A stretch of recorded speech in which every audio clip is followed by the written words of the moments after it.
Right. Order, order. Questions, Secretary of State for the Environment, Food and Rural Affairs, Sam Rushworth. Number 1, Mr Speaker. Secretary of State. Thank you, Mr Speaker. With permission, I'd like to group questions 1 and 13. As this House knows, Baroness Batters is a long-standing champion of British farming. Today, the Government has published her independent farming profitability review, which we commissioned earlier this year.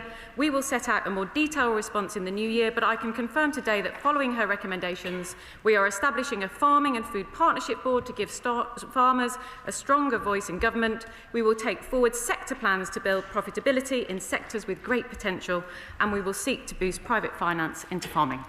Sam Rushworth. Thank you. Merry Christmas, Mr Speaker. And as we're all either sleeping in or children are opening stockings this Christmas morning, farmers in Teesdale and Weardale will be up tending to the sheep and cows. And we thank them for that. As the Minister knows, at the moment, only 25% of the subsidies go to just 4% of farms. And smaller upland farms in areas like I represent have done particularly badly under the transition. There's so many things I could raise, but to avoid Mr Speaker's cough, may I just ask that I'm bringing a delegation of farmers from my constituency to Parliament. Will she meet with them in the new year to hear their wisdom? I would like to echo his thanks to farmers working hard over the festive season. Upland communities do face unique challenges. Myself or my honourable friend would obviously be delighted to meet his delegation, but I just wanted to say to him we are reforming the SFI to make it simpler and make it easier for farmers to apply to. And we do want to see more farmers benefit from these schemes. But I can say, Mr Speaker, under this government we already have a record number of farmers in these schemes. Tam Singh Desi. Mr Speaker, no farmers, no food. And that's why, as a son of former farmers, I believe it's imperative that we support our farmers. But after the last Conservative government sold out British farmers with their substandard trade deals with New Zealand and Australia, our farming and food sector has been held back from its full potential abroad. So, Minister, what exactly is this government doing to ensure that our farmers can get their products onto international shelves and grow their businesses abroad? I'm proud that this government, Mr Speaker, unlike the last government, is protecting and promoting British farming in trade deals, including with India and the US. They may chunter from a sedentary position, Mr Speaker, but they sold them out on the trade deals with Australia and New Zealand. We're also making progress on with the EU on an SPS agreement, which will make agri-food trade with our biggest market cheaper and easier, and our global network of agri-food attachés have already brought down 46 trade barriers this year, worth £127 million. Alistair Carmichael, Chair of the Select Committee. Mr Speaker, obviously one of the biggest challenges of farming profitability is the market fact that farmers are price takers. The farming campaigner Ollie Harrison this week was highlighting that Lidl and Aldi are selling carrots at 8 pence per kilo, well below the cost of production. What is the Secretary of State doing to ensure that when supermarkets sell under the cost of production, the cost of that is borne by the supermarkets, not the farmers? I thank the honourable gentleman for his question. As he'll know, we've already introduced fair dealing regulations for pig and dairy farmers, but I do agree with him, we need to look to go further. So Desmond Sway. Sustained profitability requires sustained investment. And investment has collapsed as a consequence of the family farm tax, hasn't it? Sarah Stone. Mr Speaker, I'm very determined that we leverage in more private finance into farming. I visited a landscape recovery project a couple of weeks ago in North Buckinghamshire, and it's really fantastic to see the innovative practices in these schemes that is leveraging in private finance and part of the compliance market and part of the thriving and nascent nature credits market that we're seeing develop. We have Shadow Minister Robin Moore. And here we are, Mr Speaker, at the 11th hour, on the very last day before Parliament rises for Christmas, and the Secretary of State has left it until now, 48 days since Baroness Batter's profitability review was handed to her for it to be published, tactically leaving it buried in her department until well after the budget, and purposely until after the crucial finance bill vote earlier this week, in which 333 Labour MPs backed the implementation of the family farm tax, all in the knowledge that whatever the recommendations in the profitability review, this government's financial assault on our farmers was locked in. What message does this send to our hard-working farmers? Stay. I am proud that this government commissioned Baroness Batters to do this review into farm profitability, which is a lot more than they managed to do in 14 long years. We will be taking forward a number of her recommendations, but as I've said, we will reply in full in the new year. We have commissioned her because she has great experience and expertise, and there are many ways in which we are unlocking profitability, not least the planning reforms that myself and my honourable friend, the Secretary of State for MHCLG, are introducing to make it easier for farmers to build on-farm reservoirs, polytunnels and various other things that will diversify their farm, bringing down these barriers, which is something they have long called for, but they saw none of that action under the last government. Liberal Democrat spokesperson Tim Farrell. Thank you, Mr. Speaker. If farm profitability was so important to the government, I do find it utterly peculiar that it was released only today as a written statement at the last minute, an insult to this House and indeed to the excellent Baroness Batters herself. Now, Mr. Speaker, England is the only country now in the United Kingdom, and indeed in Europe, that does not provide direct financial support to its farmers. England's farmers, therefore, have been uniquely abandoned by this government, by its Conservative predecessor, and indeed by those whose madcap ideology took us out of Europe without any kind of a plan. So I wonder if the Minister will tell us now, the Secretary of State, whether food security will be counted as a public good, as the Liberal Democrats propose, and funded through ELM schemes. When will the SFI be reopened and how much money will be in it? Will she ensure this money doesn't this time mostly go just to the wealthiest, as her honourable friend has just referred to? And when will she stop making English farmers the worst supported in the whole of Europe?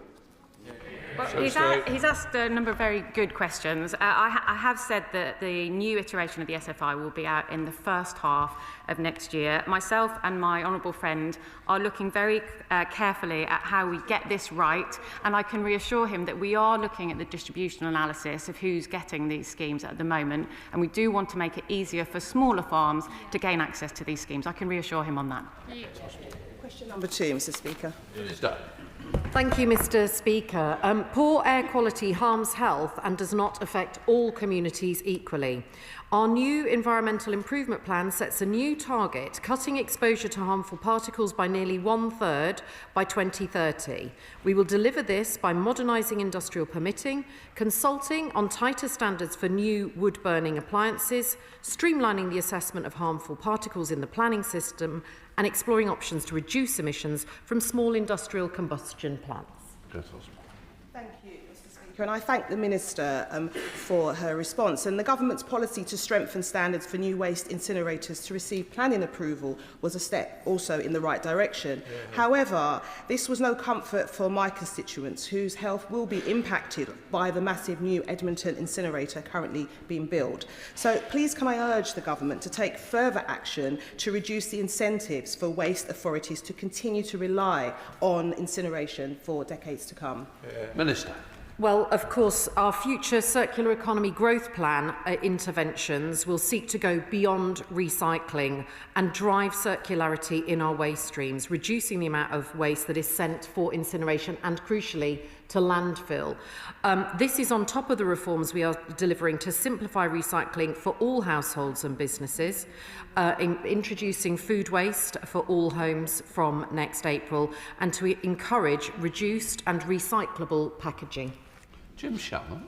Mr. Speaker, the Minister has referred to wood stoves, and many people bought wood stoves, use wood stoves, especially those on farms where trees fall. It seems logical to give them the opportunity to use that resource in a sensible way. The policy that perhaps maybe some people are following is a policy that isn't fair to those who have committed themselves to that. Has the Minister any thoughts on how their concerns can be addressed? Thank you so much. Minister. Well, he is absolutely right. For some households, wood burners are an important way to heat their homes.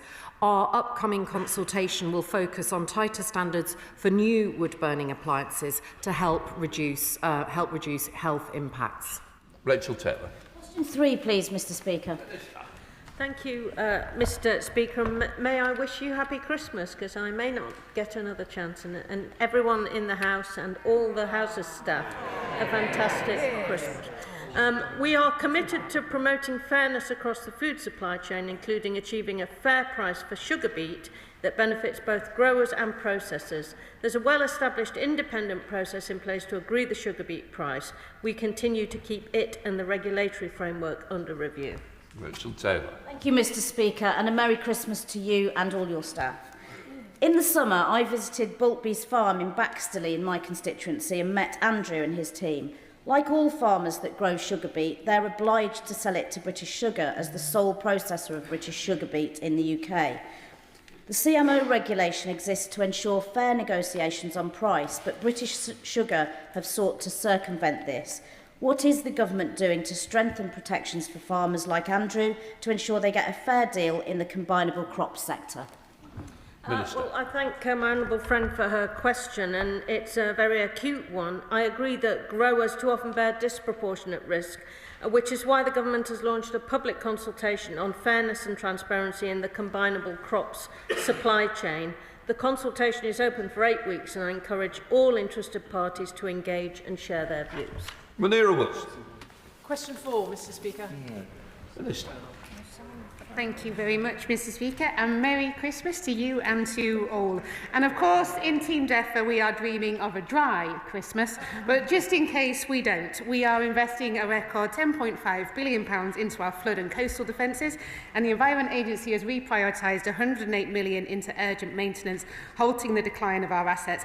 And if we have got flooding over Christmas, dedicated teams will be on call across the country, ready to support and respond to those in need. So I want to express my deepest gratitude to the Environment Agency and all our emergency services for their unwavering commitment and tireless effort. Thank them all for their hard work. Munira Wilson. Thank you, Mr. Speaker, and a happy Christmas to you and all of your staff. Recently, out of the blue, the Environment Agency's flood risk map was updated to include an extra 3,800 homes in Teddington, in my constituency, at flood risk. There's been zero engagement with residents, with elected representatives, and of course this is causing a lot of alarm and concern about how people and their homes can be protected. It has an impact on insurance premiums, those buying and selling homes in the area. What assurances can the Minister give my constituents, both about engagement in future, but more importantly, what mitigations and protections are being put in place? Minister. Thank you. The Honourable Lady raises important points. So part of that mapping is to inform people and the wider community. So for the very first time, the mapping under NAFRA 2 includes the risk from surface water flooding, which was never included in previous maps. Previously, it only included tidal and river. So it's part of informing people. So it's not that they've had an increased risk, it's that for the first time that risk has been displayed to them. But of course, you know, it's very important that all of this is articulated carefully and considerately with elected members of Parliament. So if you would like, I can put her directly in contact with the EA Area Director, who can talk a little bit more about the detail that's available on these maps and how actually they can better inform residents in a local community about the level of flood risk that they could be subjected to. It's fortune. Number 5, Mr. Speaker. Minister. Mr. Speaker, I'm sorry, I forgot to wish you a happy Christmas. Allow me to do that now. To you, your staff, everyone in the chamber and all the House staff who look after us so well. Extended producer responsibility moves recycling costs from taxpayers onto packaging producers, making businesses pay their fair share. In October 2024, the government published a full assessment of the impact of this change and is part of our reforms, which will create 25,000 new jobs and see 10 for the next 10 years. Fortune. Thank you, Mr. Speaker, and I would never forget to wish you and your exemplary staff a Merry Christmas. Thanks for the reminder. The British Beer and Pub Association have estimated that because of EPR, the cost to brewers just for glass bottles alone is somewhere near £124 million annually. That's the equivalent of a 12% rise in beer duty. This, coupled with the government's disastrous jobs tax, is leaving pubs in my constituency in a perilous position, wiping out any profit on a bottle of beer. So what will the Minister do to resolve this issue and other issues around EPR to help protect the nearly 1,000 jobs in the 36 pubs across Bromley and Biggin Hill? Well, we've had some very good news on the cost of food inflation, which and the cost of living being reduced, so the inflation is down. But I'm also concerned that he's got some memory loss, because under the Conservatives, a pub or bar closed every 14 hours. Now, we are working closely with the industry to tackle concerns around the dual use of packaging, and we've held workshops with them. PEPR fees only apply to drinks sold in bottles. They do not apply to pints of beer poured in pubs or wine sold by the glass. So I do hope that this will not stop the pubs in his constituency enjoying a festive Christmas. Lauren Edwards. Mr. Speaker. Thank you, Mr. Speaker. We will restore our waterways to places communities can be proud of and where nature flourishes. Our environmental improvement plan outlines actions to reduce the volume of rainwater and pollutants entering the sewage system, and we are rebuilding the water network for a record £104 billion investment. This includes over £10 billion to reduce sewer discharges from over 2,500 storm overflows in England and £4.8 million to reduce phosphorus pollution. Thank you, Mr. Speaker, and Merry Christmas. And I thank the Minister for her response. But can she outline how the government is delivering particularly a fairer system to clean up waterways like the River Medway, which runs through my constituency? It saw over 200 sewage outflows in 2024, and the estimates for this year are even higher, while consumers are also facing rising bills over the next 5 years. So can she set out the support that will be available for consumers? It is the polluter who should pay, and the water companies should be diverting profits to improve their ageing infrastructure. Minister. My honourable friend is absolutely right, and I thank her for raising this important issue and for her work and passion on this. I mean, she's right to point out as well that the Environment Agency budget was cut by half under the previous government, which left them powerless to crack down on polluting water companies. And we've been very clear that the amount of sewage discharged into our waters is unacceptable. That's why we've already banned unfair bonuses for water bosses, introduced tougher automatic penalties to clamp down on pollution, and secured money to upgrade storm overflows across England. But we're not stopping there, Mr. Speaker. We don't just want to give you that. We're going to give you more treats in the new year with our Water White Paper setting out long-term reforms to strengthen regulation, tackle pollution and accelerate the delivery of water infrastructure. Richard Ford. Mr. Speaker, the River Otter in Devon is classified by the Environment Agency as poor. It has got twice the phosphate levels of other rivers in Devon. And what we are hearing from the Environment Agency is that this is because of agricultural runoff, which is incorrect. Citizen scientists from the Otter Valley Association have proved that this is because of sewage discharges. Will she make sure that whatever succeeds the Environment Agency is a regulator with teeth? Minister. The honourable gentleman is quite right. Of course we want a regulator with teeth, able to identify the exact source of pollution. And one of the things that we've already said about our Water White Paper is there will be a regional element that will be able to more look down in detail at those particular catchments to identify what is the main source of pollution in that catchment, and therefore what are the best actions to take to address it. Speaker, I've heard from many farmers in my part of the world about the horrific consequences of the family farm tax. Question 8. Things can get a bit topsy-turvy in the run-up to Christmas, Mr. Speaker. While the Conservatives failed to spend £300 million of the farming budget, we're backing farmers with the largest nature-friendly budget in history. 50,000 farm businesses and half of all farmed land is now managed under our schemes. We have today published our initial response to Baroness Batter's recommendations on farm profitability, and we are developing our 25-year farming roadmap. As you might know now, I've met many farmers from my part of the world who've shared with me the horrific consequences of the family farm tax on food prices, on food security and on families who farmed for generations. This morning's farm profitability review identifies this as the single biggest issue affecting farm viability. I believe that if the Minister heard first-hand from farmers in my part of the world, she might think again. Will she meet them? Minister. Mr. Speaker, I meet farmers all the time, and I intend to spend the early part of next year continuing to do so, and hopefully many years thereafter. Ben Goldsmith. Thank you very much, Mr. Speaker, and Merry Christmas to you and your team. So, Christmas is coming and the goose is getting fat, or it would be if we wouldn't have had such a terrible year for avian influenza.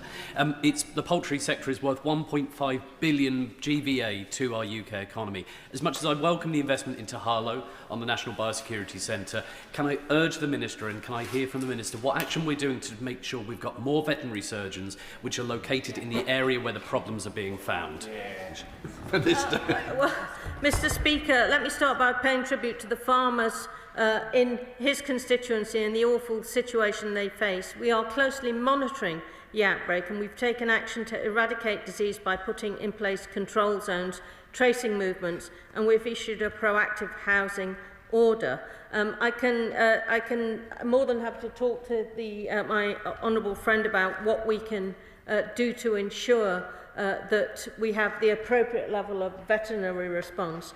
But avian flu is now endemic in the wild bird population. It's something we're going to have to get increasingly sophisticated at dealing with. Dr Neil Hudson, Shadow Minister. Thank you, Mr. Speaker, and Merry Christmas, Mr. Speaker, to you and your team. The government must enact policies that benefit farming communities. They have a chance to do that now with another critical issue that impacts our farming, food security, animal welfare and biosecurity.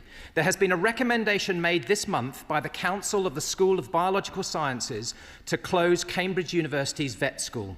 I declare my strong personal and professional interest as a graduate of this school and as a Fellow of the Royal College of Veterinary Surgeons. Mr. Speaker, we do not produce enough vets in the UK. We face threats to our food security and our biosecurity, both of which vets are pivotal to. The health and welfare of animals depends on vets, as indeed does public health. Will the government act now to press Cambridge University to block this closure proposal and save Cambridge Vet School for the benefit of animals and people here in the UK and across the world? Thank you, Mr. Speaker. I mean, this is a matter for Cambridge University, but I have to say that having visited Harper Adams and the veterinary school there, I'm only all too well aware, as clearly he is personally, about the importance of having enough well-qualified vets in our country. So we need to ensure that the supply is there and the opportunities to train are there, but this particular decision is one for Cambridge University. I'm happy to talk to them, but I'm unsighted on the reasons, and if he wants to talk to me afterwards, I'm more than happy to hear what he has to say. Nick Timothy. Thank you, Mr. Speaker. Question number 9. Minister. My knees are suffering today, Mr. Speaker.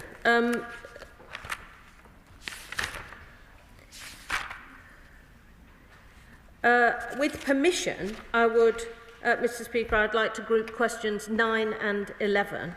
Modelling has shown that food prices are driven by the interaction of domestic and international considerations, including such things as farm gate prices, import prices and exchange rates. Modelling from industry and government expect food price inflation to fall gradually over the next 2 years. Nick Timothy. Thank you, Mr. Speaker, and happy Christmas to you and all the staff and members of the House. At the liaison committee this week, the Prime Minister admitted that some farmers will take their own lives because of the family farms tax, but he repeated the claim that 3/4 of farms will not be affected. According to the NFU, the opposite is true. It's 3/4 of commercial family farms that will have to pay it. And the big idea now is to drive up profitability. But as my honourable friend who's left the chamber said, this is the family farms tax is killing investment. So does the Minister think that Baroness Batters was wrong when she said in her report, it's on page 4, that the closure of the Sustainable Farming Initiative and the Family Farms Tax have left farmers, quotes, particularly in the arable sector, questioning viability, let alone profitability? Thank you, Mr. Speaker. And I don't think that the honourable member's characterisation of the Prime Minister's remarks as in the liaison committee is entirely accurate, but I am working on introducing and making available next year, in the first half of next year, an SFI scheme which hopefully will be more available to smaller farmers, more easy to engage with, and much more simple than the mess that the party that he and the government that he was a part of actually delivered. Let's face it, 25% of the money in the SFI scheme goes to the top 4% of farmers. I want to see a different distribution. Katie Lamb. Thank you, Mr. Speaker. Merry Christmas. Cost of food in this country increased 4.2% year-on-year last month.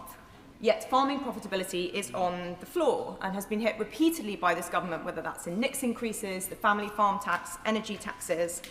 Will the government consider easing their terrible tax burden on farmers to solve both the cost of living food crisis and the farming profitability crisis at the same time?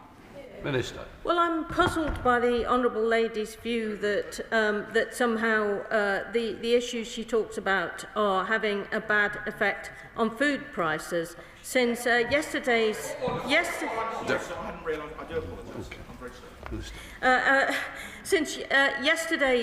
figures demonstrated that there'd been a decline in food price inflation by 0.7%, and estimates also assume that inflation will gradually be coming down over the next 2 years. Thank you, Mr. Speaker, and Merry Christmas to you and your crew. Food prices from farm to fork are particularly tough on celiac sufferers. They have a 35% dearer shop, and a loaf of bread costs 6 times the standard one. So I wonder if my right honourable friends can look into how they do this in Italy with an allowance system to replace our outmoded, bad value to the taxpayer prescription model. Well, I'm more than happy to look at how they do things in Italy, Mr.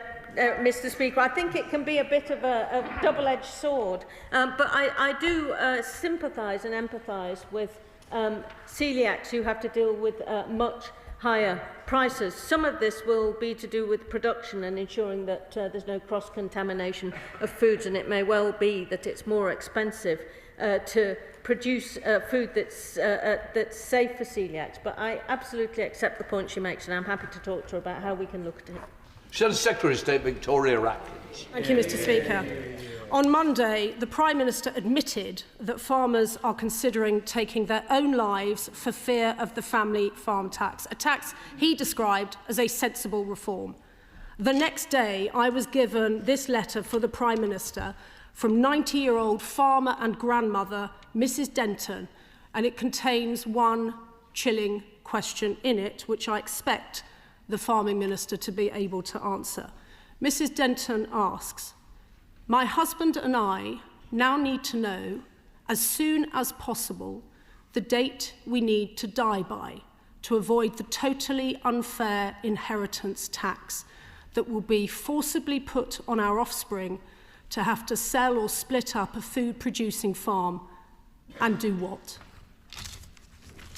Mr. Speaker, this is a highly sensitive issue. The reason for somebody contemplating taking their own life are often very complex, and my heart goes out to every family who's devastated by events such as these. I understand the pressures farmers are under, but I have to say that the Honourable Lady's way of making her point is very, very distasteful indeed. Yes. Wendy Chamberlain. Question 10, Mr. Speaker. Minister.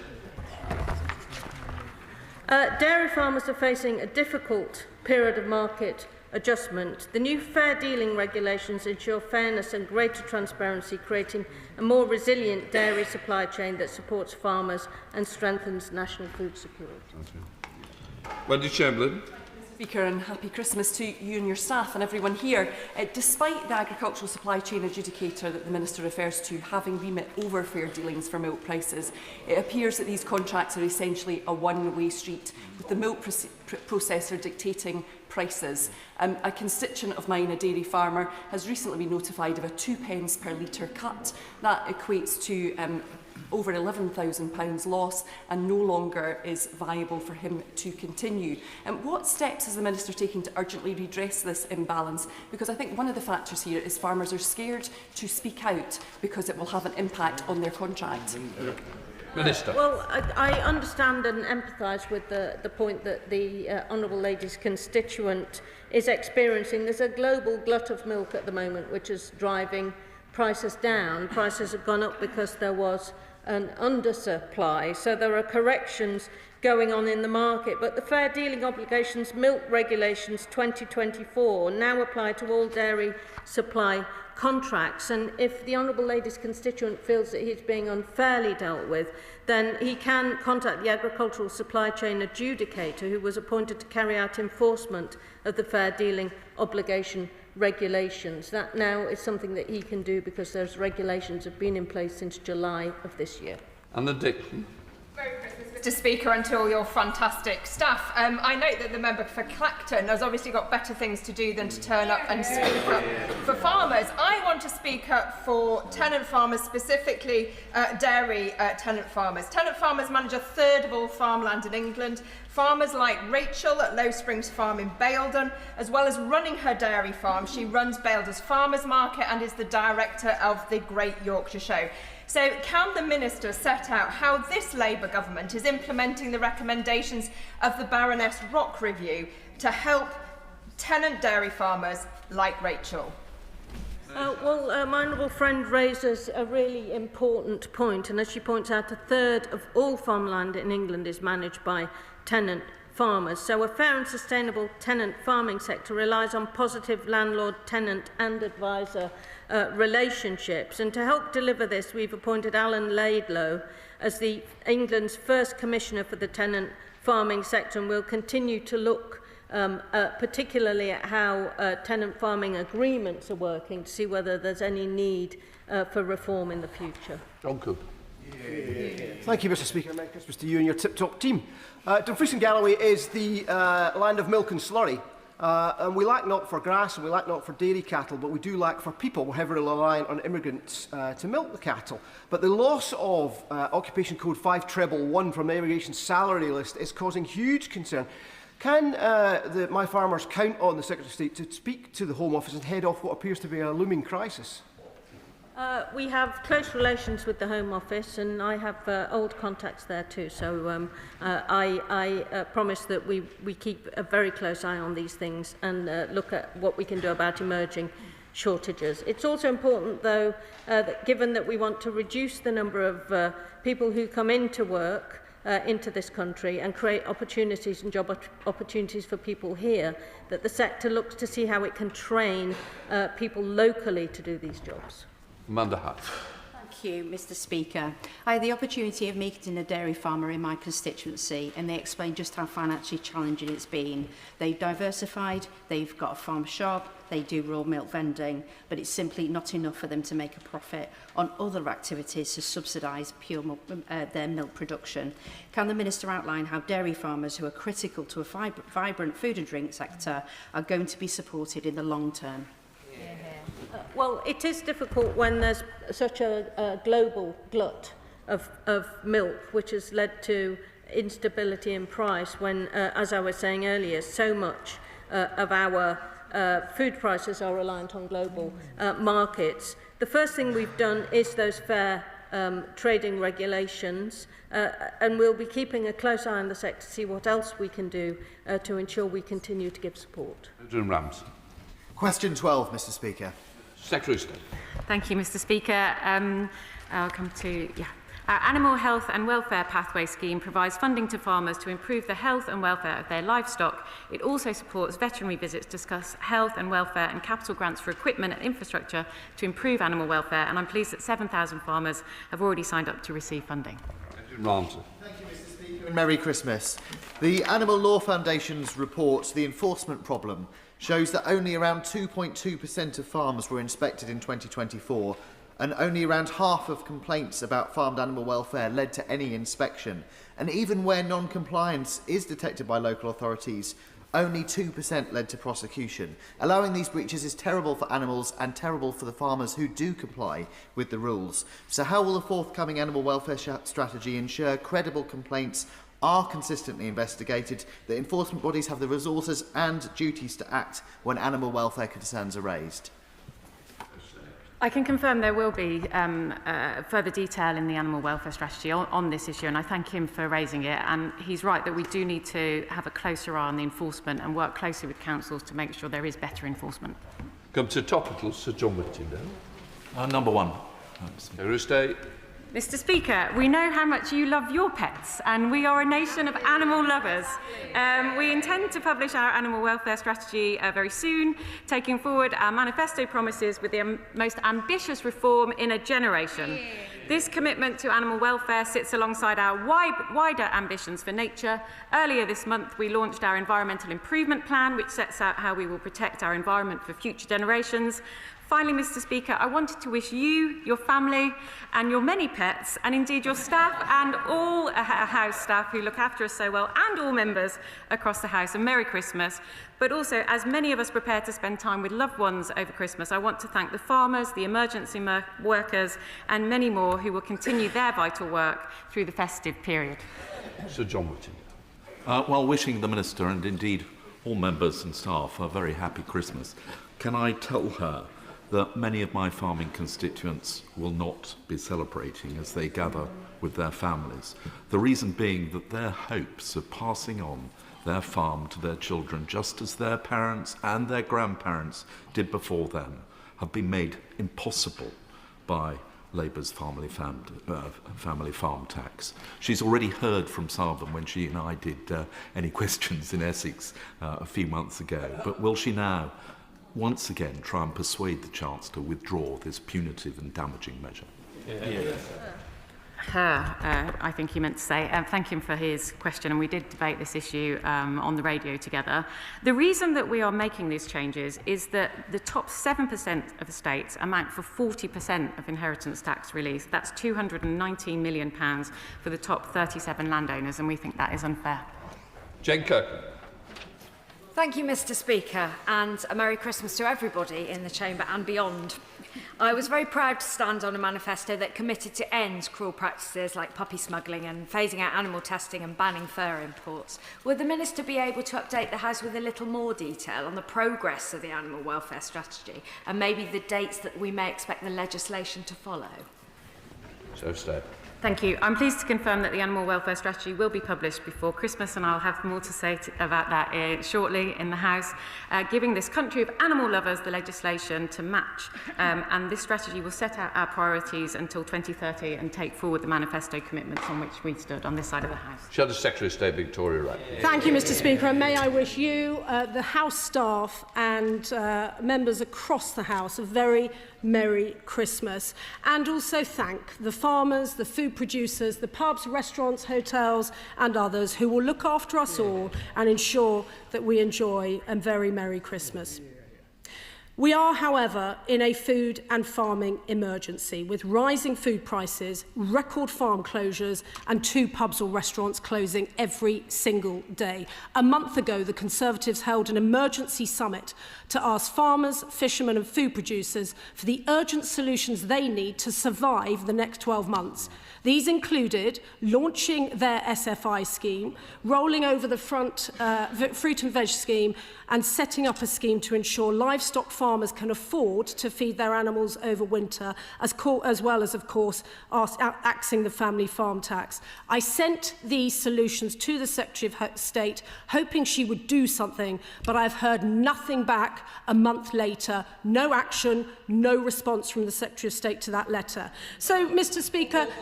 No, one of us is going to sit down. It's not going to be me, is it? Please, we are in questions. I've let it run a little bit to get ready. We've got to have short... If you're going to come in on topicals, they've got to be short. It can't be a long list. So please, if we can finish it now. Mr. Speaker, it's a quick question. Does the Secretary of State think she's capable of organising a knees up in a brewery this Christmas? Punchline was worth waiting for, Secretary of State. Well, Mr. Speaker, that wasn't really worth waiting for. I would urge the Right Honourable Lady in the first instance to check her email, as I sent a detailed response to her letter. And I would also urge her to stop talking the sector down. We are making sure that we are helping farmers to be more profitable, which is why we published the Batters Review today. We are setting out in the new year our next iteration of the SFI in close collaboration with the farming sector, and in the new year too we will be setting out our 25-year farming roadmap. Zoe Franklin. Dewberry. Thank you, Mr. Merry Christmas to you and your team. Alongside many colleagues on this side of the House who are passionate about farming, I will continue to argue for a rethink on inheritance tax, but I also back this government and its mission to improve the profitability of our farms, speeding up planning, tackling unfair supply chain practices, unlocking finance and boosting exports. Does the Minister agree with me that the findings of the Batters review mean we can finally turn a page on dwindling farm incomes and unleash benefits for farmers, the rural economy and our nation's food security? Minister. This is absolutely true, and stepping forward, Mr Speaker, with confidence into the future, using new agri-tech techniques, diversifying farm income and seeing what we can do in partnership with the industry, as Baroness Batter's report says this morning, is the way forward. Talking down the industry and covering it in doom and gloom is not. Zoe Franklin. Not here. Terry Jeremy. Mr Speaker, Merry Christmas. I hope you get to enjoy a turkey from Norfolk. Water availability is increasingly important for my farmers, and Conservative austerity and cuts to the Environment Agency made obtaining water abstraction licences and permits painfully slow and often expensive. Could the Minister provide an update on work to speed up this process so that farmers are not kept waiting for important decisions? Minister. My honourable friend raises a really important point, and I was delighted to meet with a group of WAGs, which might not be the WAGs most people are thinking of course, the water abstraction groups, Mr Speaker, to talk about some of the work that they're doing as a group of farmers in making farms more resilient, and it's a hugely important issue. And just this week, the Minister from the MHCLG talked about how they're going to make the rules around farmers creating their own reservoirs more simple and more straightforward, so we can build resilience, because we know what a difficult time that they've had with particularly wet winter and a very, very dry summer. We want to do everything we can to help them become more resilient. Thank you. John Milne. Thank you, Mr Speaker, and a Merry Christmas to you and your team. In just its first year, biodiversity net gain has helped restore the equivalent of 7,300 football pitches of habitat, leveraged over 320 million of private investment and supported more than 4,400 jobs. But the government's intention to exempt developments under 0.2 hectares risks killing off the new industry just as it's beginning to thrive. This is a major government U-turn, and the consequences for environmental projects in my constituency of Horsham will be severe. Will the Minister reconsider? Absolutely not. This is a very new policy, and BNG remains a legal requirement. These changes are targeted, they are proportionate, they have been consulted on, and what he omits to say is that we are introducing BNG into nationally significant infrastructure projects for the first time. So we think net, the market will continue and thrive. So Hazelgrove. Thank you, Mr Speaker, and Merry Christmas to all. Over the Christmas break, many of us across the Filton and Bradley Stoke constituency will enjoy getting out for a good walk in nature. I'm particularly pleased that our Labour government has confirmed that the first new national forest for 30 years, the Western Forest, will be planted across our region, making this even easier for more people in future. Could the Minister please set out how the early stages of this are progressing and share more about the plans for this new forest and the benefits that this will bring for local people? Minister. Well, the hot news is that the Secretary of State has planted an oak tree there, and I have planted an apple tree there. So I feel like we've done our bit as the department. But of course, this is a brilliant forest providing lots of different ecosystem services, from agroforestry, increasing access for local people, and of course, critically preventing flooding. There are sites, including Pucklechurch in Gloucestershire, but when it's completed, it will serve over 2.5 million residents, bringing trees much closer to where they live. Andrew Snow. Thank you very much. From Fyle to Chorley, a very warm Lancastrian Merry Christmas to you, Mr Speaker. I'm entertained to meet some of the farmers that have come down for the latest protest this week, and having listened to the answers from the front bench today, I just wanted to clear up a little bit of confusion. They are aware that they don't keep coming down to thank them, aren't they? Minister. Yes, Mr Speaker. Merry Christmas, Mr Speaker. A recent outbreak of avian flu near Wetherall in my Carlisle constituency impacted 43,000 birds and required the culling of the entire flock. Whilst I welcome the turkey vaccination trial, I am concerned that it won't conclude in time for rollout for the next avian flu season. Will the Minister set out what steps she's taking to remove the regulatory barriers that might prevent a rollout in time for the next avian flu season? Well, Mr. Speaker, we have to get the science right on vaccination trials, and the turkey trial is being done simply because this is one of the stocks that is the most valuable, and so we can't rush it. I wouldn't want to get our turkey industry into a situation where the vaccination trial was rushed and we weren't sure of the response, because there is a real issue. If there's not international recognition of vaccinations, it then destroys the trade. George. Season's greetings, Mr. Speaker. A recent census-wide survey of 200 farms in October showed that 76% felt under financial pressure from supermarket buying practices, and 7 in 10 thought the buying relationship between supermarkets and farmers had worsened in the last 2 years. So when will the government be publishing the outcome of the Grocery Code Adjudicator consultation, which took place in the summer, and bring forward regulations which improve that relationship and protect farmers? We have already brought some sectoral regulations forwards, Mr. Speaker, in order to improve fairness. But built in, when there are small suppliers and very large buyers, there is a difficulty there, which the fairness regulations that he talks about have been put in place to try to redress. Thank you, Mr. Speaker. Many constituents, including my own, were shocked to see that for 2 weeks, 24,000 homes and businesses in the South East were without drinking water. Can the government outline what steps they are taking to ensure that residents get the compensation that they deserve? Minister. My honourable friend raises a hugely important point, and it was outrageous that they had to wait such a long time for water. We're putting customers first by more than doubling the compensation that they receive for water company failings, such as supply interruptions, low pressure, sewer flooding and meter company issues. And because of changes under this government, for the first time, customers will receive compensation for boil notices, and that the recent incident in Tunbridge Wells is the first time a boil notice compensation has been issued, and it will greatly increase the amount of compensation that customers receive. But we're clear that customers under this government come first, and we're going even further by introducing a water ombudsman as part of our wider reforms. Dr. Ellie Chappinson. Thank you, Mr. Speaker, and Merry Christmas. I thank the Minister for ensuring release of the diffuse water pollution plan for the River Wye catchment. That plan specifies that 85% reduction in phosphate is needed. But it also says that full implementation of all existing measures will not get anywhere close to that, and yet it fails to evaluate the option of a water protection zone. So will the Minister urgently meet with me and other cross-party Wye catchment MPs to discuss how we can progress the solution of a water protection zone? Minister. I thank the Honourable Lady, and she has raised this with me before, and it is an important point, and she'll know my commitment to the River Wye following my visit there. And one of the recommendations is to explore the feasibility of a water protection zone. This would be a complex undertaking, and the Environment Agency is currently considering this recommendation. I think in the first incident it might be wise to meet with the Environment Agency, but of course, if that's unsatisfactory, following that, if she wants to return to meet with myself, then I can arrange that. Rachel Hopkins, final question.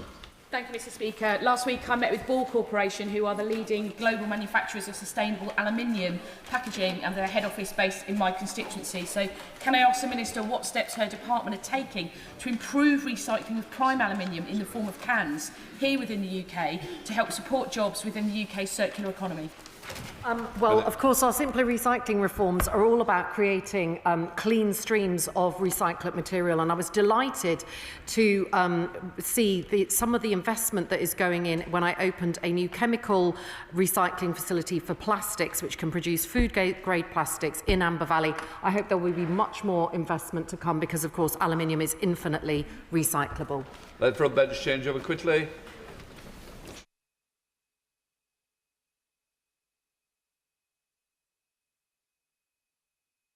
General. Happy Christmas. All the best, everybody. Dame Caroline Dinage. Merry Christmas, Mr. Speaker. Question number 1. Maker. Solicitor General.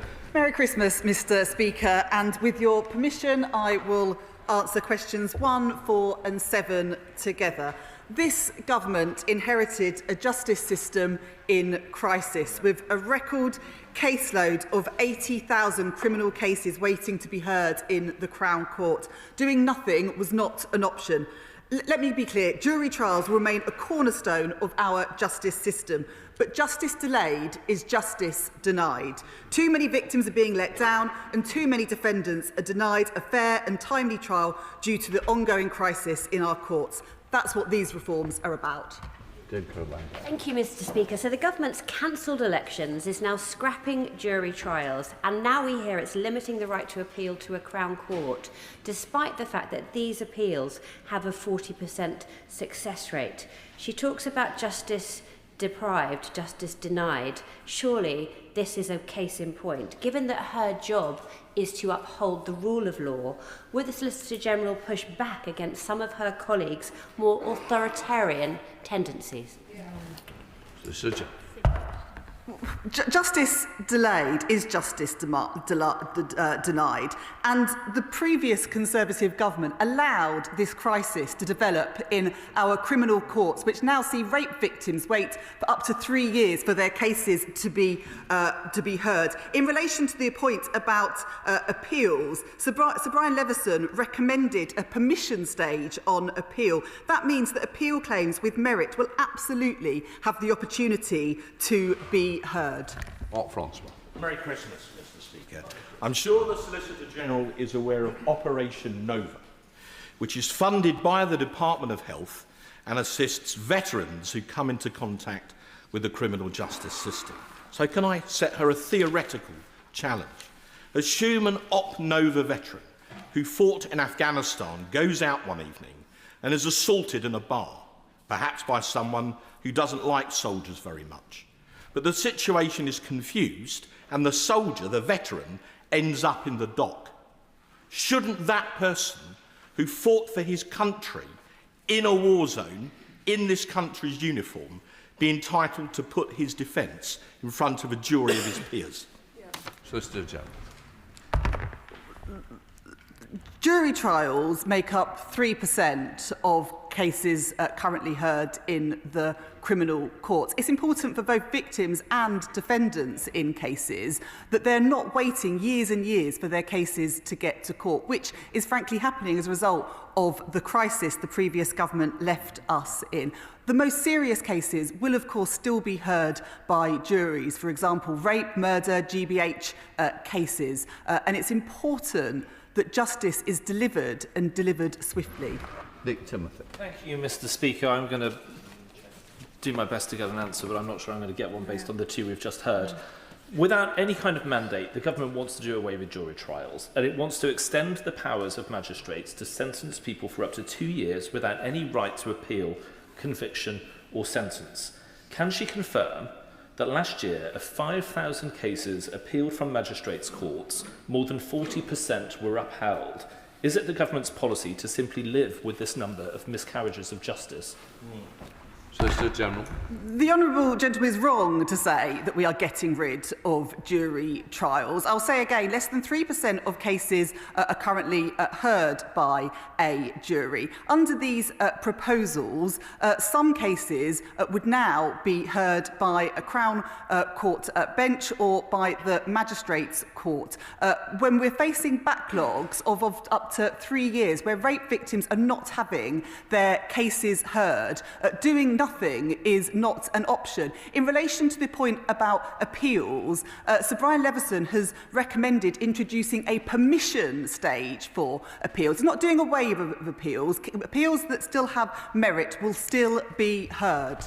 Chair of the Select Committee, Andy Shaw. Thank you very much, Mr. Speaker. Restricting jury trial may help to reduce the Crown Court backlog, but there's no evidence that use of juries caused the current delay. There is evidence, however, starting under the previous government, that a lack of advocates, prosecution and defence is a significant cause of delay. So what steps is the Solicitor General taking to ensure the CPS are decreasing rather than increasing the wait for trial, which is such a blight on our criminal justice system? Mr. General.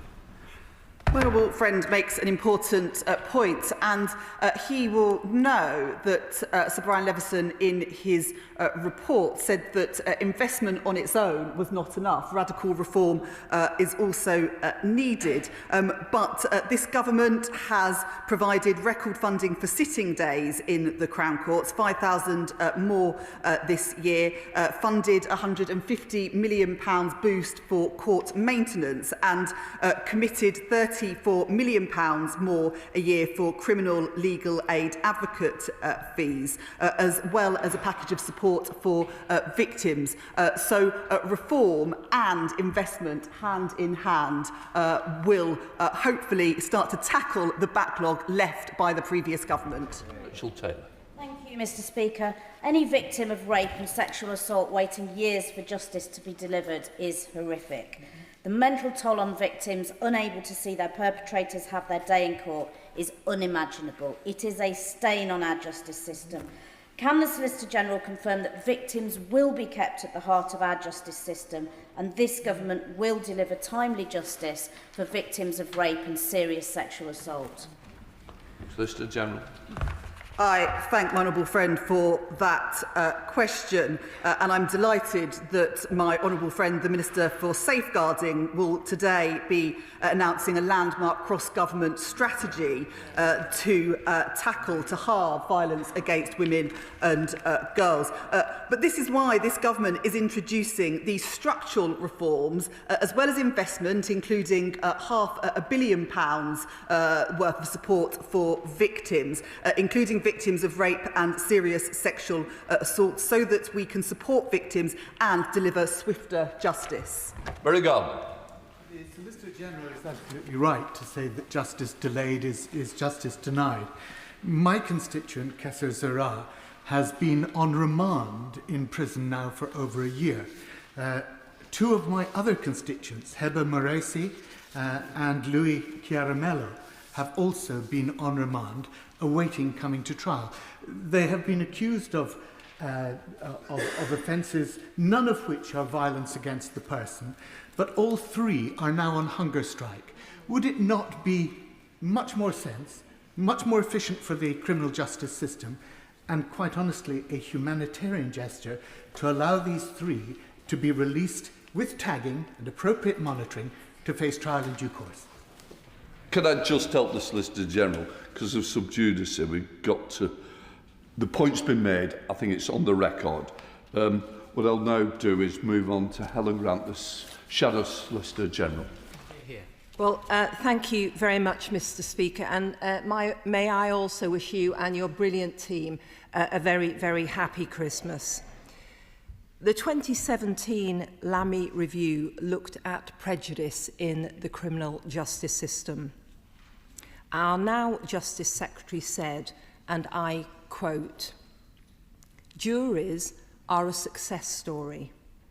They are representative of local populations. They must deliberate as a group, leaving no hiding place for bias and discrimination. This debate and deliberation act as a filter on prejudice." In 2020, he said, and again I quote, "Criminal trials without juries are a bad idea. You don't fix the backlog with trials that are widely perceived to be unfair." So what advice has the Minister given on how to avoid the discriminatory outcomes that the Justice Secretary warned about? Sister. The Honourable Lady will know that judges swear the judicial oath to act without fear or favour, affection or ill will, and decide cases in line with the law and facts of the case. That underpins our democracy and our criminal justice system. These reforms will not impact the outcome of trials, only the mode of trial. We are also working to bring in new and diverse magistrates over the next 12 months and will continue to recruit at high levels in the future, ensuring that our benches reflect the communities that they serve. Helen Grant. Well, I'm not too sure that answered my question, but I shall also have another go. This month, the Right Honourable Lady's colleague, the member for Kingston upon Hull East, wrote, "The erosion of jury trials not only risks undermining a fundamental right, but importantly will not reduce the backlog by anything like enough." He went on, "If this ever comes to the House of Commons, I will rebel and I will vote against it. The House and the public will not stand for the erosion of a fundamental right." And it would seem from X that at least 38 of his colleagues take a similar view. So is the Solicitor General, who is charged to uphold the rule of law, also concerned about the Justice Secretary's proposals? Solicitor General. I take very seriously the proposals put forward by Sir Brian Leveson that made clear that because of the crisis in the justice system, because of that backlog of 80,000 cases left by the previous Conservative government, investment alone is not enough. Radical reform is also required. Jury trials are not being got rid of, but some cases will be heard by a magistrate or by Crown Bench division. Justice delayed is justice denied. People are waiting far too long for their cases to get to court. That is no justice. It's no justice when rape victims are waiting 3 years and 60% pull out of their cases before they get to court as a result of that. Doing nothing isn't an option, and it's important that we implement these measures. Ben Maguire, Liberal Democrat spokesperson. Thank you, Mr. Speaker, and I'd like to also wish you and your excellent team a very Merry Christmas and everyone across this House. Following on from my previous question on the legal aid means test for domestic abuse victims, I'd like to highlight today the danger that scrapping jury trials for sentences under 3 years will have on domestic abuse cases. It's highly questionable this will bring the backlog down, as has been claimed. A Cornish legal aid clinic has got in touch with me detailing a judge's deeply troubling conduct towards a woman seeking justice against her abuser, reportedly describing her as difficult and effectively blaming her for the abuse she endured. The complex nature of these domestic abuse cases require the breadth of perspective and understanding that jury trials provide. So what assessment will the Solicitor General make of the impact that reducing jury trials will have specifically on domestic abuse cases heard in the Crown Court? Solicitor General. I thank the honourable gentleman for his question. This government is committed to supporting survivors of domestic abuse and ensuring that they have access to justice. I recently visited the brilliant specialist domestic abuse court based at Westminster Magistrates Court and saw firsthand the work they are doing to support survivors and help cases get through the courts as quickly as possible. It's important that where survivors of domestic abuse bravely come forward and report crimes, they get the help that they receive. Alongside these reforms, we are also introducing a package of support for victims, and as you are aware, as the honourable gentleman is aware, the government's cross-party strategy to tackle violence against women and girls will be published today. Mr. Speaker. Mr. General.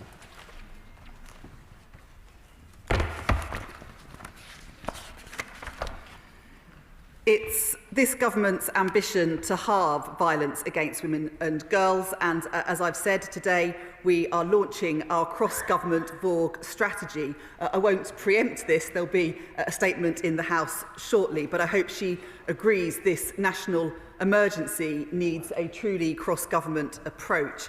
The Crown Prosecution Service recently launched its own complementary strategy under its Victims Transformation Project. Adult victims of rape now receive an enhanced service which provides access to a dedicated victim liaison officer and a pre-trial meeting with the prosecution team. Rabbit.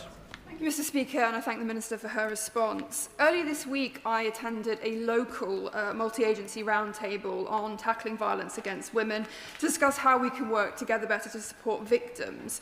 And reflecting on what I heard from a very brave constituent who shared her story, can the Minister set out how the government will improve the experience of women like her who need not only better support to access legal aid to bring their perpetrators to justice, but also longer-term support as they navigate custody issues, mental health challenges, and the significant impact that domestic violence has on children?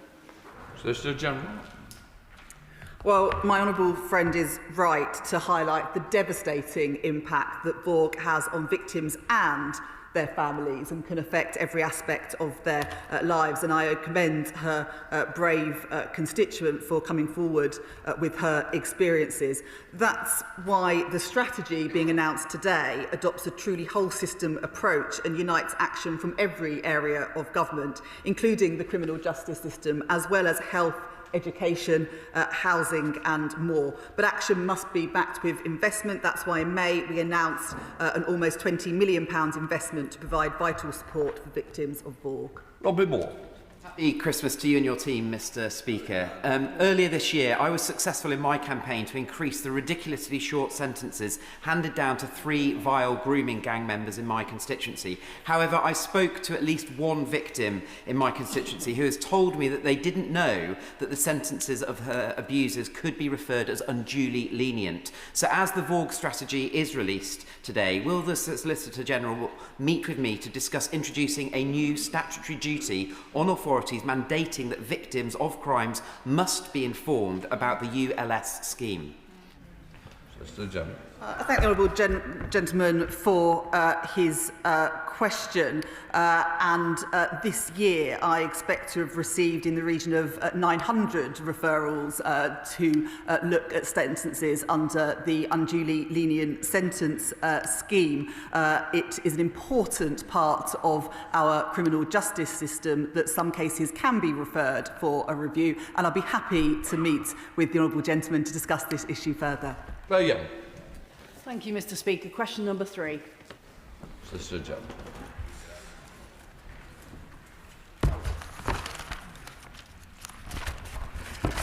Every community deserves to feel safe and protected. Our rural and farming communities face distinct and often targeted threats from criminals, which is why the government are taking decisive action to address these challenges with tougher powers for the police to tackle antisocial behaviour and prevent farm theft and fly tipping. Additionally, the CPS have revived their community engagement forum on rural crime and will be bringing together key stakeholders to discuss the action required in January 2026. Dr. Peter Prinsley. Thank you, Mr. Speaker. Thank you, Mr. Speaker, and Merry Christmas to you and all in Parliament. What work is the Attorney General undertaking through their Superintendents of the Crown Prosecution Service and in collaboration with the Home Office to reduce delays in prosecutions for rural crime and to ensure that prosecutors are equipped to support effective enforcement in rural areas? Solicitor General. I thank the honourable lady for her question, and she's right to raise this important issue. It's important that we look at all ways to tackle rural crime and that they are successfully prosecuted. For example, by implementing the Equipment Theft Prevention Act 2023, which aims to prevent the theft and resale of high-value equipment, particularly for use in an agricultural setting. We're also committed to funding the National Rural and Wildlife Crime Units with over £800,000 to continue to provide their important work on intelligence, analysis and investigation to assist forces and other law enforcement agencies across the UK to support them investigating rural crime. Peter Prinsley. Thank you, Mr. Speaker. Merry Christmas to you and Happy Hanukkah. So the Chief Constable of Suffolk informed me that much rural domestic violence is simply unreported. And one reason may be the feeling that trials are very long delayed. So would she agree with me that we have an absolute duty to address this urgently? Solicitor General, no problem.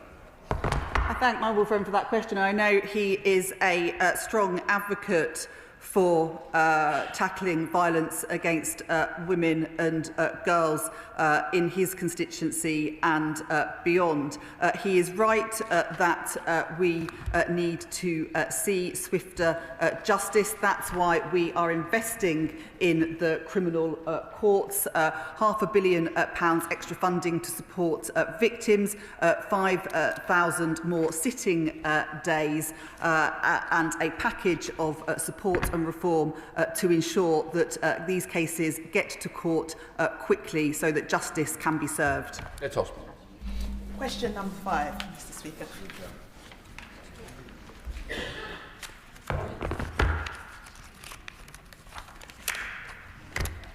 I'm sure my honourable friend will agree that a fair and just legal system that must work for everyone must also reflect society as a whole. The Government Legal Department has expanded early career routes and is running a national law placement scheme for students from deprived backgrounds. The CPS runs initiatives such as the Anthony Walker Bursary Scheme, which supports students from minority backgrounds and provides legal work experience for black undergraduates and graduates. I thank the I thank the Solicitor General for her response, and I know that she has done a lot of work in this area.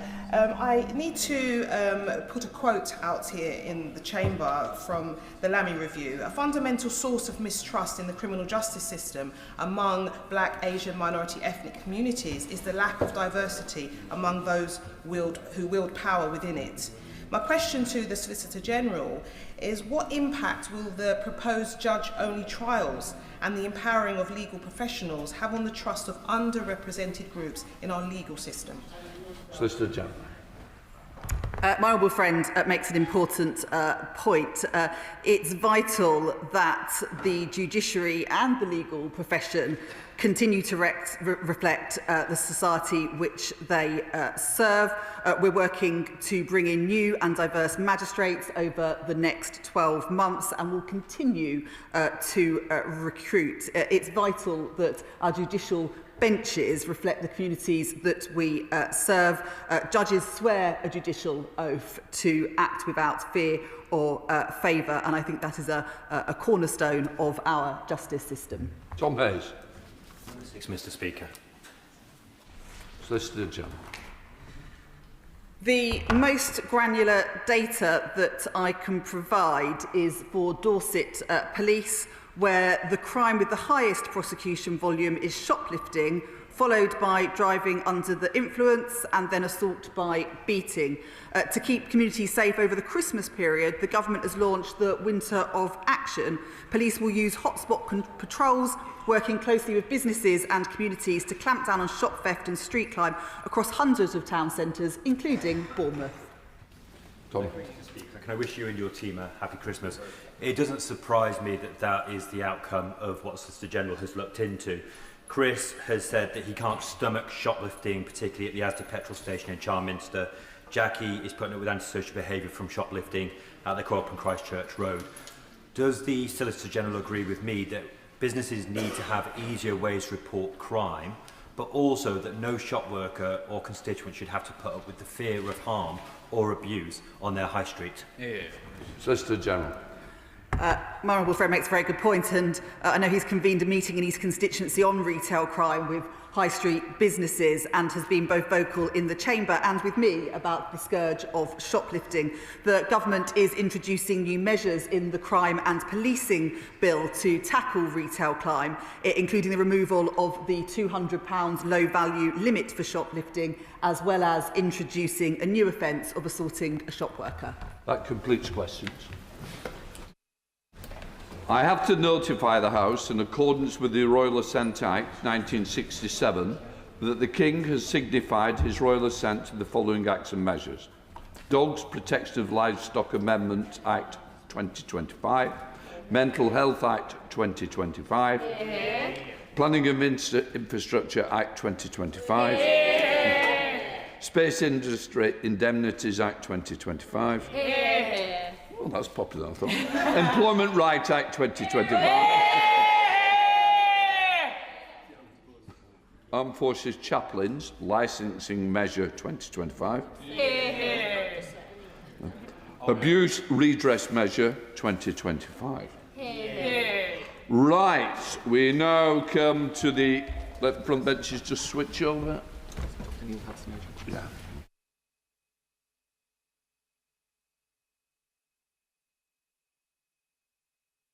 We now come to the urgent question. Dr. Neil Hudson, Shadow Minister. Thank you, Mr. Speaker. To ask the Secretary of State for the Environment, Food and Rural Affairs if she will make a statement on the government's animal welfare strategy. State. Thank you, Mr. Speaker. We are a country that cares deeply for animals and have a proud history of being pioneers when it comes to ensuring the very best. From the world's first known animal welfare law in 1822 to the animal welfare pioneers and organisations known across the globe. As already announced this morning in DEFRA orals, next week we intend to publish our animal welfare strategy, taking forward our manifesto promises with the most ambitious reform to animal welfare in a generation.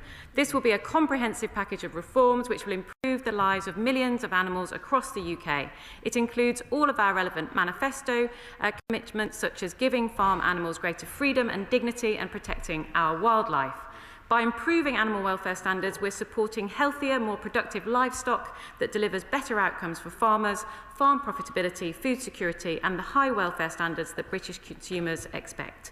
The animal welfare strategy builds on this government's proven track record in delivering reforms for animals. This includes introducing new world-leading standards for zoos early this year and supporting the passage of the Animal Welfare Import of Dogs, Cats and Ferrets Act 2025 to tackle puppy smuggling, and the act that you've just announced, Mr. Speaker, the Dogs Protection of Livestock Amendment Act, which is about the worrying of livestock. Labour has always been the party of animal welfare, and during our last term in government we enacted the Animal Welfare Act 2006 and we banned fox hunting. Thank you, Mr. Speaker, and thank you for granting this urgent question. Mr. Speaker, I know that you are an animal lover, as indeed are we as a nation. As a veterinary surgeon, animal health and welfare is very close to my heart. We have now reached the end of the year for Parliament, and we still do not have sight of the government's animal welfare strategy. The Prime Minister has said on record that the strategy would be released by the end of the year, and this has also been repeated by DEFRA ministers many times in the Chamber, again today, and in answers to repeated written questions from many members across the House. We need to find out and be able to scrutinise the government's plans for our animals. We face significant issues: animal digital identification, disease outbreaks like influenza and blue tongue, the threat of foot and mouth disease or African swine fever coming into the UK, a Competition and Markets Authority inquiry into veterinary services, a need for a new Veterinary Surgeons Act, a shortage of vets, and a farming community struggling with anxiety and financial pressures caused by this Labour government. I want to put on record this House's thanks to the vets, farmers, frontline officials in the APHA who are all on duty over the Christmas period, tending to and protecting our animals. The UK has some of the highest animal welfare standards in the world, and we should be very proud of the previous Conservative government's achievements in improving animal welfare, such as, Mr. Speaker, banning the export of live animals, including cattle, sheep, pigs and horses for fattening or slaughter, with the Animal Welfare Livestock Exports Act 2024, increasing the maximum prison sentence for animal cruelty from 6 months to 5 years with the Animal Welfare Sentencing Act 2021, enshrining animal sentience into UK law with the Animal Welfare Sentience Act 2022, and thereby, Mr. Speaker, establishing the Animal Sentience Committee such that any new legislation must pay due regard to animal welfare. This baton has now been passed from the Conservatives to Labour. So please, Mr. Speaker, can we hear what the government plans to do in this crucial area so that the House can scrutinise what the future is for our animals and the people who care for them? Secretary of State. Thank you, Mr. Speaker. And I wanted to reassure him that we will publish the animal welfare strategy before Christmas, as we have promised.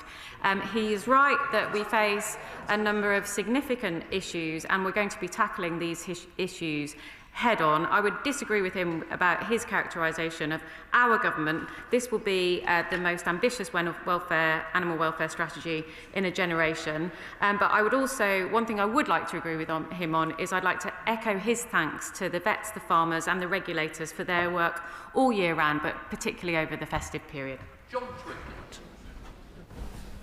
Thank you very much, Mr. Speaker. And as we approach Christmas and then Boxing Day, let me just record my pride have been an MP when we banned fox hunting. But will the Minister, I welcome her statement today and the government's commitment to welfare, reiterate to those minority of people who still seem to think it's pleasurable to kill foxes that that is totally illegal and inappropriate? So state. I couldn't agree with him more. I wasn't a member of this House in the last Labour government, but as a proud Labour member, I am proud that we, in that government, banned fox hunting, and I reiterate what he says, that those who engage in this illegal practice should face the full force of the law. Dr. Janet Chambers, Liberal Democrat spokesperson. Merry Christmas, Mr. Speaker. I thank the Minister for her comments. One thing we'd like to focus on in the animal welfare strategy is the fact that the Veterinary Surgeons Act is from 1966, and a lot has changed in that period. Mr. Speaker, now over 60% of veterinary practices are owned by corporates, where they used to be owned by individual veterinary surgeons. We have a whole range of different paraprofessionals who are providing medical care for animals. This includes people like equine dental technicians, cattle hoof trimmers, animal physiotherapists who are all not regulated. We also have very highly trained veterinary nurses who do not have the title veterinary nurse protected. So I'd urge that a centrepiece of the government's animal welfare strategy is to update the Veterinary Surgeons Act. The Royal College of Veterinary Surgeons are calling for it, the BVA are calling for it, the veterinary profession are calling for it. It'd be good for owners, it'd be good for animals, and it'd be good for the veterinary profession. So I'd urge that is a key component of this.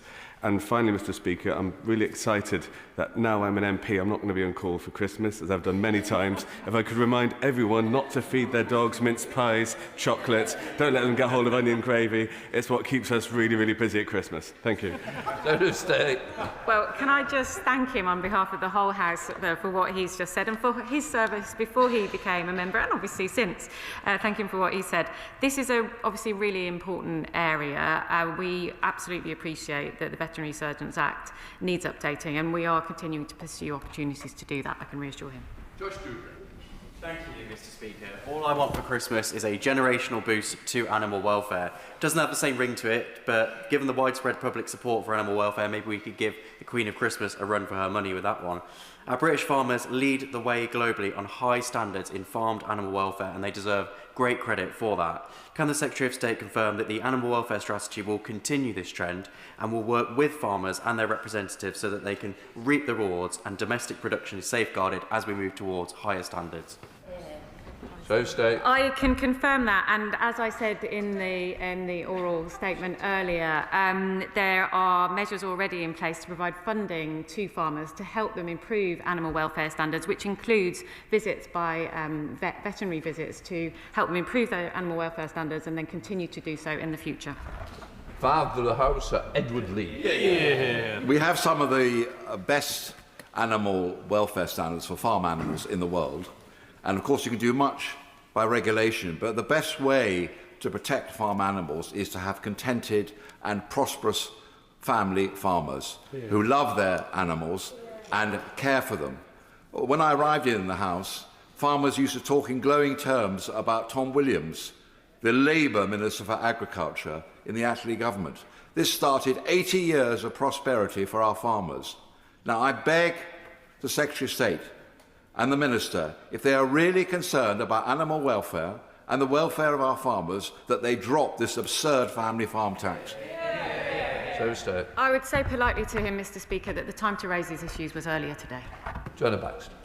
Thank you, Mr. Speaker, and a Merry Christmas to you and everyone across this House.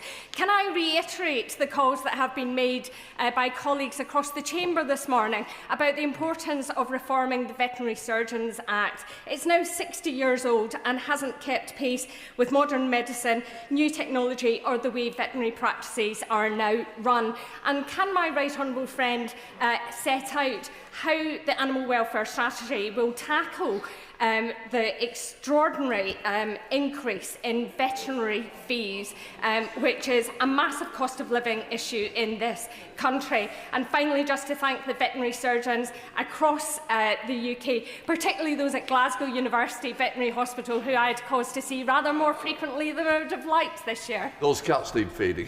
Come on, Secretary. Thank you, Mr. Speaker. I think you have much in common. Can I thank her for her doughty campaigning on this issue? The work that we are doing on the Veterinary Surgeons Act is separate to the animal welfare strategy, but as we have discussed privately, that work is ongoing. Chair of the Select Committee, Alistair Carmichael. I should declare an interest, Mr. Speaker, in that Mrs Carmichael will be one of those veterinary surgeons who will be on call on Christmas Day this year. So it'll be me in the kitchen yet again. It's just, that's fine, that keeps the turkey safe, at least. Just 10 days ago, Baroness Hayman told us that we would get this strategy before Christmas, so being published next week, I suppose, is strictly within the letter of that, but it's not quite within the spirit. The department seems to be struggling a bit with its strategies at the moment. We had an excellent session with the Minister of State on Tuesday, and then she was no sooner out the door than no fewer than 4 fisheries management strategies landed in my inbox. For a New Year's resolution, can I ask the Secretary of State to look at how these things are handled so that this House can scrutinise future strategies? Secretary of State. Well, can I start by thanking his wife for her service over the Christmas period? I'm glad to see that he will be spending a lot of time in his kitchen, by the sounds of it. We promised that we would publish this strategy before Christmas, and we will do precisely that. But obviously, we would like to discuss the strategy with colleagues across the House once it's been published. Thank you, Mr. Speaker, and can I thank the Secretary of State for the update and for the engagement with the various animal welfare charities. I'm particularly concerned or interested in the farmed animals section, given that we have millions and millions of farmed animals in this country. Farmers, I find, are so often the best conservationists, and they want to do even more. Can my honourable friend confirm that British farmers will continue to lead the world with strong animal welfare standards, and consider what more support can be provided to help them do so, and to get the message out to consumers to make more informed choices? Can I thank my honourable friend? He's a great campaigner and for his constituency, and does some great work locally, I know. And I say to him, yes, indeed, we have got a good reputation for animal welfare. I was in Brussels recently meeting my counterparts in the European Commission, and they were very interested in what we're doing here in the UK, and obviously they're doing different things in Europe, but it'll be interesting, always interesting to share notes. But we do have a good reputation around the world. Dr. Luca. Thank you, Mr. Speaker. 2 questions, one practical, one policy. Let's make no mistake, the government's been dragged here today to answer an urgent question about its welfare strategy that it's bringing forward next week, but we can't scrutinise it because Parliament has finished today. Why is that the case? The policy side is, I've written a number of times about animal welfare with regards to rescue and rehoming sector. I hope that's included in this strategy. Could she confirm that it is being looked at and whether further regulations are needed? She's also I thank him for his question. I am sure that there will be opportunities in the new year so that we can have a discussion about the animal welfare strategy, and we'll be able to confirm an answer to his question when it comes out. Rachel Taylor. Thank you, Mr. Speaker. My constituent Brian Griffiths tells me that trail hunting in Warwickshire is often a smokescreen for illegal hunting, with devastating consequences for livestock. When will the government start the consultation on the future of trail hunting? State. In the new year, we will issue a consultation on banning trail hunting, as we committed to do in our manifesto, and she's right in the things that she says about it. Bob. Thank you, Mr. Speaker. As we can't scrutinise the strategy today, can I ask what action is included in the strategy to phase out and remove animal testing in scientific laboratories? State. As he will probably know, it's a joint responsibility, and actually it's a lead for DCIT, but we are working closely with them, and they have released a strategy recently which makes sure that we can use alternatives more quickly to phase out animal testing. So I'd be happy to discuss that with him, but it is more of a DCIT lead than a DEFRA lead, but obviously it is something that's seen as an animal welfare issue, but it does sit with that department. Anna Dix. Thank you, Mr. Speaker, and I'm hoping that you, like me and my family, have already got your turkey ordered from the local butcher for Christmas. Like many of my constituents, I really care about animal welfare, and I look forward to the strategy next week. Can the Minister outline the steps the government is taking to ensure there's really clear labelling and communication so we can all be confident when we go and buy our Christmas turkey in the welfare of what we're eating? Thank you. So stay. Thank you, Mr. Speaker. I have ordered my meat from my local butcher already. Thank you for the reminder for those that might not have. It's a little bit late in the day. We do want to make sure that there is transparency, and we are working on labelling. It won't be part of this strategy, but it's a separate thing. I put my order in at Booze and the Local Butcher. Thank you, Mr. Speaker. We are indeed a nation of animal lovers, and yet every year there are 200,000 sows that are kept in farrowing crates where they can't even turn around, while millions of hens are kept in tiny spaces no bigger than an A4 piece of paper, cruel, cramped conditions that cause a life of pain, a short life of pain and suffering. So, following the recent cross-party letter that I initiated, will the Secretary of State confirm that this animal welfare strategy will include an end to the cruel use of farrowing crates and cages, and importantly, support for farmers through this transition so people can have confidence in so-called welfare assured systems? Secretary of State. Well, thank him for his question, and I know he's active on the issue of farrowing crates. 50% of sows in the herd do give birth outside, but we are looking at what further we can do to deal with the rest that aren't. So it is something that is a priority for the government. Thank you. Francois. Thank you, sir. My wife, who is a radiographer, is on call on Christmas Day. Luckily, we're going to the in-laws, so hopefully that will cover it. We know, sir, they're not going to risk that.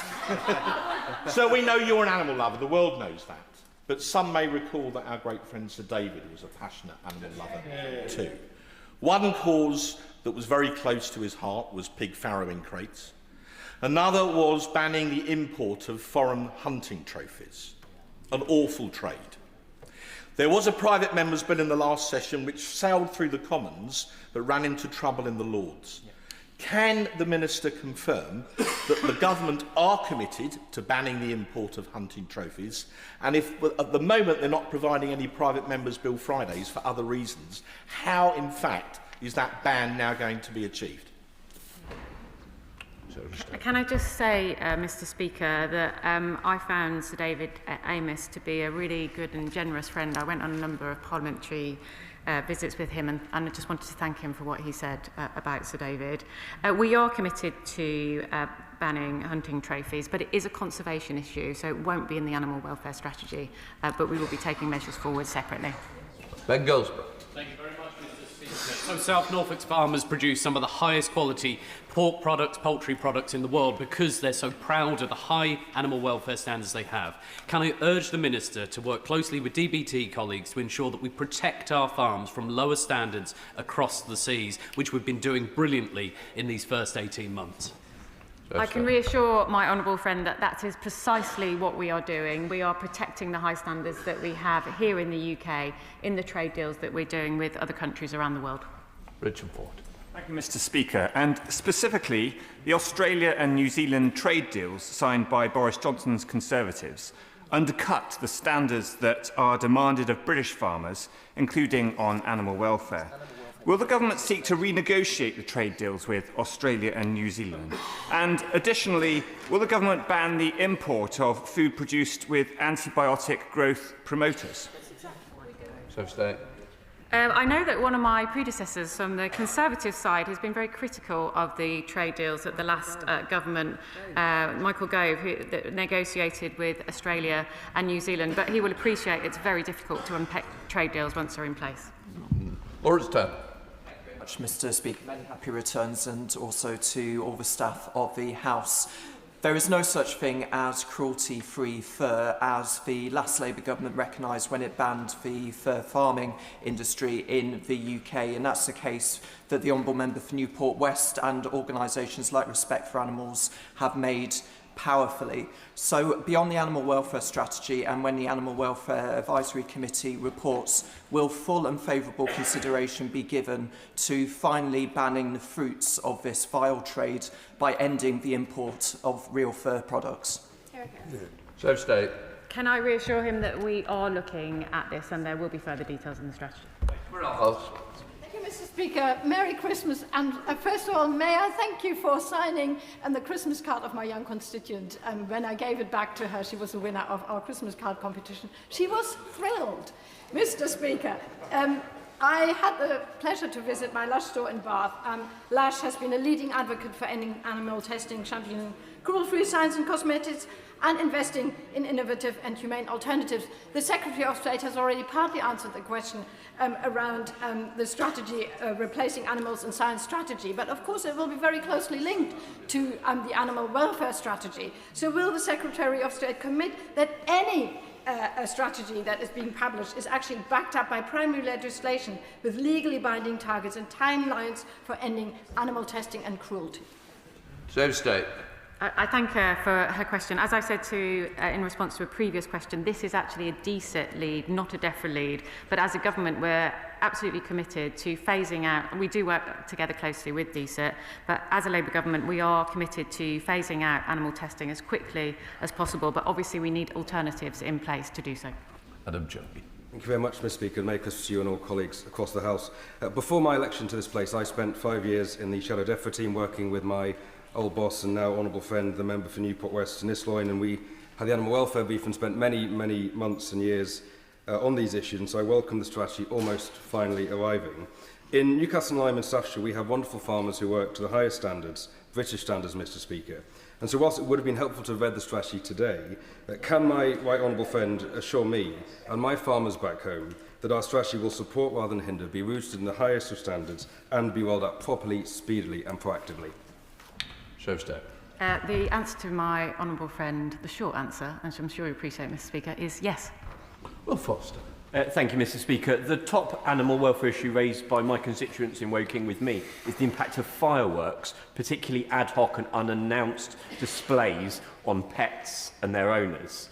Please can the Secretary of State reassure me and others across the House who I am sure are concerned about this as well, that this strategy will finally tackle this issue and provide much needed relief to pets and their owners? So state. I thank him for his question. This is something that's raised with me in my constituency too. It is a very tricky issue, however, because there are lots of people across the country at different religious festivals and also obviously Guy Fawkes Day who do enjoy fireworks, so it's getting the balance right, I'm afraid. Right, we'll let the front bench change over.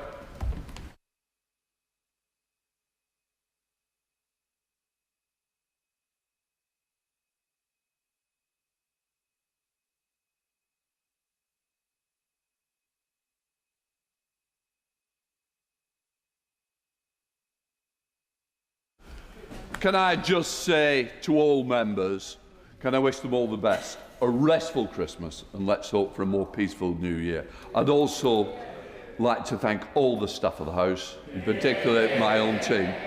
They've been wonderful to look after us, and I've got to say those who are working over the Christmas period to keep this House safe, must thank them as well. So, as I say, I wish you all the best for Christmas. From myself and Natalie, who is very pleased that his cards have sold well this year. So let me go to the acting Shadow Leader of the House, John Lamont. Thank you very much, Mr. Speaker. Will the Leader give us the forthcoming business? Leader of the House. Speaker, the business of the week commencing 5th of January 2026 will include Monday the 5th of January debate on a motion on mobile connectivity in rural areas. The subject for this debate was determined by the Backbench Business Committee. Tuesday the 6th of January, second reading of the Cyber Security and Resilience Network and Information Systems Bill. Wednesday the 7th of January, Opposition Day on a motion in the name of the official opposition, subject yet to be announced. Thursday the 8th of January, debate on a motion on the effectiveness of Magnitsky-style sanctions for serious human rights abuses, followed by a debate on a motion on high street gambling reform. The subject for these debates were determined by the Backbench Business Committee.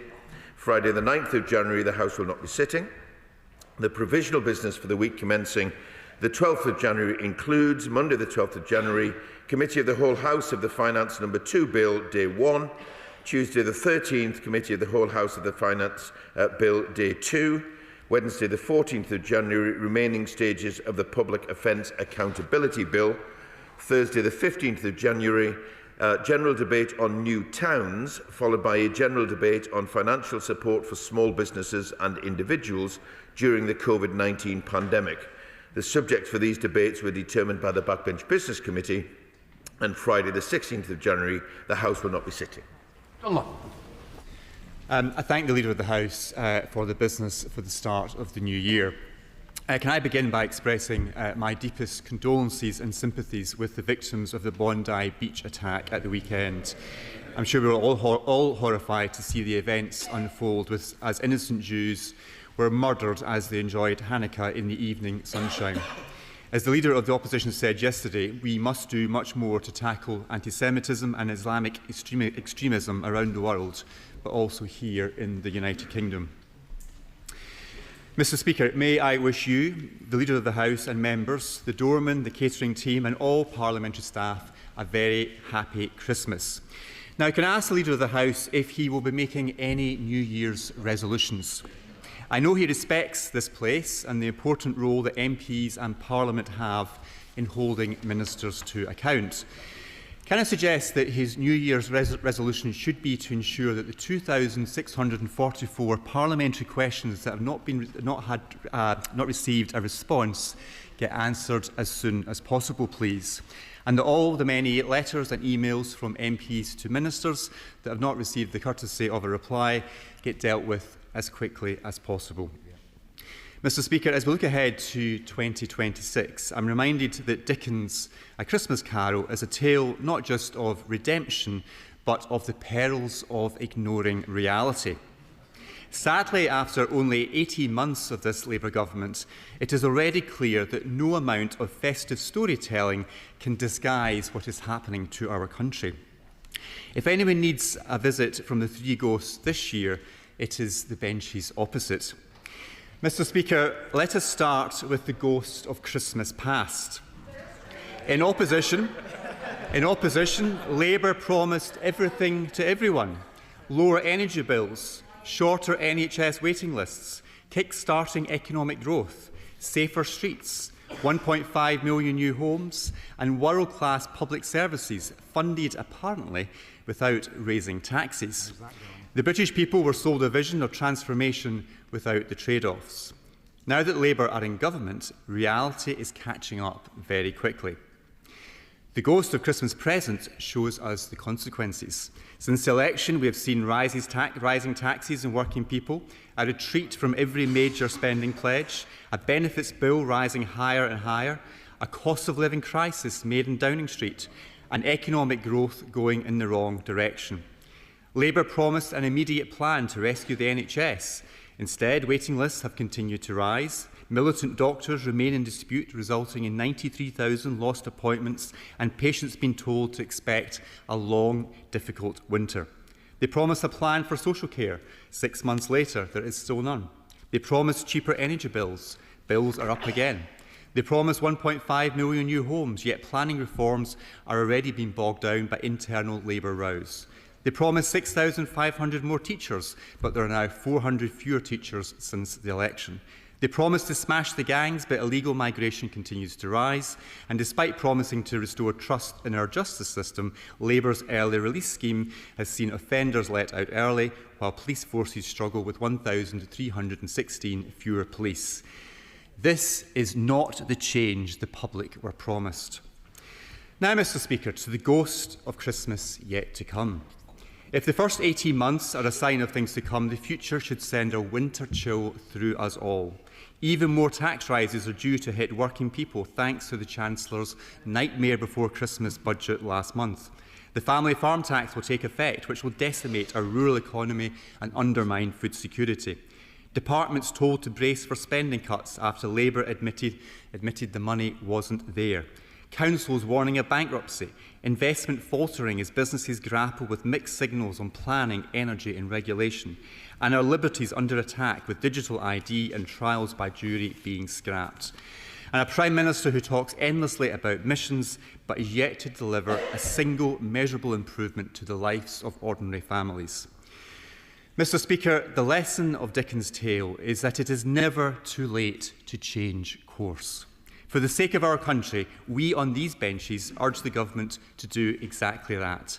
Be honest about what you can fund, be transparent about what you're going to cut, show some backbone and, above all else, keep your promises. Let us hope, Mr. Speaker, that by next Christmas the Government has changed direction, because the country cannot afford another year like 2025. Happy New Year. Leader of the House. Thank you very much indeed, Mr. Speaker, and I thank the Shadow Deputy Leader for his questions. First of all, Mr. Speaker, let me join him and I think the whole House in sending our thoughts and condolences to those affected by the terrorist attacks in Bondi Beach. Hanukkah should be a time of celebration, Mr. Speaker. Instead, it's become a scene of horror and violence. Anti-Semitism has absolutely no place in our society, and we stand in solidarity with the Jewish community.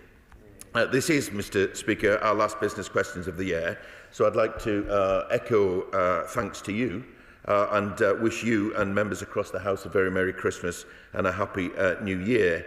It's a shame, Mr. Speaker, that there aren't any Reform members in the House joining us today. I understand, Mr. Speaker, that their nativity play has been cancelled this year because they couldn't find three wise men. But I do want to address some of the points raised by the Shadow Deputy Leader specifically. But first of all, let me take the opportunity to reflect on what has been achieved over the past 12 months and recognise and thank all those who have embodied the spirit of goodwill and service this year. Firstly, our charities and organisations who work so hard in our constituencies, none of them more important than supporting people who are experiencing homelessness. This Government, Mr. Speaker, is backing them with our homelessness strategy, which outlines our commitment to halve the number of long-term rough sleepers. We're also delivering on our promise of safe and secure housing by banning no-fault evictions and introducing new protection for renters. We're bringing forward planning reform to build the new homes that we need and deliver the biggest boost to social and affordable homes in a generation.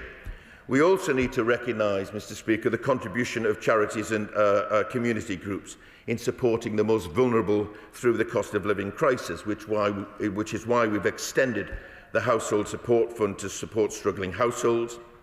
We've also launched the Warm Homes Plan to deliver lower energy bills and lift 1 million households out of fuel poverty.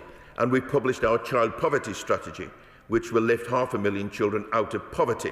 We're improving children's life chances now and addressing the root causes of child poverty in the future. Mr. Speaker, I also want to thank teachers and all those who support our young people, and I hope that they get a well-deserved rest over the festive period, because we're backing them by investing in our children's future, recruiting 6,500 more teachers nationally, and increasing school funding by £1.7 billion. NHS workers are the backbone of our health service, and I want to recognise their dedication, those who continue to care for patients through the festive period. We're backing them, Mr. Speaker, with our long-term plan to rebuild our NHS over the next 10 years, protecting investment, creating more appointments and recruiting more GPs and mental health workers.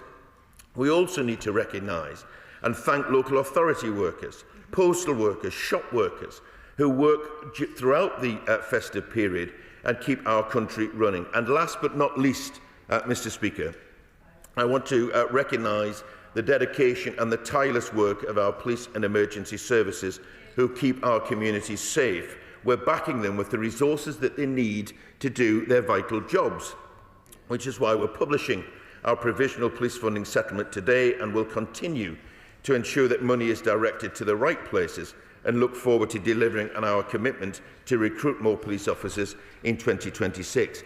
Let me address some of the points that the honourable gentleman made directly. He asks me what my New Year resolution will be, and it is not to make resolutions. The second point, he raises the issue of PQs, and he said I take it seriously. I do take it seriously, both PQs and other correspondence from ministers, and we do constantly tell departments that they need to up their game. But he knows, because of his work, not least on the Modernisation Committee, that there is a deeper issue here around PQs, because there's been an enormous increase in PQs, and quite frankly, departments need to up their game, but at the same time, we need to think carefully about the number of PQs that are put in and whether or not actually this system at times can cope. And this has not just been a problem for this government, it's been a problem, I think, for the previous government too. And let me finish on this point, because the honourable gentleman wanted to quote from Dickens, and he talks from and about A Christmas Carol. Let me instead turn to A Tale of Two Cities, and let us draw a comparison between 14 years of Conservative government and 18 months of this government, which I paraphrase, it was the worst of times, it's now the best of times. Just to pick up, there was a couple who didn't get in last week, so we're going to start with those. Andy McNay. Thank you, Mr. Speaker, and a very, very Merry Christmas to you and all the House staff and all colleagues across the place. Since getting elected, myself and colleagues across Lancashire have been campaigning for more funding for our local services. And so when new local government funding was announced yesterday, I was really pleased to see this government has properly listened. With funding now following need and a decade of austerity ending, it's great to see Blackburn, Darwen and Rosendale councils getting significant increases, and I'll be working with council leaders to make sure the impacts are felt in every community. But in Rosendale, most of our key services are delivered by Lancashire County Council. These services have been under threat since reform took control, with cuts to nurseries, gritting and care homes all being considered. But now, thanks to this government and lobbying by Labour MPs across Lancashire, the County Council will be getting a massive increase, £310 million more by 2028. So reform have no more excuses now.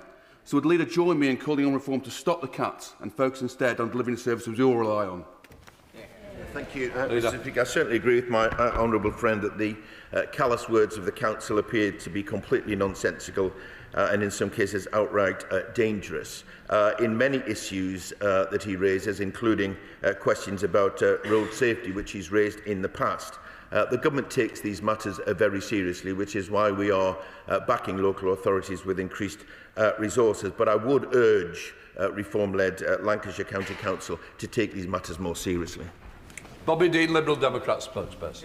Thank you, Mr. Speaker. May I associate myself, first of all, with the comments the Leader of the House made about the victims of the Bondi beach attack. Anti-Semitism has no place in our society, and I'm glad that the House is united against hate.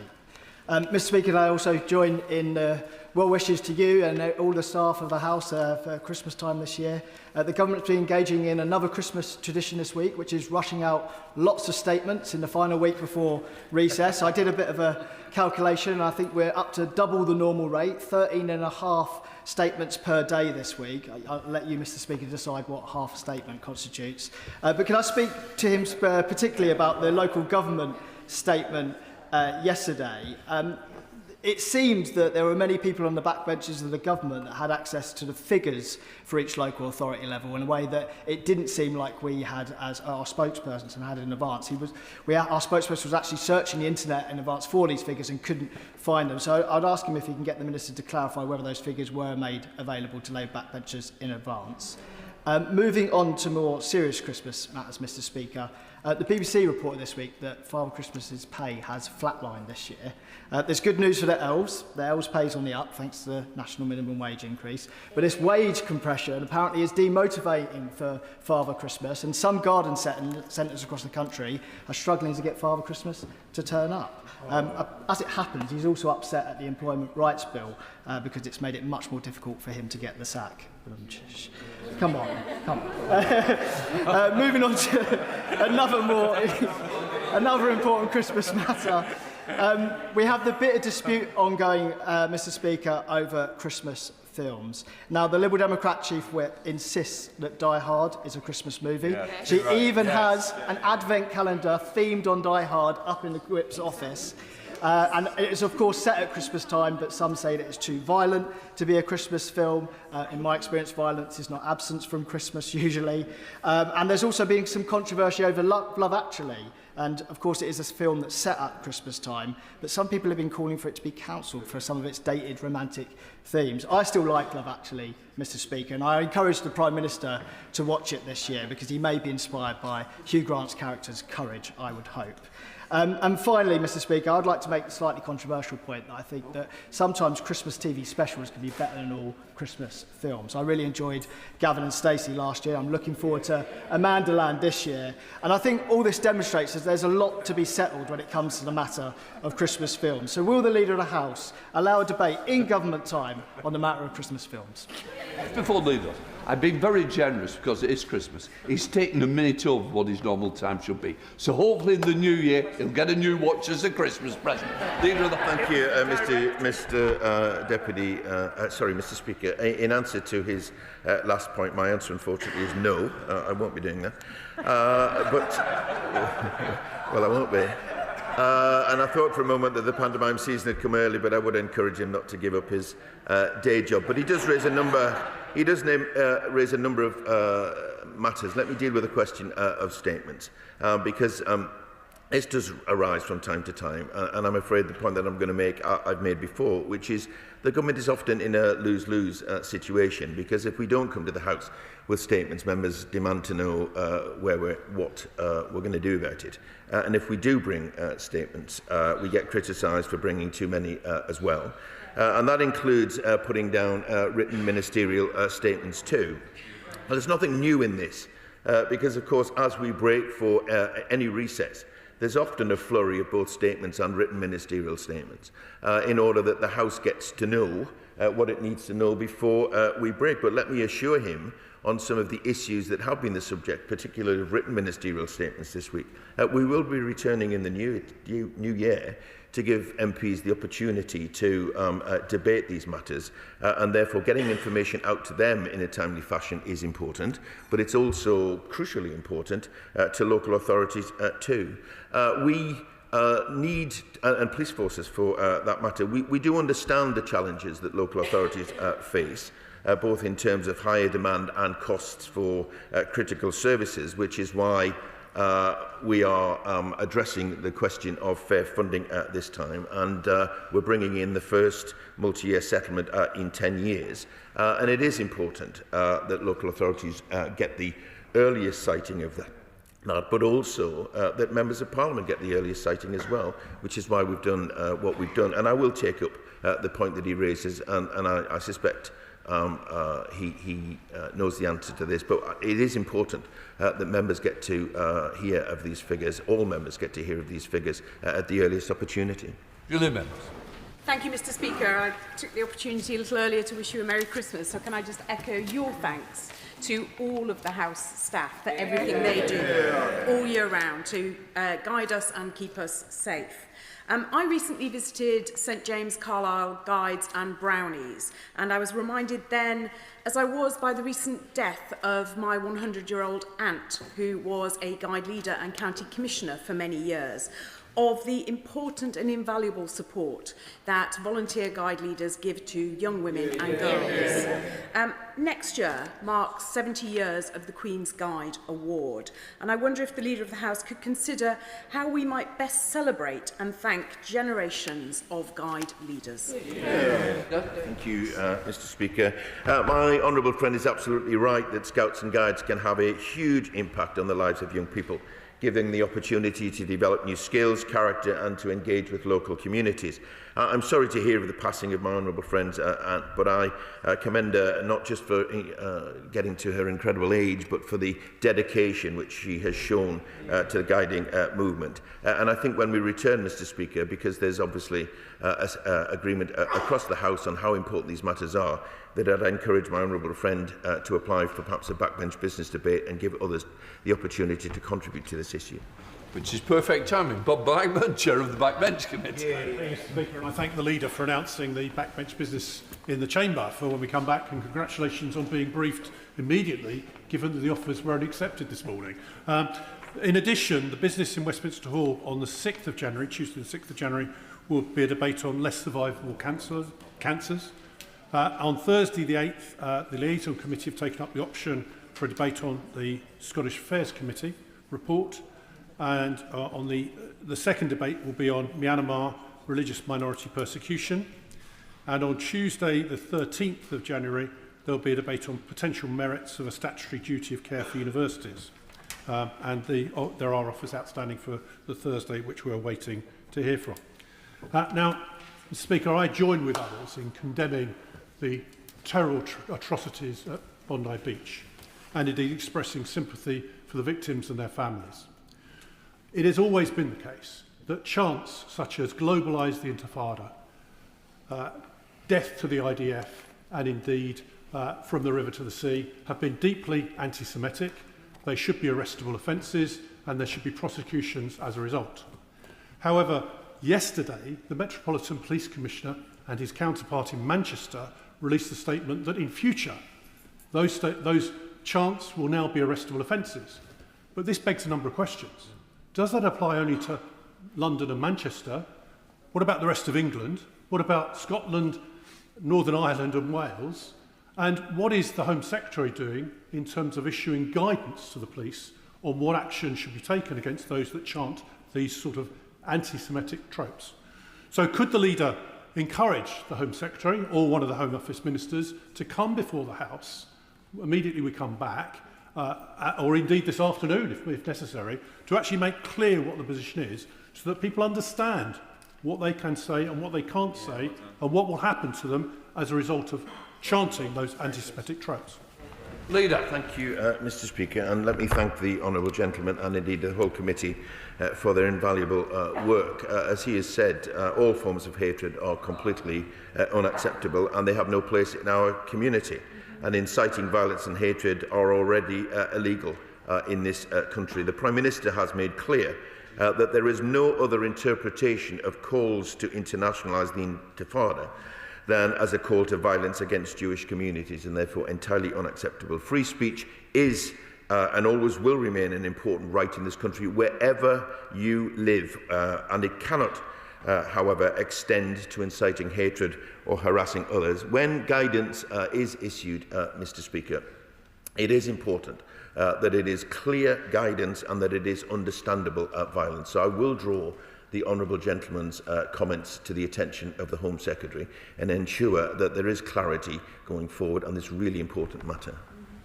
Ewan Steinbeck. Speaker, and Merry Christmas. The Christmas spirit is alive and well in Falkirk, whether it be the Denny Boys getting everybody into the mood last month with their ring doorbell edition of Last Christmas, the school Christmas fairs, which I know many of my family and friends who are teachers are still enjoying, and the very successful inaugural Falkirk Festival of Trees, which took place last weekend and the weekend before, in no small part thanks to the Falkirk Delivers team. Would the Leader of the House join me in thanking the workers, emergency services and volunteers across Falkirk and across the country who will be working so hard this Christmas so that we can all enjoy a restful Christmas and a peaceful New Year. Leader of the House. I'd certainly like to thank my honourable friend for bringing such festive news to business questions, and I'm sure that the whole House will join me in thanking workers and volunteers in his Falkirk constituency, in businesses and local organisations for all their tireless efforts in bringing Christmas spirit to their community. But of course, in doing so, we thank similar organisations, individuals in all of our constituencies for the fantastic work that they do. Father of the House, Sir Edward Lee. May I ask the Leader of the House about restoration and renewal of Parliament? This is fast developing into a major scandal. According to some estimates, up to £800 million may have been spent already, with barely a brick being laid. We need an urgent decision. I mean, I served for many years on various bodies concerned with this, and this whole debate has been bedevilled by plans for decant, which may never happen, decant for 15 years, setting up a delivery authority, instead of just getting on with the work around us. Now, the Leader of the House may not agree with my particular view, but I'm sure he will agree that we need to have a decision, there needs to be clear leadership, and we need to get on with the work. Thank you, Mr. Speaker. I absolutely agree with the Father of the House, actually, and made it, in taking this job, one of my priorities to see if we could move this forward. And I'm pleased to be able to tell him that there is a degree of consensus between the two commissions and indeed the client board on these matters, and a report will be forthcoming early in the new year. It is important that we get the report right rather than to rush it, but it will bring forward what the future might look like and where decisions might lie. And I hope that will give the opportunity to members to consider these matters carefully, because it is important, in my view, that we do make progress. But whichever route we go, it doesn't come without a considerable cost. And I'm absolutely clear, Mr. Speaker, that once that report is out there and members have had a chance to digest it, that it will be up to this House and indeed the other place to have the final say on how we move forward. And I do hope we move forward on these matters. Terry Jack. Thank you, Mr. Speaker. I am very proud to employ a SEND specialist caseworker, and I am grateful that Parliament funds this role, which is currently supporting more than 150 families across South West Norfolk, families that are desperate and navigating a SEND system that we know to be in crisis. Does the leader share my concern that Tory-controlled Norfolk County Council has recently written to me to try to close down this support service, continuing their adversarial approach to dealing with SEND in the county, rather than focusing on supporting vulnerable families? Thank you, Mr. Speaker. My honourable friend is a champion for SEND matters, and I thank him for that. The SEND system is broken, but we are working to fix it, investing a total of £12 billion into SEND this year, and we will be bringing forward a schools white paper, as he knows, early in the new year. But politics, Mr. Speaker, is about choices and it's about priorities, and it's a great pity that the council that he refers to appears to have set themselves at odds with so many families in his areas by taking the position that they have. Monica Harding. Thank you, Mr. Speaker, and may I wish you, Mr. Speaker, and your team a very Merry Christmas, and may I also put on record our thanks for the forbearance of your staff and your team for us new MPs in this last year. Sandown Park Racecourse in my constituency of East Walton was the late Queen Mother's favourite racecourse and is this year closing off a year of celebrations for its 150th birthday. For a century and a half, this historic venue has not only been brought enjoyment to my constituents, but also has been a vital employer and a contributor to the local economy, driving footfall and trade for Esher High Street and supporting local shops, restaurants, pubs and hotels on race days and during major events. It also provides valued support for our very own Princess Alice Hospice through its fundraising events such as Santa Fun Run last week. So will the Leader of the House consider making time in government time to recognise in this House the contribution of long-established local venues like Sandown Park Racecourse to local economies? The race has finished. Come on, thank you very much. Thank you very much indeed, Mr. Speaker. Yes, I certainly do. It's important. Our racecourses are very important. Not just at this time of year, but throughout the year. But what is clear is that they're much more than just a place where people go to watch racing. They're very much part of the local community. So I very much support her comments and wish Sandown a great future. Smith. Thank you, Mr. Speaker, and Merry Christmas to all. Mr. Speaker, I bet members will join me in paying tribute to our hard-working posties and sorting office staff. The team in Ebervale do a brilliant job, but despite their best efforts, constituents report delays receiving letters and even missed hospital appointments. Royal Mail management cite resourcing challenges. So does the Leader of the House agree with me that Ofcom should ensure that the Royal Mail meets their universal service obligation, and can we have a government statement on this? Mr. Speaker, my honourable friend raises a point which is not just in his constituency, but many of our constituencies as well, and therefore I do agree with them on the Ofcom point. And perhaps once we get through this festive period, and we thank postal workers throughout the country for the work that they're doing, once we get through this very busy festive period, perhaps he should apply for a debate and we can reflect on what has happened. John Hayes. Mr. Speaker, Merry Christmas to you, to the Leader and my friends from across the House. I also wish Merry Christmas to my constituent in Holbeach, Annette Bramley, although I know at this particular time she'll be grieving her lost daughter Holly, who was brutally murdered by a worthless, wicked husband. We've just debated animal welfare, and this week we've talked about violence against women. This man tortured and brutally killed Holly's pets before he killed her. So often that's the case. First came God's creatures, then come men and women. So will the Leader of the House bring a statement supporting Annette's campaign for a national register of animal cruelty? It would give some solace, some hope to those many women and children, and men, by the way, who face domestic abuse.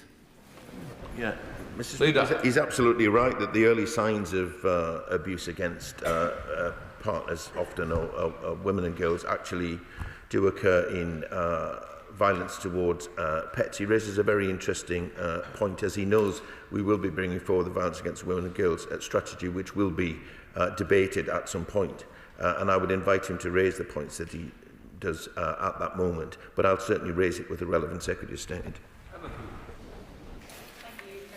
Mr. Speaker, tomorrow I have the absolute privilege of going along to Burden Primary School to meet Ava, the winner of my Cramlington and Killingworth constituency Christmas card competition. Ava won amidst fierce competition from other schools right across the constituency with a fantastic design. Now, the card has gone to the King, to the Prime Minister, to you, of course, Mr. Speaker, and to many local community groups, organisations and businesses across the area. But will the Leader please join me in congratulating Ava, wishing all the pupils and teachers at Burden and all the schools right across Cramlington and Killingworth a very Merry Christmas. Speaker, absolutely join my honourable friend in congratulating Ava and indeed the whole of Burden Primary School on winning the competition. I think, if my memory serves me correctly, last year's winner was Shiremoor Primary School, which I'm jealous to say used to be in my seat but is now in hers, and I wish them well too. But I also want to take this opportunity to thank the teachers, teaching assistants and all the hard-working staff in our local schools and indeed across the country, and wish them all a very peaceful but Merry Christmas. Sir Gavin. Thank you, Mr. Speaker. I have no doubt you'll be very organised and ready for Christmas with all your presents purchased and wrapped, but some of us are not quite like that, and will be panicked in terms of making purchases around our constituencies this weekend coming. But if they're parking in Penkridge at Boscombe Retail Centre or the Quinton Court Shopping Centre in Great Worley, there's a very high chance that the parking operator, Park Maven, will be actually issuing tickets on their cars, totally unjustified. What more can be done in order to stop these rogue operators, and can we have a statement from the government? Thank you, Mr. Speaker. I hope that the operators will have heard the right honourable gentleman's words, because this is an issue, not just in his constituency but elsewhere too. We did, I have to say, in government attempt to tackle this issue, and we did some really good things on these matters. But of course there are some situations where they do continue. So I will write to him, having taken this matter up with the Transport Secretary, but also indeed I think the Home Secretary will have some responsibility in these matters as well, and get back to him. Madam Barton. Thank you, Mr. Speaker, and may I wish you and all of the staff a very Merry Christmas. I want to thank constituents in Portsmouth North for raising concerns about playgrounds that lack age-appropriate equipment and proper access for disabled children in Stamshore, Hilsey and Baffins, and it also contributes, Mr. Speaker, to antisocial behaviour in these playgrounds. Will the Leader of the House make time for the Secretary of State for Housing, Communities and Local Government to update the House on how councils can access the £18 million announced in the budget to refurbish playgrounds, and how sites can be prioritised so families in Pompey can once again enjoy safe places to play? Thank you, Mr. Speaker. First of all, can I thank my honourable friend for her assiduous campaigning on behalf of her constituents, and join with her in recognising the importance of playgrounds, the important part that they play in our social infrastructure. I'll draw her attention to ministers, Mr. Speaker, and ensure that she gets a reply on the matter of how to access the funding. John Glenn. Thank you, Mr. Speaker. On Sunday, George Starling told me of the work that he's been doing as a volunteer for the Prison Fellowship with the Sycamore Tree Project, which is a restorative justice scheme that's been going on for over 50 years. Now, this scheme has been shut down and their appeal has also not been granted. This is a victim awareness and restorative justice programme involving 6 weeks of work in prisons up and down the country. Could we have a statement from the Minister or a debate on the role of Christian charities in delivering restorative justice? it seems very unreasonable that all these volunteers have done such amazing work over 25 years are going to be stopped from continuing to do so. Speaker, certainly let me pay tribute to the work of George Starling and the Sycamore project, not least because it's something that's been going for 50 years. I don't know the details of why the funding might not be in place, but I will take up the matter with perhaps with the Prisons Minister, who I know shares the views on the matter of restorative justice and how we need to improve our prison system. John Trickey. Thank you very much, sir. And can I warmly endorse the generous comments of the leader towards all public sector workers, often working on low pay, serving our community, especially in holiday periods. But I can't extend that warm greeting to the management at Yorkshire Water. They have polluted our river courses, they've raised their prices, and they've failed to deliver services more generally.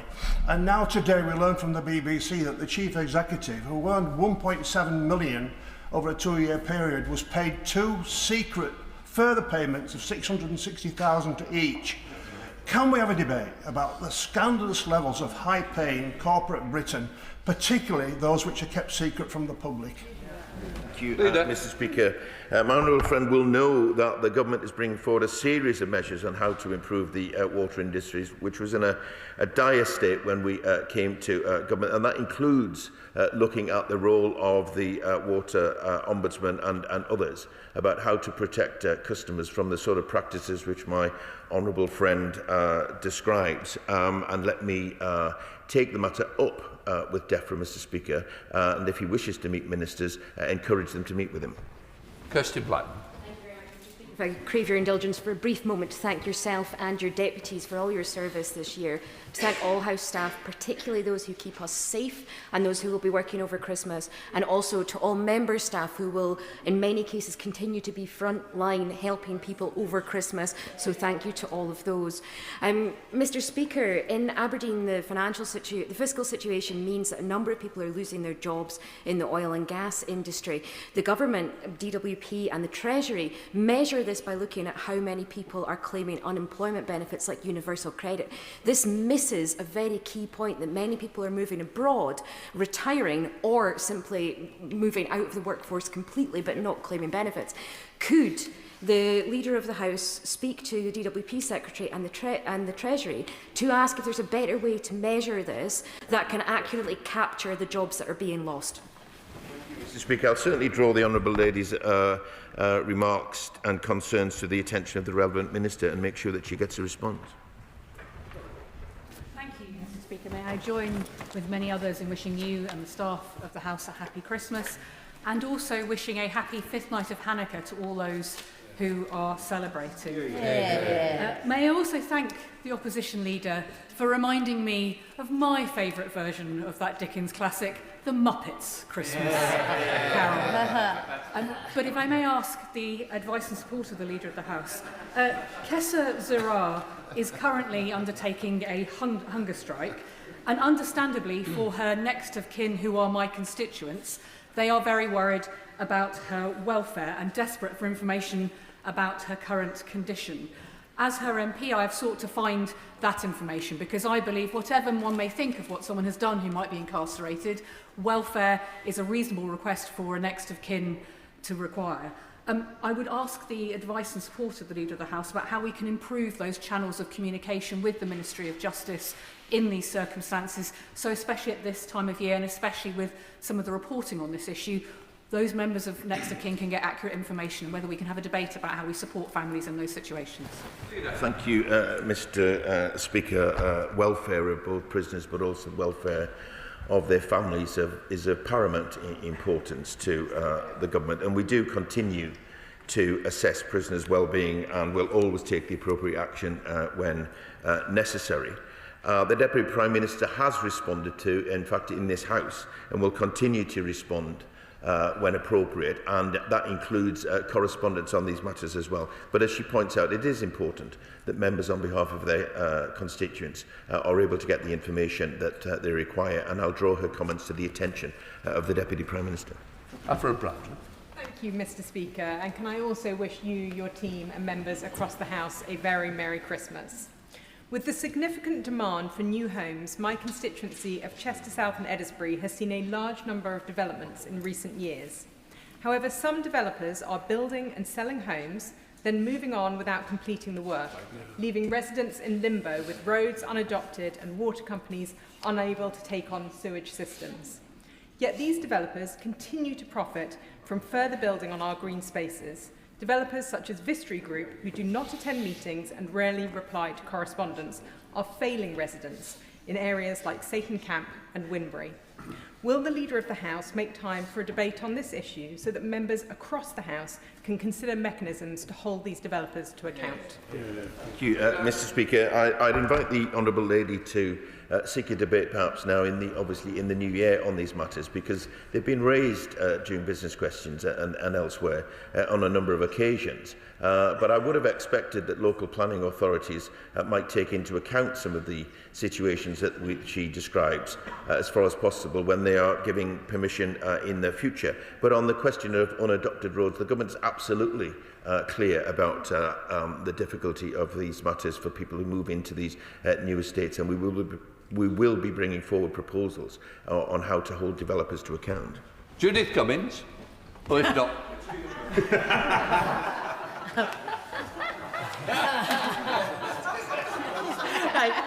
Thank you, Mr. Speaker, and I wish both you and your staff a very Merry Christmas.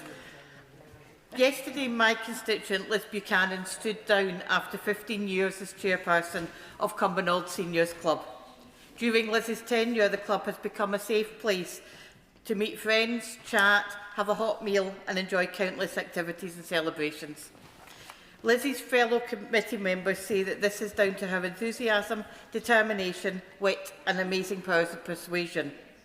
Will the Leader of the House join me in paying tribute to Liz and all of those who volunteer to make our communities a much better place to live in? Thank you, Mr. Speaker. I absolutely join my honourable friend in paying tribute to Liz. 15 years is a wonderful achievement. Clearly, she did a great job. But volunteers like Liz are the absolute backbone of our communities, and it's right that they get a mention in this place and that we celebrate the work that they do. Lady Chair. Thank you, Mr. Speaker. The child maintenance system presents a number of challenges for MPs. I think the fact that the Minister for CMS is in the other place is one of those challenges, and it means that we've not debated the child maintenance system in government time in some time.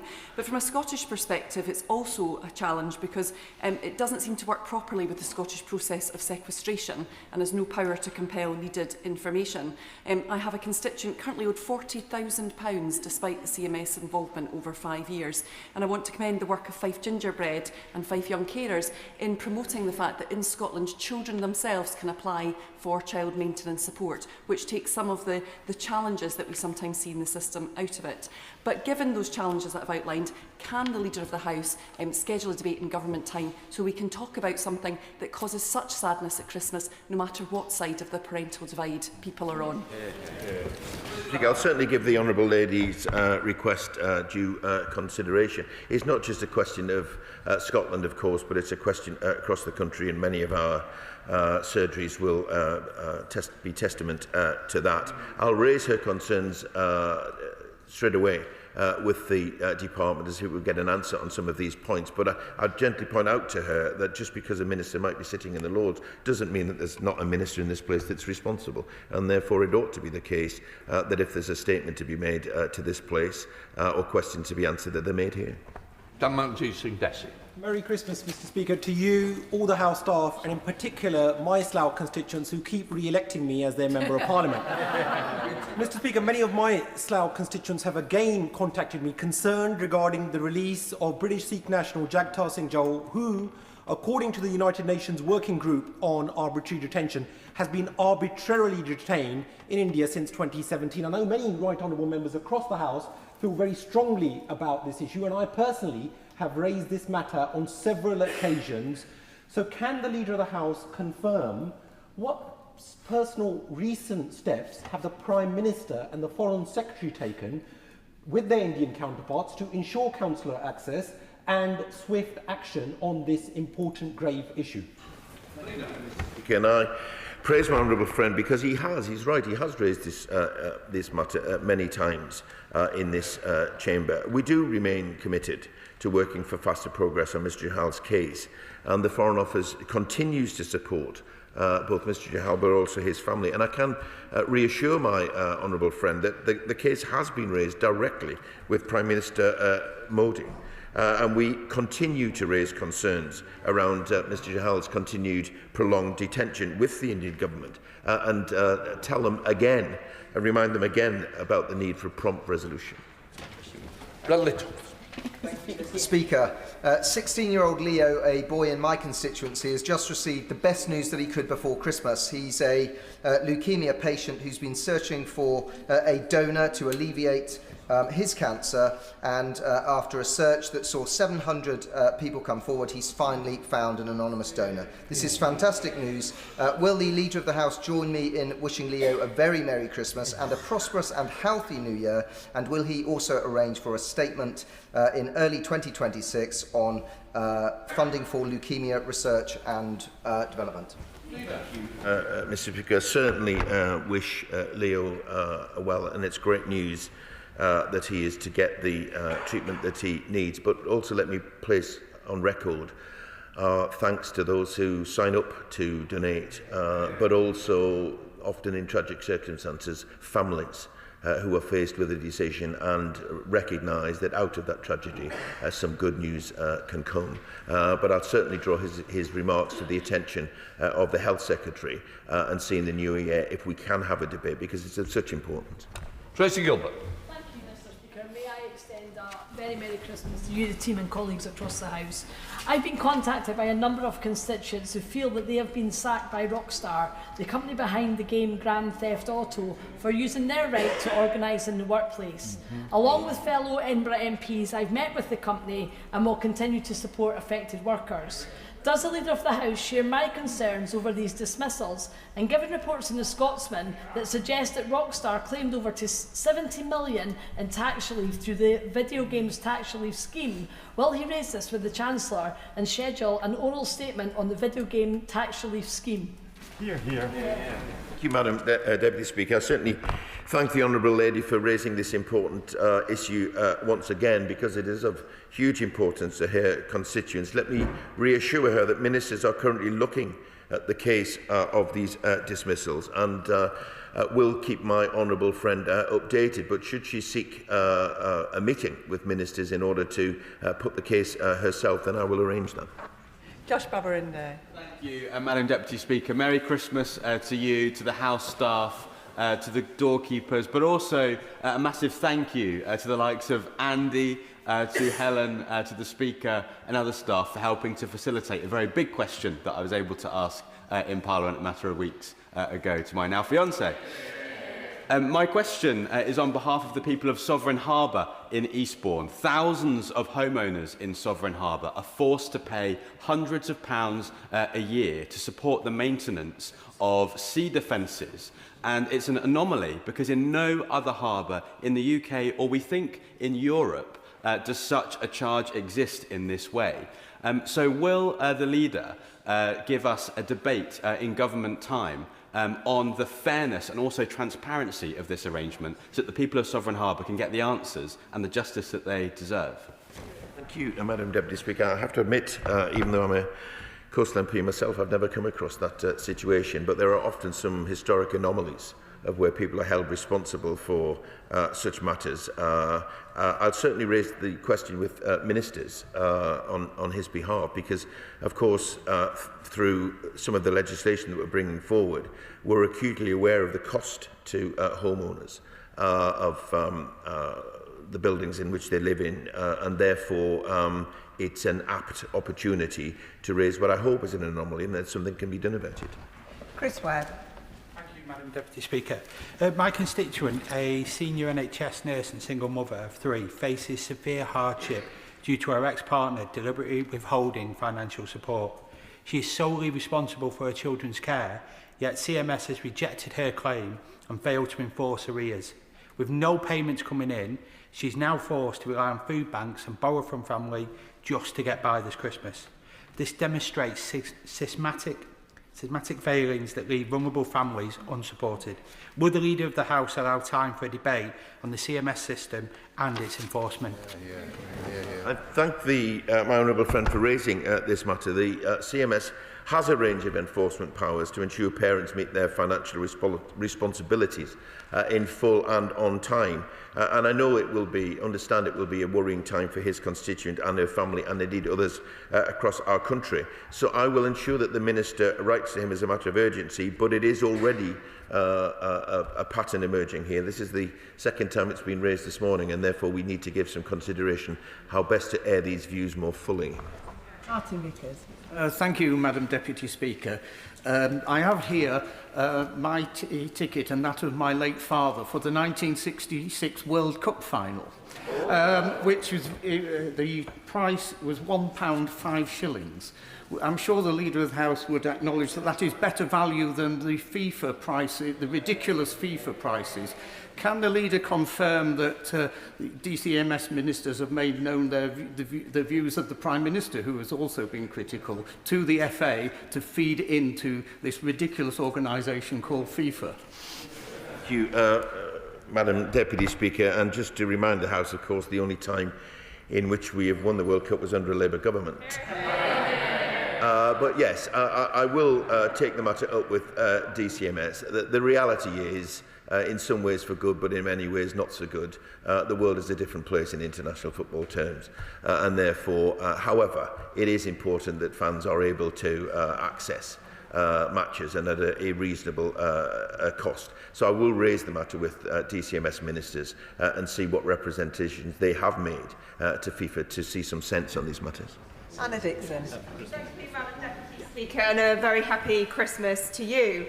This weekend sees Bingley's Myrtle Park host the closing event of Bradford 2025, and I hope you'll agree with me, it's been a fantastic year for Bradford with so many brilliant events. There's been thousands of events across the whole district throughout the year and audiences in the millions since the opening ceremony rise in Centenary Square back in a very chilly January.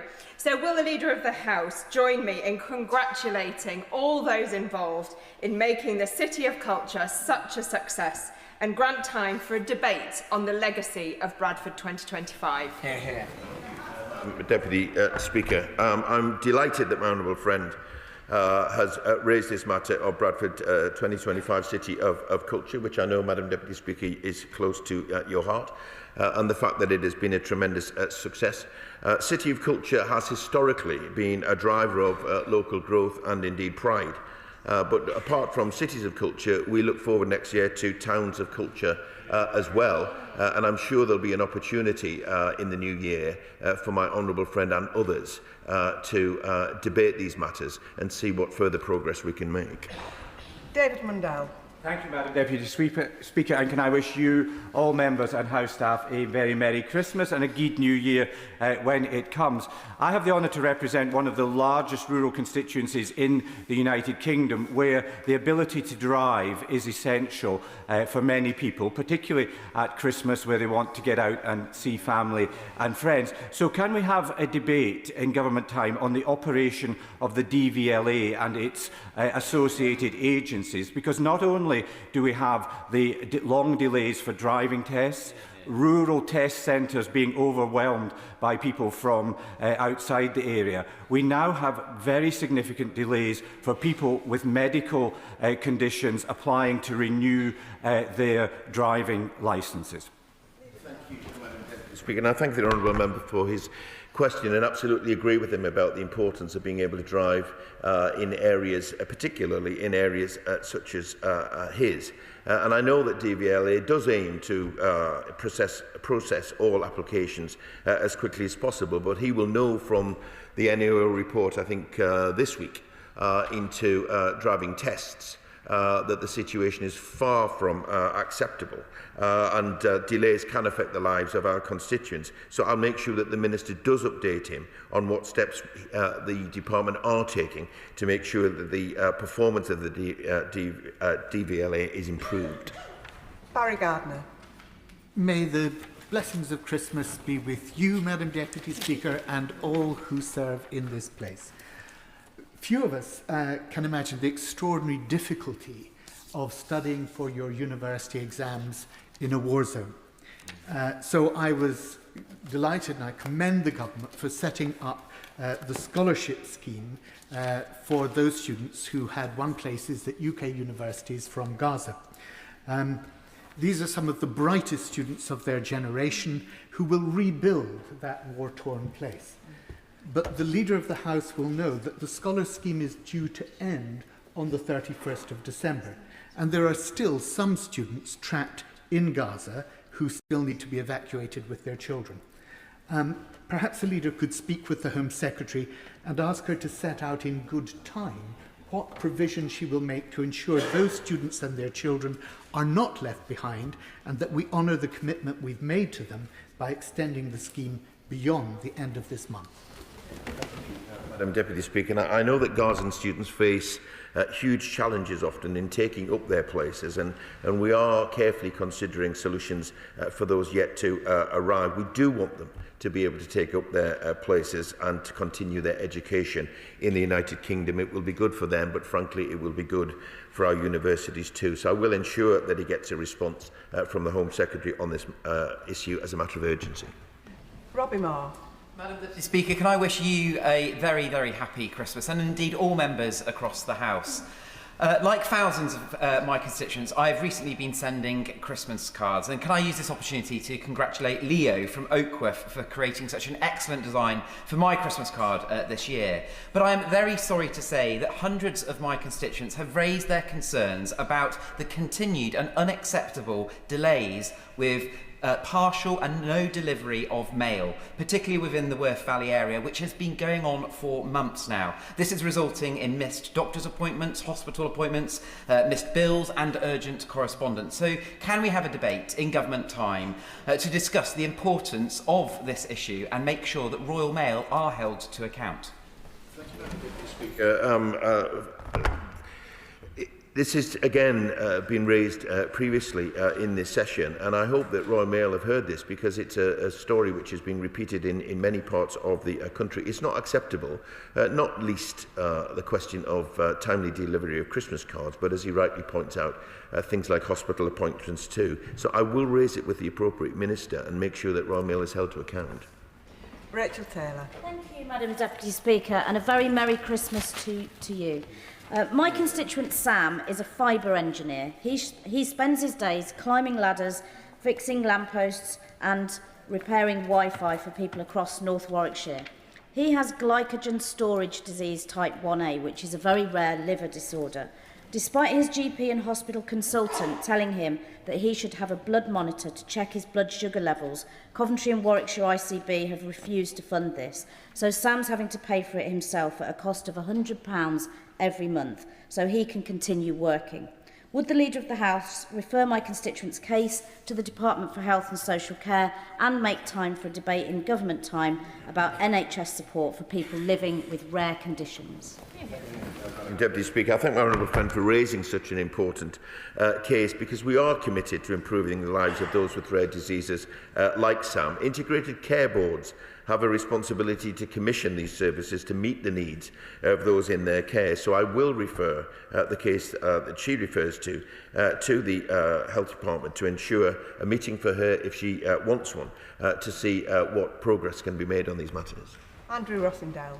Thank you, Madam Deputy Speaker. May I wish you a very Merry Christmas and all the staff in Speaker's office, and thank you for your kindness and courtesy throughout the last year. However, I say to the Leader of the House that this Christmas, my constituents in Romford are becoming increasingly afraid of walking through their own town centre, with reports of violent crime and street robberies becoming a regular occurrence.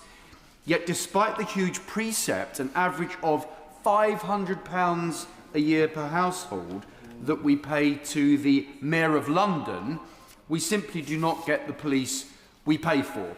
Inner London always takes priority.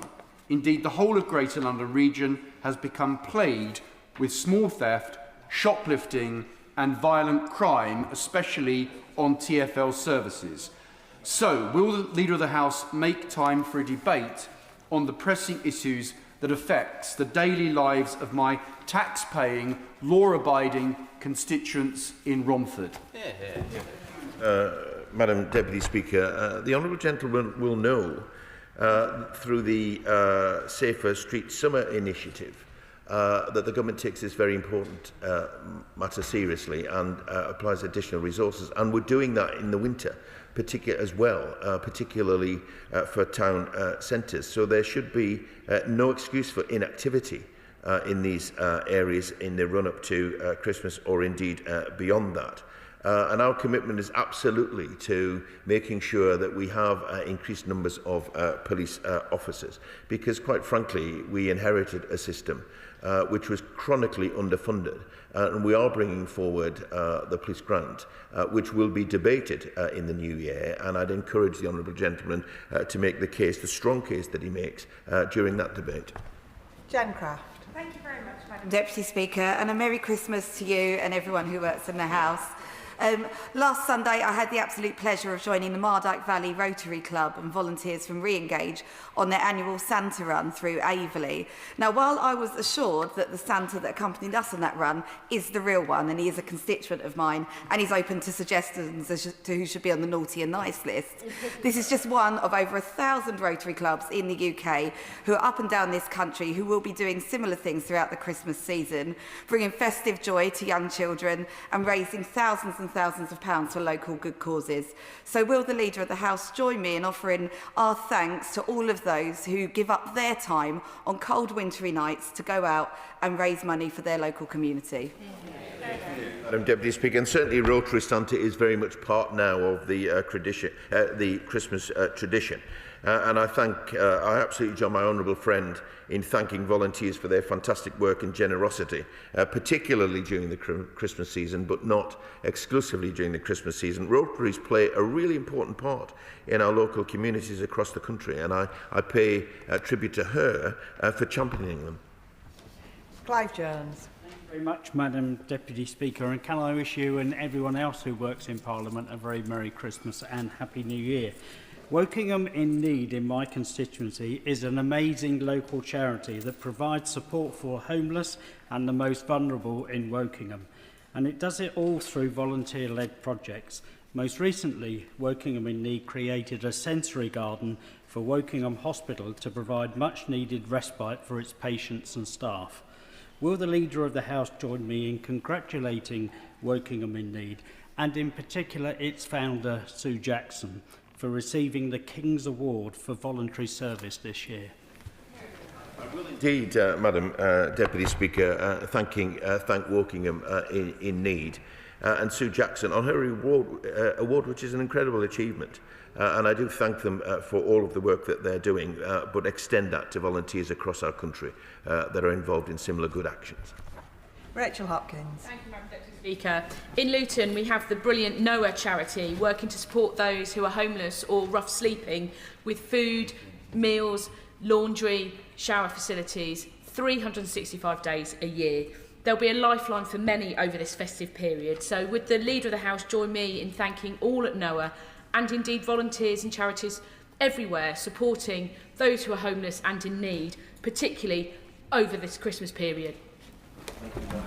In my opening remarks, I'd paid tribute to charities involved in the homelessness sector, and I repeat my thanks for the work that they do throughout the year, but it's particularly, I think, prominent during the Christmas period. Charities provide an invaluable support to people experiencing homelessness, but as I said earlier in my remarks, we are backing them through the homelessness strategy with our aim to halve the number of long-term rough sleepers.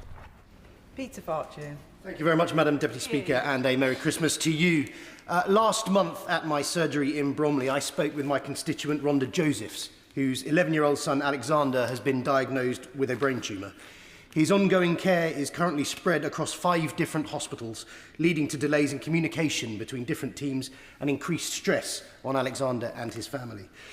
My constituent feels that transferring her son's care to Great Ormond Street, where all this can happen under one roof, would be the most sensible option. However, this has been rejected.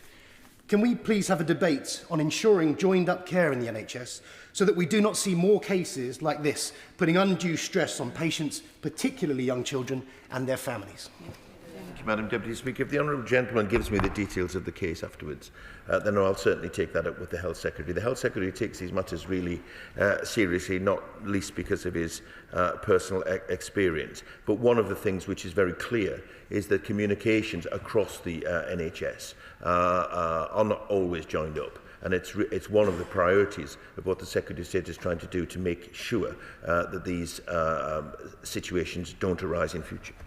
Peter Prinsley. Thank you, Madam Deputy Speaker. So the Hanukkah murder of the Jews on Bondi Beach has reverberated around the world. And I shall go from here to sign a book of condolence at Australia House. Now, UK synagogues require security guards for religious services. If this were true of churches in the United Kingdom, it would be considered a national emergency. The oldest hatred has re-emerged in our times. This is not otherwise lawful protest against the actions of an elected Israeli government. Globalise the Intifada has only one meaning as far as UK Jews such as myself are concerned. So will the Leader of the House provide government time for a debate on anti-Semitism in the United Kingdom? For now is the time for action.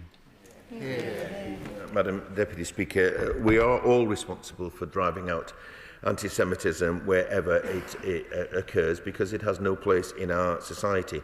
And the government has invested an extra £10 million this year to strengthen security measures around synagogues and Jewish schools, and will be brought forward legislation in the Crime and Policing Bill to address the issue of protests outside places of worship. It is a priority for the government. It's a personal priority for the Prime Minister, who feels very strongly with this, and we are working very closely with the police to step up what they're doing and to give reassurance to people, particularly at Hanukkah events. Dr. Luke Evans. This Saturday is the Hopkins Brother Tractor Run, where dozens of tractors covered in lights will start off in Barwell and go through Elshilton, Hinckley, Higham, Stoke Golding, Dadmington, Market Bosworth, Desford and past my house in Newbold Verdon.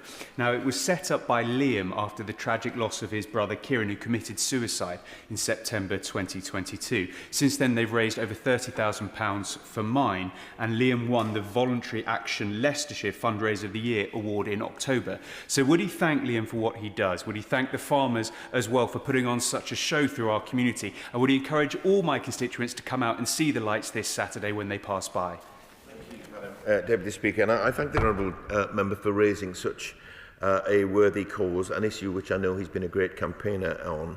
He will also know that the government takes this seriously, and in the Men's Health Strategy we've set out what further steps we can take to tackle men's mental health challenges. But I do want to wish LLR Mind and Liam and the Hopkins Brothers Tractor Run the very best in their campaign, and I would encourage everyone in the area to come out and support them and to donate. Josh Newbury. Thank you very much, Madam Deputy Speaker. The excitement in the run-up to Christmas has been tempered this year by a particularly nasty outbreak of flu and RSV. My one-year-old was very ill with RSV in recent weeks, and my husband and I had a real scare when our GP told us that he needed to be taken into hospital. After brilliant care in paediatric A&E, I'm delighted to say that he is back to babbling at us and pushing everything with wheels around the house. But it was another powerful reminder of the incredible care that our NHS staff give every single day of the year. Yeah. So would the Leader of the House join me in thanking the dedicated staff at West Midlands Ambulance Service and Walsall Manor Hospital, and join me in wishing all of our NHS staff a very Merry Christmas. Yeah. Thank you, Madam Deputy Speaker. First of all, can I extend my sympathies to my honourable friend and his family, but pleased that the news is getting brighter. I absolutely join him in thanking staff at West Midlands Ambulance Service, Walsall Manor Hospital, and indeed all of our NHS staff for their life-saving work over this holiday season and what is particularly a difficult time with the flu outbreak. Danny Chambers. Thank you, Madam Deputy Speaker, and very Merry Christmas to you as well. One of the biggest issues that I get contacted about in Winchester from parents, from school teachers, from paediatricians, from campaign groups is children's mental health, in particular with reference to sort of smartphones and social media. But another sort of emerging problem is the increased use of chatbots for people to get mental health advice, but especially when it comes to children who think the chatbot is their friend or a cartoon character, and it's causing some very sort of dangerous outcomes. In the US, they've just brought out the US Guard Act to regulate chatbots. Given that this is an emerging and urgent problem, will he consider giving government time for a debate on the specific issue of chatbots? Because already 1/3 of adults have used chatbots for mental health advice and therapy. Madam Deputy Speaker, he will know, the House will know that the government takes the matter of mental health, and particularly children's mental health, very seriously indeed, which is why we're looking to make sure that there's professional help in schools for them. He raises an issue which is of considerable debate, and he raises a specific point. And I think what I will suggest to him is that I will arrange a meeting for him with ministers so he can expand on the points that he's made. And then if following that, if the House seeks a debate, then we'll see what we can accommodate. Amanda Hack. Thank you, Madam Deputy Speaker. I may take the opportunity to wish you a Merry Christmas. It was a pleasure to join Ingalls FC, a non-league club in North West Leicestershire, as they hosted the Premier League trophy last weekend. The Premier League has supported the club with a grant of £45,000 to install LED floodlights, as well as previously supporting a DFIB. Will the Leader of the House join me in thanking the Premier League for all the work they do and to support grassroots football, as well as the volunteers at Ingalls FC that keep the local club running week in, week out? Thank you, Madam Deputy Speaker, and I thank my honourable friend for her question. I absolutely join her in recognising the fantastic support that the Premier League has provided to Ingalls FC. Pay tribute to the volunteers. Football clubs depend very much on the work of volunteers. The commitment is also from the government to support clubs to improve environmental sustainability and reduce energy costs through the Sport England's Movement Fund. And it's good to see that resources are being wisely spent. Vickers. Thank you, Madam Deputy Speaker. The on-demand bus service Tees Flex is a vital lifeline for rural communities across Teesside, but Labour leaders have just voted to scrap it, leaving villages like Sadburge and Bishopton without any bus and cutting off elderly and vulnerable residents from being able to do their shopping, get to hospital appointments or visit family and friends. Will the Leader of the House join me in condemning this terrible decision, and will he grant a debate on the importance of bus services to rural communities? Madam Deputy Speaker, I certainly agree with him about the importance of bus services and agree the importance of bus services, particularly in rural communities where they are absolutely essential. I would invite him to apply for an adjournment debate or indeed a backbench business debate so he can raise these matters affecting his constituency, because he might find common cause with others, particularly in rural areas. John Slinger. Thank you, Madam Deputy Speaker. I wish you, all members and everyone who works in this place a very happy Christmas. But unfortunately, I can't bring any Christmas cheer with my question, since it relates to the slow progress of the assisted dying bill, the terminally ill adults bill, in the other place. Would the Leader join me in reaffirming that this elected chamber has primacy in all legislation, and while of course the government will remain neutral on that particular bill, does he agree that we can't be neutral about that principle, and also that what is happening is risks damaging the reputation of our political process? Thank you.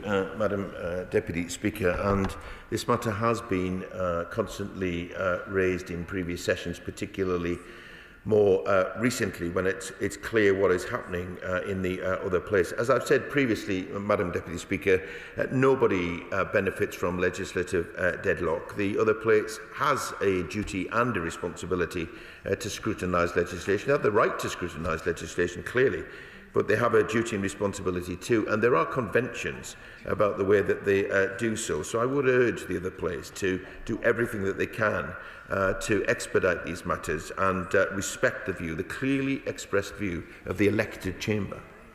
Baxter. Thank you, Madam Deputy Speaker, and a very Merry Christmas to you.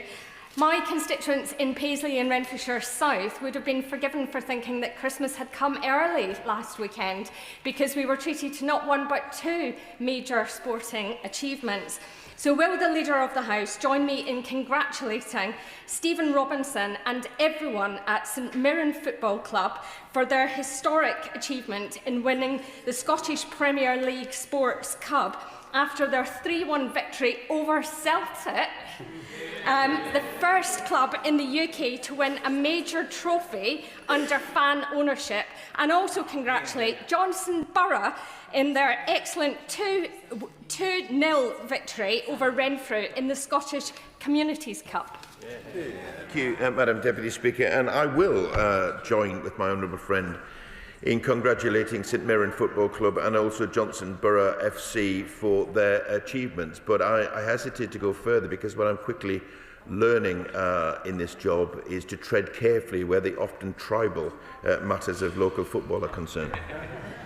Dan Aldridge. Thank you, Madam Deputy Speaker, and a very Merry Christmas to you and everybody in this place. In a historic win against Chelmsford on the 6th of December, it's another football success story. Weston-super-Mare Football Club, for the first time in our history, reached the third round of the FA Cup. Like many Westonians, I'm really excited to head to Grimsby in January with the fans to cheer on the Seagulls and show the Honourable Member for Grimsby and Cleethorpes how impressive our lads are on the pitch. Would the leader join me in congratulating the whole Weston-super-Mare team, the club staff and the amazing fans who, through their long-standing support, have made this historic game possible? Thank you.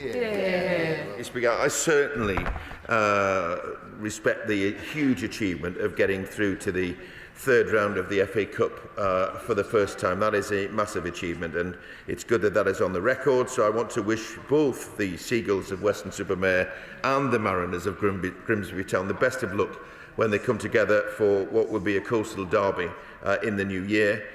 Fans, the team, the club staff are all part not just of a local game but of a national game, and I congratulate them on this fantastic milestone. I wish both teams well in all this, but also, Madam Deputy Speaker, wish everyone involved in seasonal matches across the country all the very best for this festive period. Mark Sewards. Thank you, Madam Deputy Speaker. Merry Christmas to you, to all the House staff, to everybody here, and everybody who's not as well. When asked to become a kinship carer for 7 children, in addition to already having 2 of her own, my constituent and her partner stepped up because these 7 children were being neglected. She was then told by social services, who'd asked her to take the children on, that she wasn't entitled to kinship carer allowance, a decision they then changed months later, but it left the family in dire financial straits. They are still waiting for back payments. Even now, they've used all their savings and now they are reliant on food banks. I'm working on this case, but in the meantime, will the Leader of the House grant an urgent debate on the need to ensure that those who step up to be kinship carers get the support they deserve?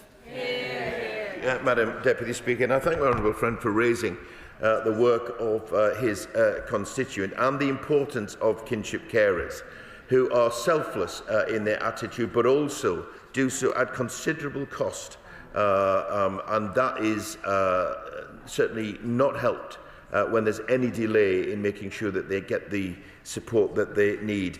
He has raised this matter with me before. I apologise, therefore, that it has not been resolved, but I give him my word that I will take it up with the relevant minister and make sure that he does get a reply, that there is no delay in these matters, and perhaps in the new year these matters around kinship care and indeed perhaps delay would make a good topic for an adjournment debate. Luke Mayor. Madam Deputy Speaker, just further to the question from the Honourable Member for Stockton West, who's just left, can I share his disappointment at the scrapping of Teesflex, but just say to him gently that if the Tory Tees Valley Mayor took the buses into public hands, as this government has given him the power to do, then we wouldn't have to fight over the scraps. But my question comes on behalf of my constituents, Rob from Loftus and Hilda from Skinningrove, who've raised with me really poor experiences from contractors working on the Eco4 scheme. Now, the government is right to scrap this scheme, but can we secure some time to discuss the quality and oversight of work on these schemes like this to better serve the taxpayer and constituents like mine? Thank you, Madam Deputy Speaker, and I thank my honourable friend for raising this important matter, and I'm very sorry to hear of his constituents' experiences. The government expects all ECF4 installations to meet strict quality and safety standards, and we do continue to apply pressure on installers to take responsibility to fix the issues and not to put the burden on individual consumers. I'm sure should he wish to apply for a debate on these matters, then that application would be well received. Chris Murray.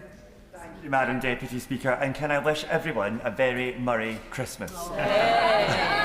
The communities of Niddrie, Bingham, Magdalene and the Christians are fantastic places, full of hard-working people who take pride in their community. Sadly, they've been let down by austerity in recent decades. So will the Leader of the House join me in strongly welcoming £20 million allocated to this area by the UK Government? And can we have a debate about how we put local people in the driving seat to make sure that money is spent in the best interest of the community? Hear, hear. Madam Deputy Speaker, absolutely join my honourable friend in welcoming the Pride of Place funding that his constituency and many others are receiving. The reality is that the previous government let down local communities, and the Scottish Government is doing the same, despite the fact that they received the largest funding settlement since devolution. We, on the other hand, are giving constituencies changes locally so that they can deliver on real change that they want to see in their local communities. Alan Strickland. Speaker, my constituents Melissa and Nikita were left devastated when a few months ago their 4-month-old puppy was mauled to death in the streets by XL bullies who'd escaped from a nearby house. And Nikita, who's just 18, needed hospital treatment for the serious wounds she sustained in this attack. The family are campaigning to try and reduce the risk of further attacks like this around the country involving dangerous breeds. Would the leader help me to meet the relevant minister to discuss how the Dangerous Dogs Act is being implemented and whether there's more that the government, the police and other agencies can do to reduce the risk of these incidents happening again in the future? Speaker, I'm sorry to hear of the case that my honourable friend raises, and I wish the family, and in particular Nikita, well. We are committed to making sure that the XL bully ban is fully implemented and enforced. Owners of any breed of dog dangerously out of control are breaking the law, and I will certainly ensure that my honourable friend gets the meeting that he asks for. And that concludes business questions. I'll just give the front benches a few moments to rearrange.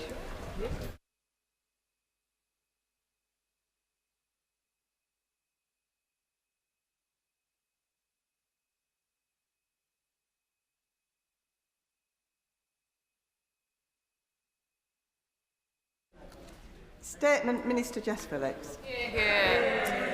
Thank you, Madam Deputy Speaker, and Merry Christmas. With permission, Madam Deputy Speaker, I will make a statement on the publication of the Government strategy to tackle violence against women and girls. But before I do, let's start with the facts. Last year, 1 in every 8 women was a victim of domestic abuse, stalking or sexual assault. Every day, 200 rapes are reported to the police, and many go unreported. Behind every one of these figures is a woman or girl whose life has been shattered. And behind every crime lies a perpetrator who all too often gets away scot-free. For too long, we have accepted these statistics as simply a fact of life.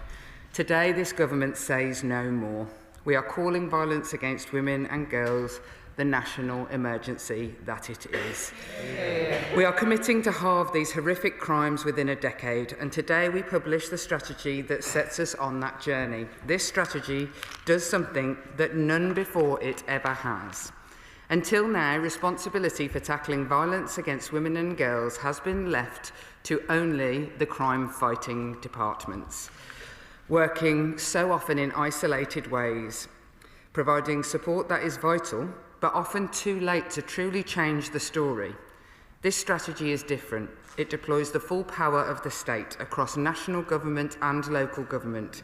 It draws on the experiences of victims and the power of the third sector to transform our approach to these crimes in our schools, our police forces, from housing to healthcare, on our streets and behind closed doors, online and offline. This strategy is designed to deliver 3 goals. Firstly, preventing boys and men from ever becoming abusers in the first place. Secondly, bearing down on perpetrators so those who have offended do not do so again. And finally, supporting victims so that they get justice when they seek it and the closure that they deserve. I will start with how we stop the violence before it starts. Because of the proliferation of content with the potential to poison young minds, the needs have never been greater. Our strategy tackles radicalisation and confronts concerning behaviour long before it spirals into abuse or violence. Education is undoubtedly key. We must empower teachers to challenge harmful attitudes and act before they escalate. So, to do so, we will invest 20 million to tackle harmful attitudes in young people. Our universal pledge is to fundamentally change how relationship, consent and attitudes can be embedded through education. This means changing the curriculum, developing teacher and external provider training on healthy relationships and consent. We will also develop targeted programmes for those starting to exhibit harmful behaviours, piloting interventions in schools focusing in and managing the risk where abusive behaviours are already starting to show. We will provide parents and frontline professionals with the support and training they need to spot the warning signs of misogyny and act on them. We will also make the UK one of the hardest places for children to access harmful content and misogynistic influences online. We must help our parents protect their children from harmful poison content. We will ban nudification tools which currently enable users to strip clothes and produce intimate images without the consent of those depicted. And we will work with technology companies to make it impossible for children in the UK to take, share or view nude images through nudity detection filters. First and foremost, our goal must be to stop these crimes from ever happening, and that means stopping anyone from ever becoming a perpetrator. But it also means bearing down on those who do commit these awful crimes. In this strategy, we set out significant new powers and tools to pursue these dangerous individuals. Today, police performance varies from force to force, with more than 2/3 of rape cases seeing a victim withdraw support in some police force areas. For that reason, by 2029, every police force in England and Wales will have a specialist rape and sexual offences team. Mirroring the approach taken by the Metropolitan Police, we will also ensure police forces use the same data-driven approach to tracking offenders that we apply to terrorists and serious organised criminals. New forensic technology will be used to track down rapists and sex offenders, allowing us to reopen cold cases and bring offenders to justice many years after they thought they had got away with it. We will ramp up our efforts to take perpetrators off our streets, and we will pursue them online too. Following the approach long applied to disrupting child sex abusers and acknowledging that violence against women and girls is increasingly happening online, we will deploy covert officers online to disrupt offending and bring criminals to justice. We must also do more to break the cycle of offending. Through the DRIVE project, we are investing 53 million in ensuring high-risk, high-harm domestic abusers are subject to intensive case management arrangements. And we will also roll out domestic abuse protection orders across England and Wales. Crucially, they can be applied for by a police officer or court, criminal or family. And unlike other orders, they do not rely on the victim to act. In the pilot locations alone, 1,000 victims have already been protected in this way. Now many more will be.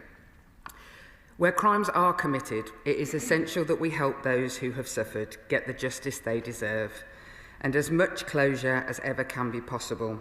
I have spent most of my working life with victims of these crimes, and their voices have informed every decision that we have taken. We will be backing this strategy with over £1 billion in victims funding. This includes over £500 million for victims' services and another £500 million providing safe housing for victims of abuse as they escape their abusers. As part of this investment, we will support vital victims' helplines. We will set up new services to connect victims with specialist help through their GP and provide up to £50 million for therapeutic support for child victims of sexual abuse.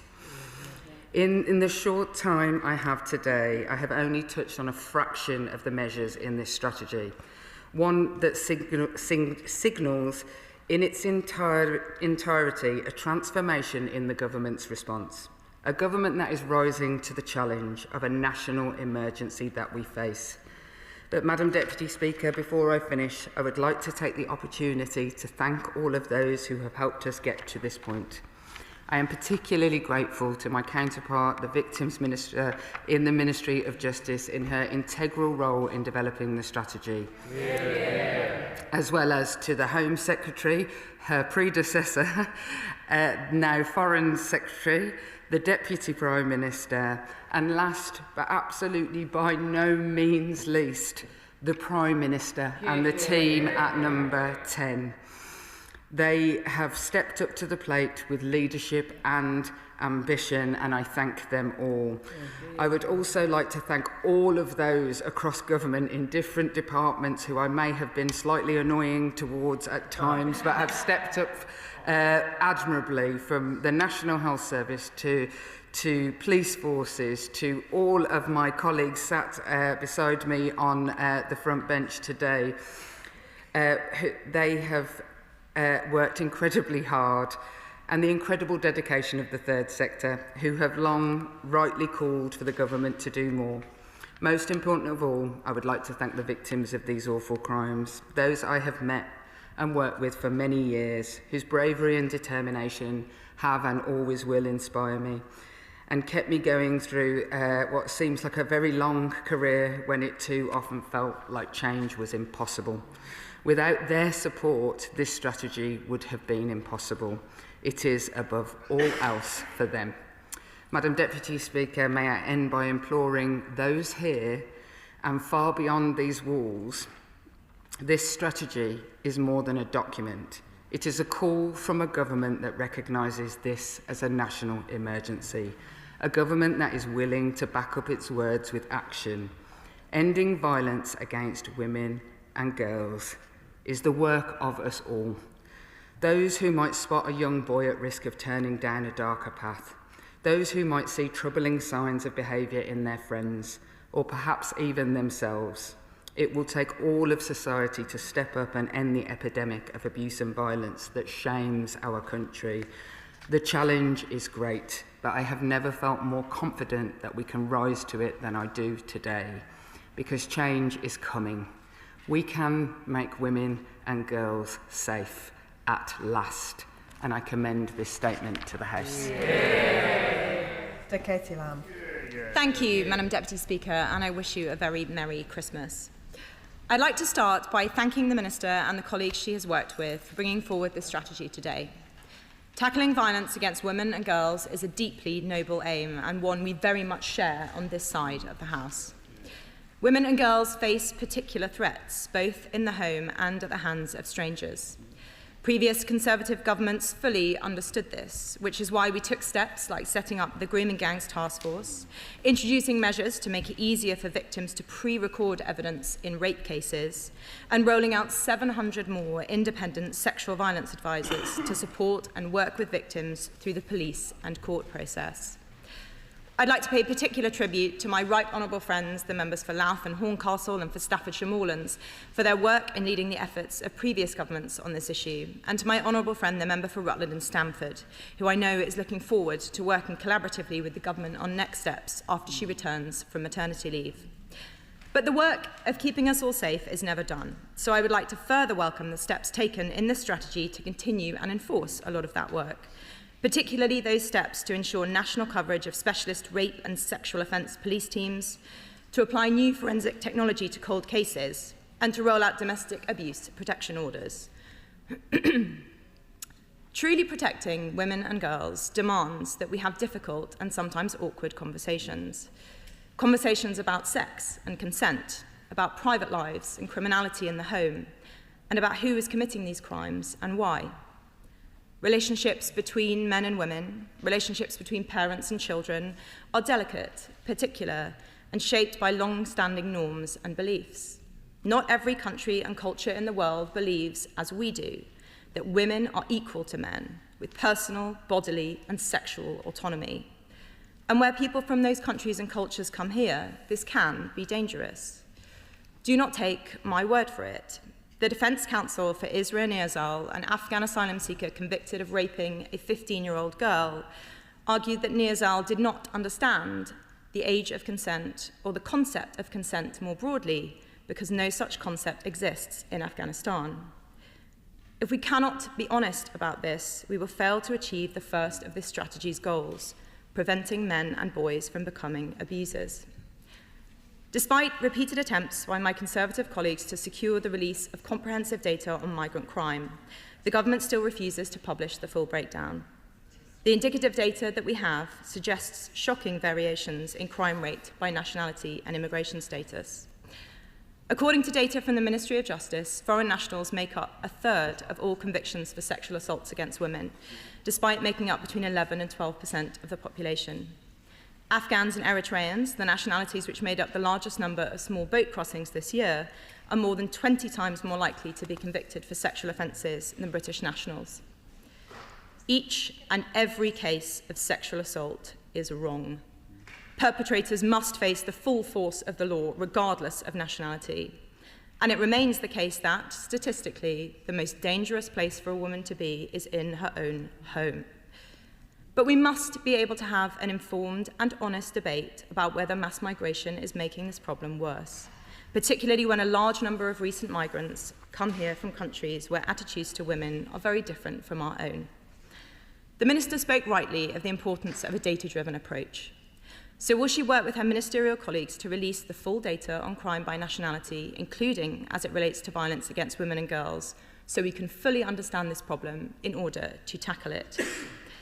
This is relevant not only for the sort of violence and sexual violence against women and girls which had sadly always existed in this country, but also for specific cultural practices which are new to this country and imported. Just this week, an article published in the British Medical Association's academic journal highlighted how differing cultural attitudes towards women can influence behaviour. That piece on the apparent harms of the global campaign against female genital mutilation argued that in many cultures, women's bodies, I quote, may be perceived as belonging to a larger group rather than being subject to individual choices and preferences. It went on to argue that an emphasis on women's bodily autonomy can therefore be traumatic to those of other cultures. This is wrong. Individual autonomy is the bedrock of our laws, our culture, and our country, as I'm sure all of us in this House will agree. So finally, will the Minister please join me in affirming that whoever you are, wherever you may have come from, wherever your family may have come from, and whatever may have happened to you, if you are a woman in Britain, your body belongs to no one but yourself? Minister. I thank the Honourable Lady, and in the list of people who put in effort over the years in this regard, I think as well I would like to make a special mention of Baroness May, who I worked with for many, many years on many of these issues. In answer to the Honourable Lady's questions, with really specific answer about data, she is absolutely right that currently data collections on a variety of different issues have been neglected for quite some years and are not good enough, and issues around how we collect, whether it's ethnicity data or other forms of data that will inform this strategy, are vitally important.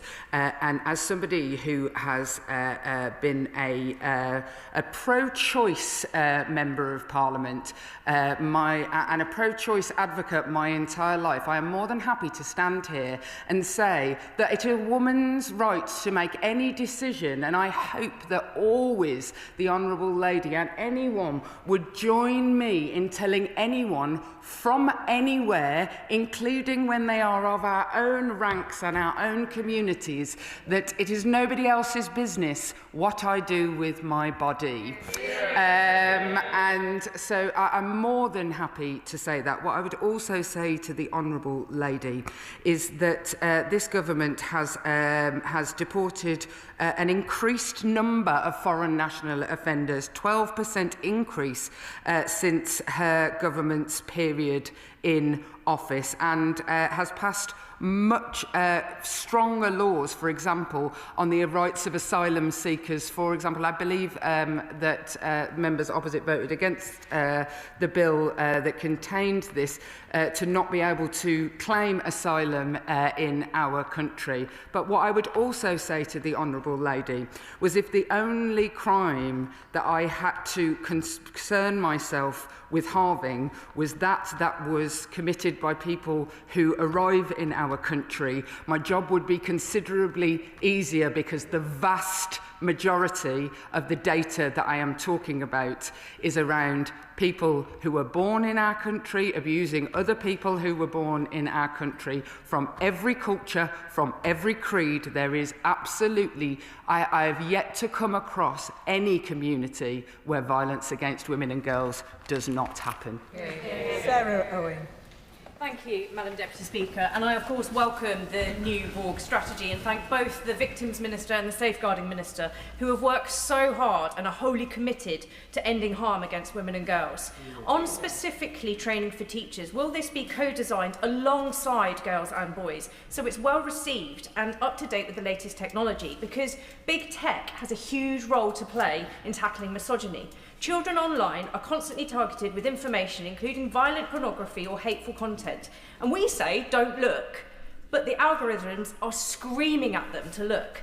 Our committee found that the tech companies like X, Snapchat and TikTok continue to freely publish misogyny. Will we see this government get tough with big tech over their failure to protect children? Minister. I thank the honourable lady, and she is absolutely right when she characterises the kind of violent pornography that young people have been exposed to.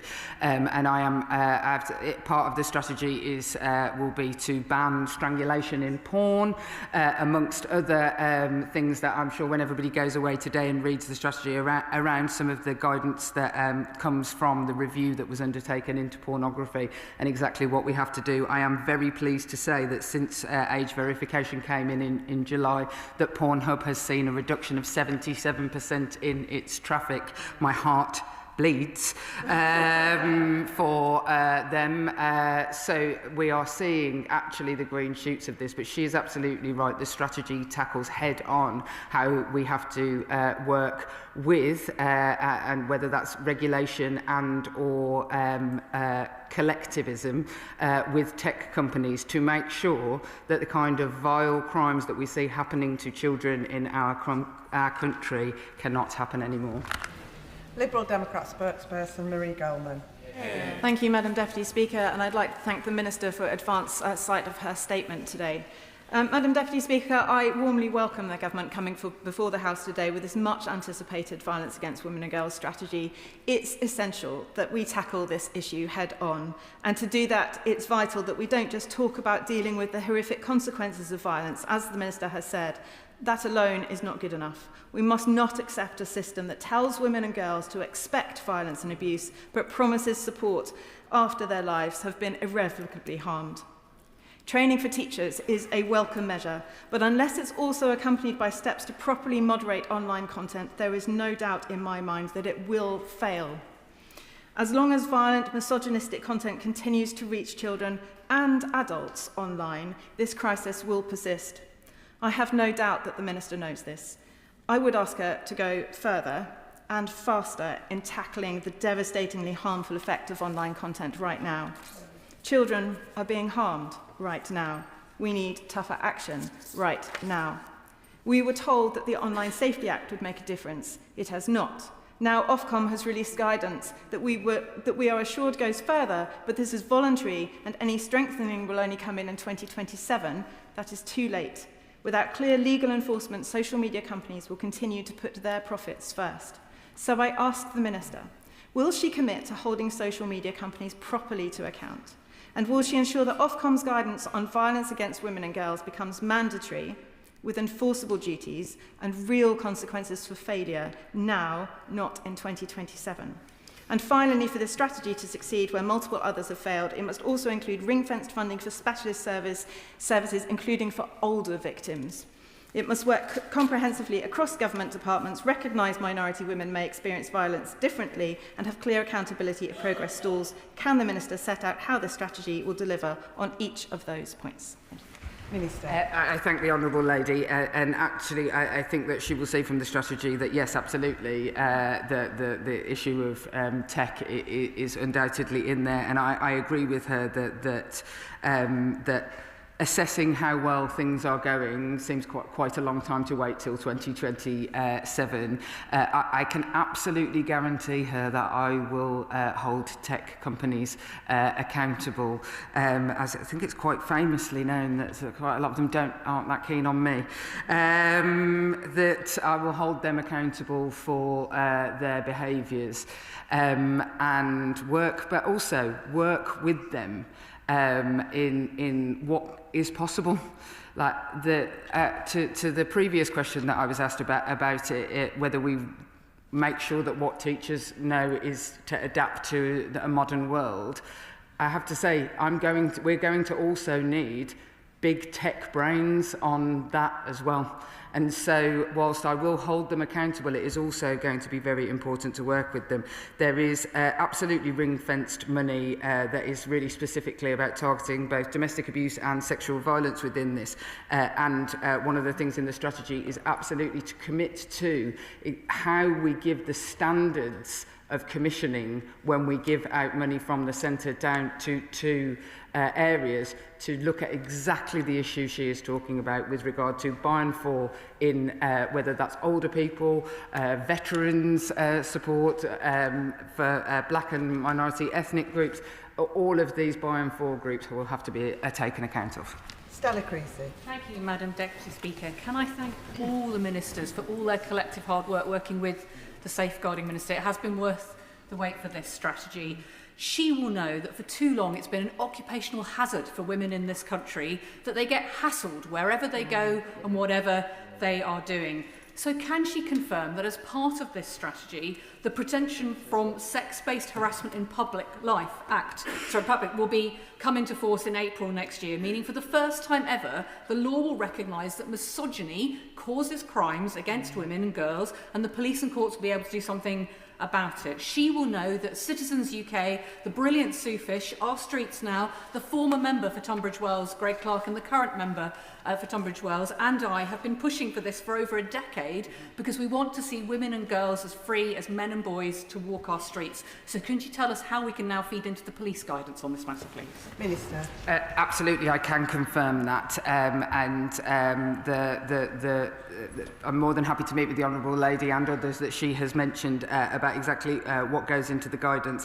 What we always have to make sure of is that we don't just write nice words on goatskin in this building, that we actually make them workable in the real world, and I am absolutely keen that everything in the strategy does that. Robbie Marr. Madam Deputy Speaker, I absolutely welcome the publication of today's strategy, and I do share the Minister's ambitions on early intervention. But in constituencies like mine, one of the greatest failures of the state has been the historic failure to openly and honestly confront perverse cultural attitudes behind violence and abuse against women and girls. I think of the women in my constituency specifically targeted because they were working class white girls, and I think of the many women who I've met who have poor English, little education, and don't know about their rights or how to access support. And I also think of those many women I have met in my constituency too scared to raise those concerns. The Minister rightly speaks of challenging misogynistic attitudes within schools, but can she assure me that this strategy will not stop at the school gate and that the government will challenge any institution, whether religious or otherwise, that continues to reinforce harmful attitudes towards women and girls and put their safety at risk? I absolutely can confirm this. I would challenge... the strategy not only is about challenging institutions, whether that's children's services across the country, police forces, the court system.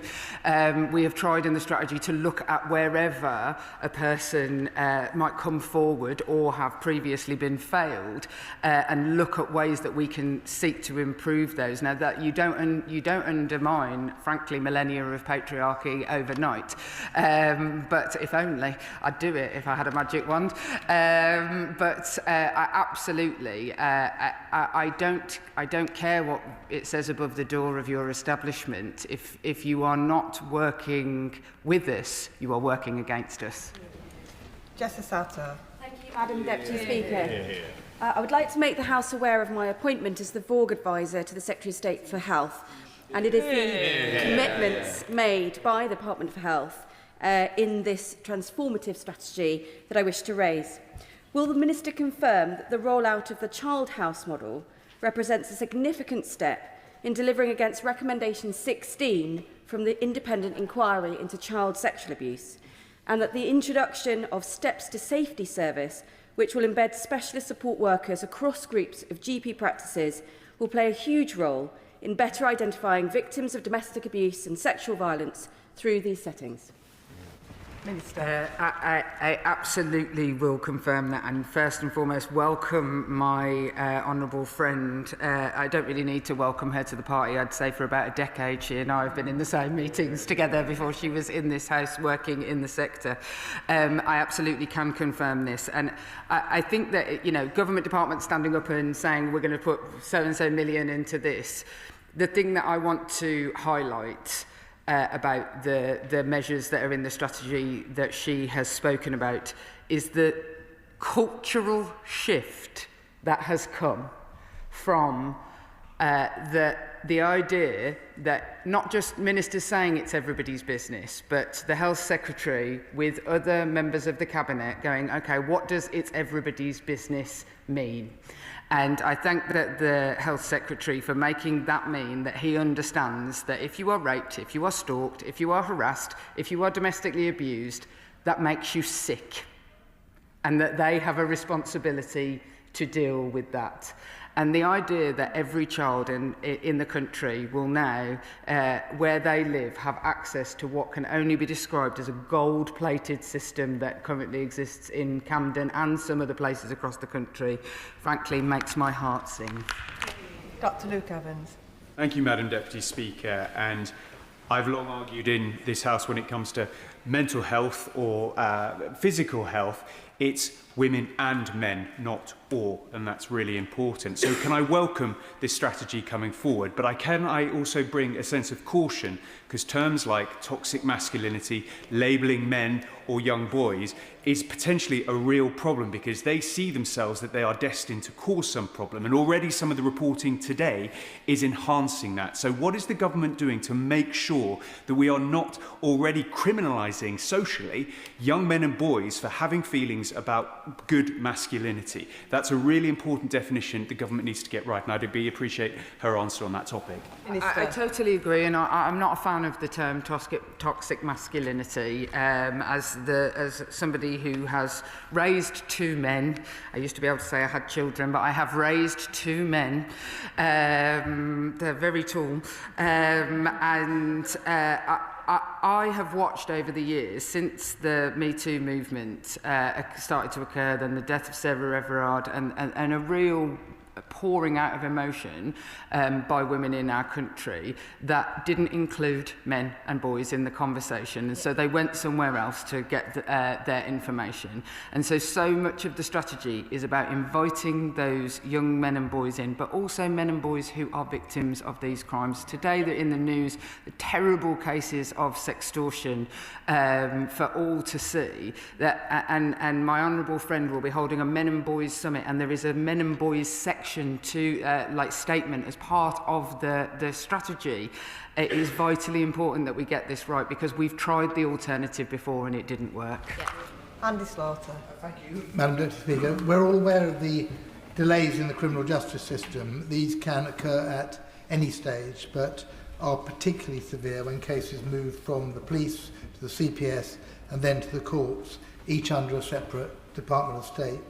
What mechanism, or better still, individual, will ensure joined-up government in tackling violence against women and girls, and doing so quickly and effectively?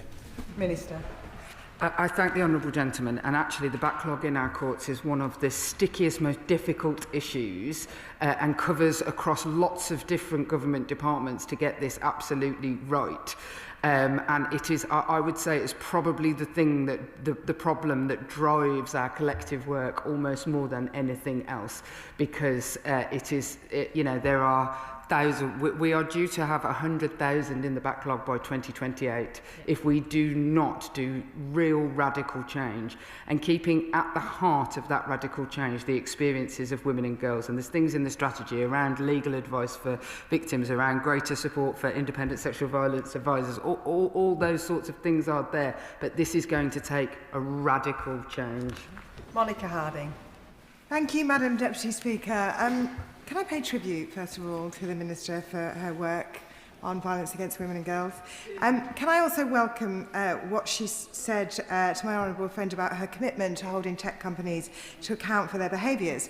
However, during the passage of the Online Safety Bill, the Minister and her colleague, the Minister for Victims, who was also instrumental in the development of this strategy, were at the forefront of calls for a code of practice to protect women and girls online. Now that they are in government, why are they not delivering on it? It's in the government's gift to amend the Online Safety Act to make Ofcom's guidance the code. With the best will in the world, guidance won't make any difference to social media companies' behaviour, nor their profit-driven models, which are the source of so much misogynistic influence, and teachers are now being expected to deal with it. So why is the government afraid to use all the tools at its disposal to hold tech firms to account for their role in fuelling misogynistic behaviour? I thank the Honourable Lady for her kind words and her reminder of the many years of passing the Online Safety Bill, which many of us will remember, I would about say fondly, but I'm not sure that's necessarily always the case. First and foremost, to say I wouldn't be afraid of doing any of the things that she has highlighted. What I would say is that the Online Safety Act, which, and the Honourable Lady was not here, took 10 years to get to the legislative place that it was, and it has only actually really been rolled out since July this year. The government repeatedly has said, and what it says in the strategy on this, is that where we need to go further, we absolutely will. Helen Hayes. Thank you, Madam Deputy Speaker. Can I thank the Minister for her statement and warmly welcome this strategy? And can I pay tribute to my honourable friend, the Minister, for delivering this strategy and for her years of personal commitment to the safety of women and girls. I welcome in particular the focus on educating children about misogyny and driving misogyny out of our schools. My honourable friend will know that the Ofsted inspection framework has previously been largely silent on the issue of misogyny, allowing examples to occur where schools have been able to be rated outstanding despite girls at that school having a widespread experience of sexual harassment and abuse by their peers. So can I ask my honourable friend what engagement she is having with Ofsted to ensure that all of the government's objectives are aligned and that no school where girls are routinely experiencing regular misogynistic harassment and other behaviours can be regarded as exceptional, strong standard or expected standard under the new framework? I thank the Honourable Lady, and the government has released new curricula on healthy relationship education, and we're working with Ofsted to ensure that schools are monitored against the delivery of that. Is frankly one of the most important things that you can do, because just saying that they have to have it and then not ever looking at whether it's any good, I think has led to a hodgepodge and frankly some terrible behaviour in the country. But I absolutely take away her point and will go and speak to my colleagues in the Department for Education, who are a fundamental pillar. I'm starting to talk like a civil servant, they say pillar about everything, pillar in this strategy, to look at exactly what she is talking about, and to make sure that if that was found to be the case, that school, well, if a school isn't safe, how could it be outstanding? John Glenn. Thank you, Madam Deputy Speaker. And can I welcome the publication of today's strategy and acknowledge the commitment of the Minister over many years to get to this point. It must be a great moment for her. A few weeks ago, I visited Salisbury Seroptimists, who published a document called Fresh Thoughts, which was an information document taken from Dorset, customised for Wiltshire, giving information to support women fleeing domestic abuse in Wiltshire. She's working closely with Wiltshire Police, Wiltshire Council and Wiltshire End Violence Against Women and Girls. When I go back and tell them about this strategy today, would the Minister indicate how best they can engage with it to build on the work that she has set out? I thank the honourable gentleman, and as I said, the strategy will die and fall on everybody taking part in it, and he's given me the perfect opportunity to pay real credit to seroptimists from all over the country. Some of the work that appears in the strategy around having specialist advocates for rape victims in court started because of volunteer programmes run by seroptimists in part of this country. So I want to give them the confidence that actually they can change government policy and that they can work through your good offices to reach out to me, but they do amazing work in their local communities. Nick Smith. Thank you, Madam Deputy Speaker. Can I warmly welcome the statement on ending violence against women and girls? And can the Minister please tell us more about how she will support the power of the third sector? Organisations like the Phoenix Domestic Abuse Services in Blaenau Gwent will always deserve a helping hand. Minister.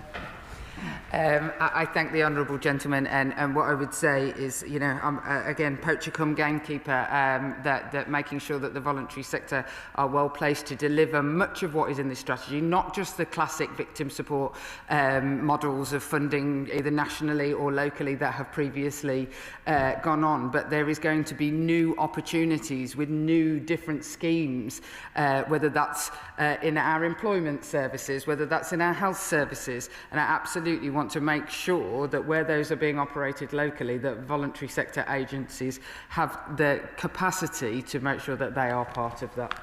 Kirsty Blackman. Deputy Speaker, the Minister was on Radio 4 this morning. Can I back the comments that she made on public health and the effectiveness of that? I agree it is really important that we need to have a public health campaign on this. Women for Refugee Women have surveyed NRPF women in the asylum system and found that 38% of them have stayed in an abusive relationship because of their inability to access public funds. 38% of those then went on to be raped. Will the Minister give us some information on whether the government will agree to fully implement the Istanbul Convention, including Article 59, to afford real protection to all women? I thank the honourable lady, and throughout this process she gives me the opportunity to say that many members from across the House have been to see me about various issues and the importance of this in their own areas, and so I thank her for that. What I will say is that the issue of migrant women is definitely tackled within the strategy, but what I want to stand at this dispatch box and say is that women with no recourse to public funds, the government funds specialist provision so that they can escape, and this government has increased the funding that has gone to that, and it doesn't matter what visa type they have, they can access that funding. And what I will also say is that I think that one of the things that actually, funnily enough, is included in parts of the Istanbul Convention is the issue of the firewall between police and support services.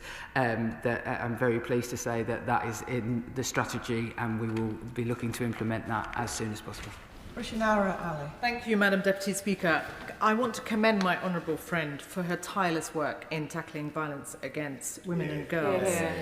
Madam Deputy Speaker, I know from my own experience of being stalked for many years and having secured a restraining order for 12 years, that restraining orders, when they're breached, can be very difficult to enforce unless the police and CPS work closely together. Many women up and down the country, when their lives are at risk, find that really challenging. Can my honourable friend say more about what work will be done between the police and the CPS and other support services to make sure restraining orders are enforced, and when they are breached, action is taken to protect women and girls? Minister. I thank the honourable lady, and I want to thank her for her support in the development of this strategy as well. One of the proudest things to stand up here and say is the advancement in refuge funding, and she took no small part in pushing for that, and she deserves every thanks in the world, and probably not just because she is a brilliant member of Parliament, because of her own experiences, which too many of of us in this House share. With regard to protection orders, there needs to be a piece of work that is done across the board to look at exactly how protection orders work. But actually, I think that restraining orders, as she says, although I'm about to go to court for somebody who's breached one of mine, so they do, people can be taken, have action taken, but domestic abuse protection orders and stalking protection orders are, in my view, considerably better tools and should be used more widely, and the strategy is very clear on that. Bob Blackman. Thank you, Madam Deputy Speaker, and I welcome this strategy. The Minister will well know that children from homes where domestic violence is prevalent are all too often conditioned to believe that that's the normal way a relationship operates. So, particularly in changes to the national curriculum, will she ensure that teachers encourage children to come forward with examples of what has happened both at home and potentially elsewhere in their families, so that we can actually deal with this where it starts, in the home? Minister. I thank the honourable gentleman, and he is absolutely right. And if you were to speak to almost all victims of domestic abuse in the country who have interacted with children's social care, for example, you would know that there was a need for a new strategy. And in the strategy, the Family First, there is £500 million for the Family First piloting across the country that seeks to do exactly what he is talking about making sure that domestic abuse is dealt with through early intervention. But absolutely, children will not only be encouraged, but we have also, it is now a statutory duty that where children are involved in any domestic abuse incident where they are in the house, that schools are informed, and we will give tools to the schools to know what to do in those circumstances. Lizzie Collins. Thank you, Madam Deputy Speaker. And firstly, I was a bit surprised to hear that the Shadow Minister thinks that our culture understands consent, bodily autonomy, misogyny and violence against women and girls. Given how every day women see violations of their bodies, I just don't think that's true of our culture at all. Madam Deputy Speaker, I have an 11-year-old son, and I worry about the violent and misogynistic material that boys and young men can be exposed to and the potential there for radicalisation. Can the Minister assure me that the prevention will start at a sufficiently young age for boys, and that every boy will have access to this preventative work? I thank the honourable lady, and you know, it is compulsory. The new curriculum is from the age of 4 until 16, so and that is compulsory within schools to be done in an with age appropriateness. What we will create through this new funding is a series of interventions where people are worried if a kid, for example, is sharing images, or young people are reporting abuses within their own relationships, that there is somewhere where schools can send people for interventions, and absolutely, as a mother of a son as she is, it will be age appropriate and across the board. Vera Hobhouse. Thank you, Madam Deputy Speaker. I was a secondary school teacher, language teacher, before I came here and had to deliver relationship lessons. I too raised 2 women and 2 men. And I wasn't exactly uncomfortable around young people, but I felt uncomfortable teaching those lessons. And it seems I'm not alone. About half of secondary school teachers don't feel comfortable to deliver these lessons. And I know the strategy is providing training for teachers, but is it realistic to expect that in a busy school day with lots of other stuff, training, yet another bit of training will really result into those outcomes? Should we not have a professional in each school to deliver these lessons? I thank the honourable lady. As somebody who was one of those professionals who used to go into schools, I couldn't agree with her more. And as somebody, I also went to the same school as the Home Secretary, and so in the building of the strategy, we kept talking about which of our teachers we wouldn't have wanted to talk to this about. This has been quite amusing. I'm going to say, no offence to the teachers in the 90s at our school, but not many of them were coming out well, that we would want to talk to them about consent or pornography or other things. So actually what is being announced today is the use of specialists to go, I think eventually the point is that teachers have to be comfortable with this, and I think that my kids' teachers are more than mine were, if I'm honest, but I think that there has to be a development towards that. Emily Darlington. Thank you, Madam Deputy Speaker. First of all, can I say a huge thank you to the Safeguarding Minister and the Victims Minister. I was really struggling not to get over-emotional as she was making her speech because, quite frankly, many of us have come to this place in order to make a change for the women and girls in our lives and in our constituencies. This is an absolute watershed moment, and for us, this is a chance for us all to take those individual actions, bringing together those good men and good women across our constituency to speak out and speak for the kind of society we want. If this is to be truly successful, it will have to increase confidence of victims. In which case we may see numbers rise. For me, that will be an indicator of success of this strategy.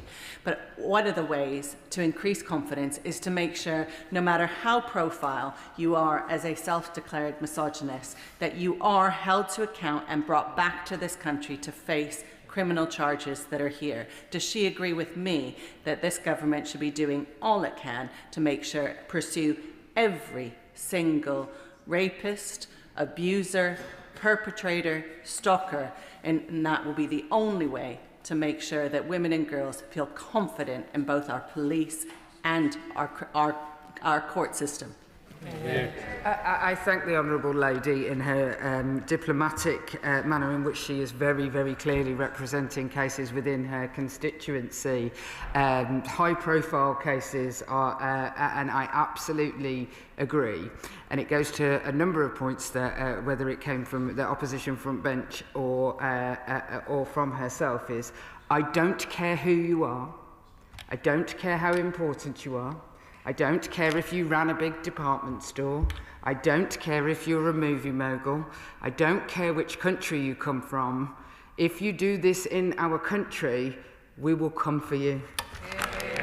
Nick Timothy. Thank you, Madam Deputy Speaker, and I welcome much of this strategy, and I know it's a personal achievement for the Minister. Anybody who's spoken to a woman who recounts being attacked by her husband or a boyfriend, unsure whether she is going to leave the room alive, knows that this country still fails to tackle violence against women and to take it seriously. I just want to ask about a couple of areas where we know the state has had a blind spot in recent years. Can she say very clearly that the crimes of the rape gangs were racially and religiously aggravated and should be punished as such? And can she agree with me that if there's any law that prevents us deporting any foreign sex criminal or rapist, including the Human Rights Act, we should scrap it? Minister.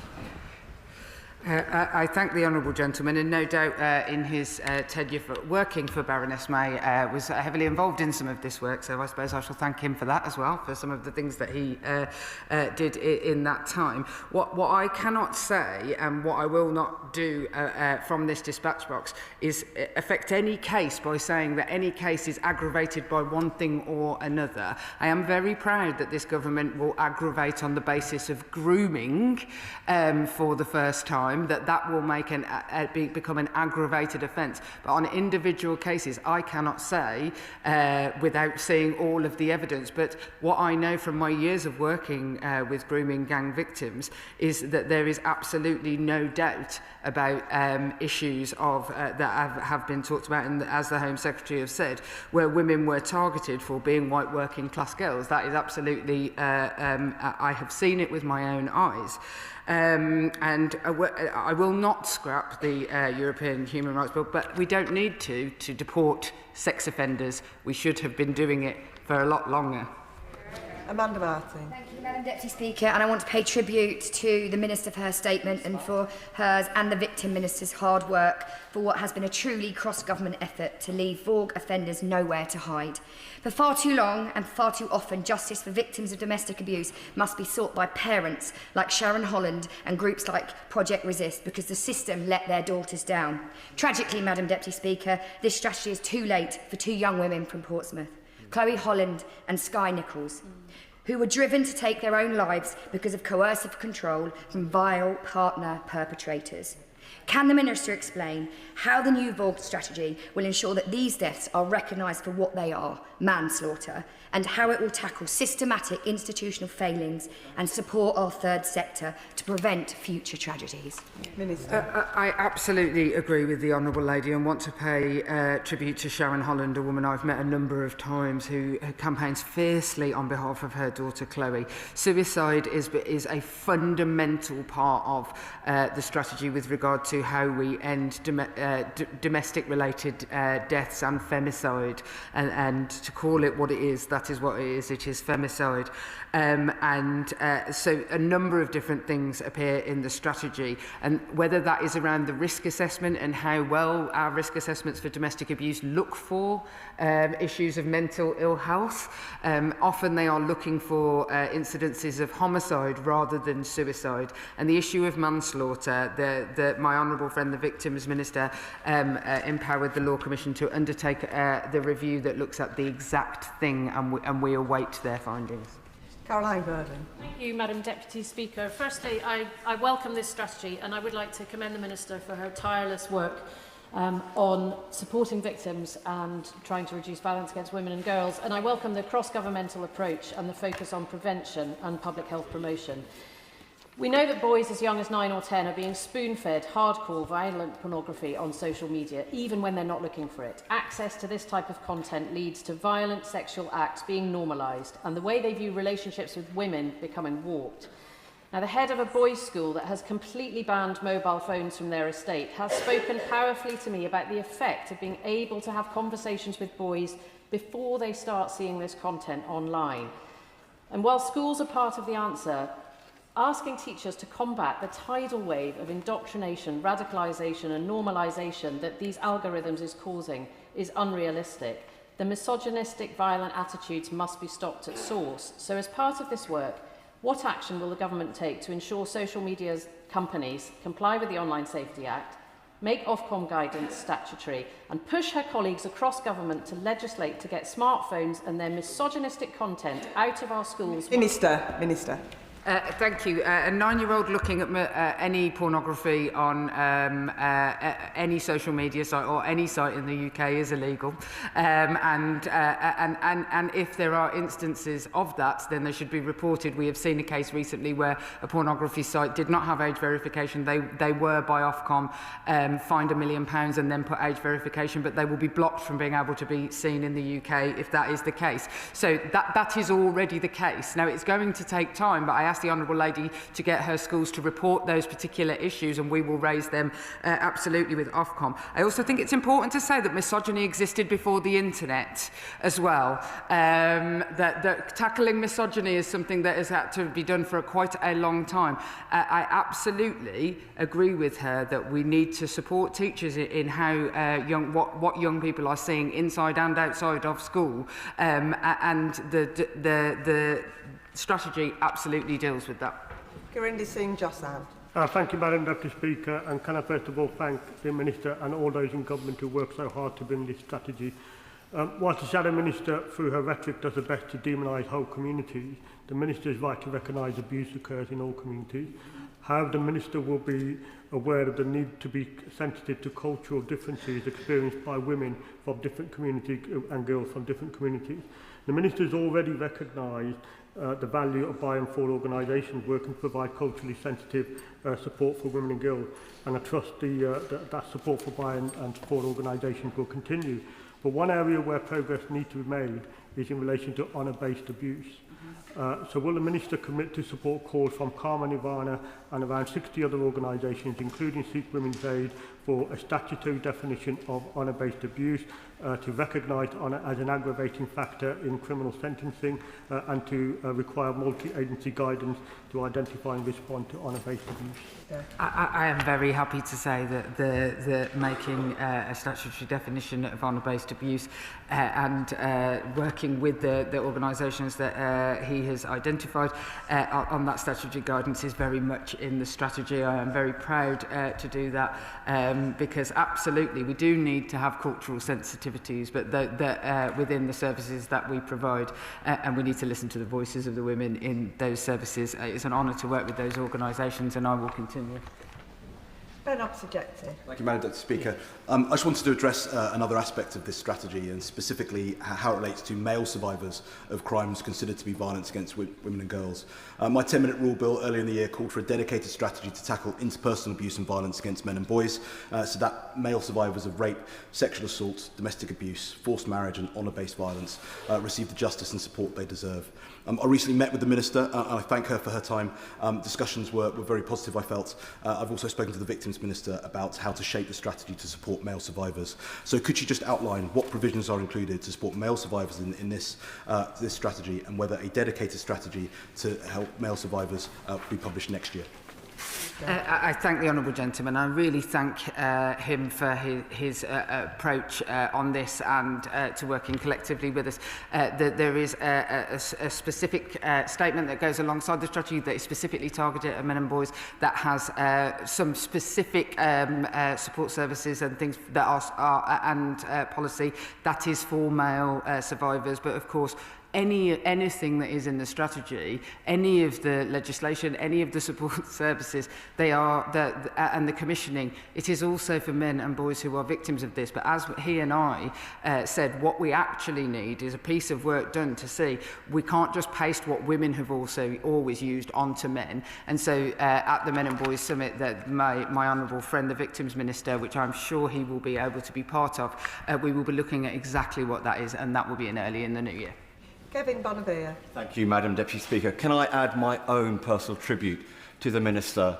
This is a huge achievement for her today, and it is not just for her. She is doing it on behalf of all women and girls in this country.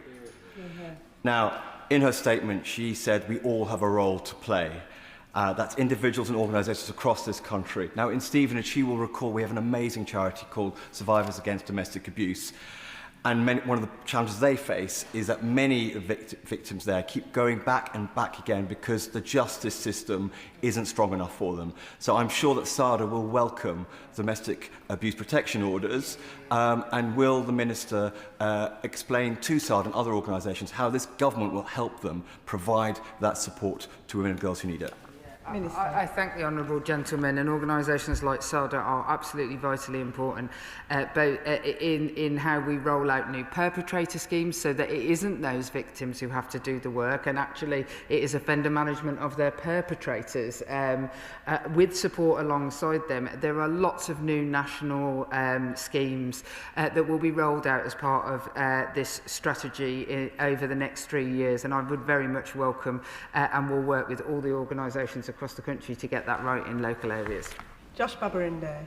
Thank you, Madam Deputy Speaker. And really from the bottom of my heart, I sincerely congratulate the Minister, as well as the Minister for Victims, for all the work that they've put in to making this happen, working with victims, survivors and the sector across the country. I was proud to work with them both to help secure the domestic abuse identifier that is in the Section 6 of the Sentencing Bill, which will enable us to know how many domestic abusers there are in prison and in the country at any given time, and what their reoffending rate is. I'm keen to understand from the Minister when she expects that information and that data to go online, how she expects to use that data to help monitor the impact and progress of this VORG strategy, and what the government will do to help measure the impact of it on people before, retrospectively, this identifier was brought in. The honourable gentleman makes a really good point, and it was a genuine pleasure. I will always say that, but it was a genuine pleasure to work with him on it, and I really thank him for his leadership in that space. Obviously, we have to wait for the sentencing bill to pass, and all of that. But look, what I expect to happen because of that is that it's going to throw up huge amounts of data. This is going to be incredibly helpful, and exactly what data we want to collect and look at as part of that, I think it will take a bit of time. But it can start to happen. I think as soon as the sentencing bill passes, and that would certainly be our ambition. Anna Dixon. Thank you, Madam Deputy Speaker, and I would like to thank my honourable friend for her leadership and determination in bringing forward this ambitious strategy. I really welcome the focus on prevention and particularly reducing online harm for young people, something that the Public Accounts Committee raised in its report, of which I'm a member.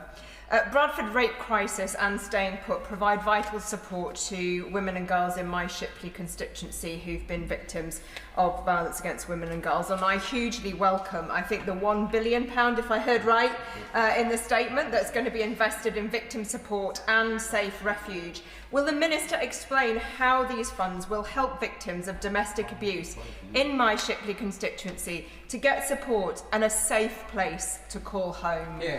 I thank the Honourable Lady.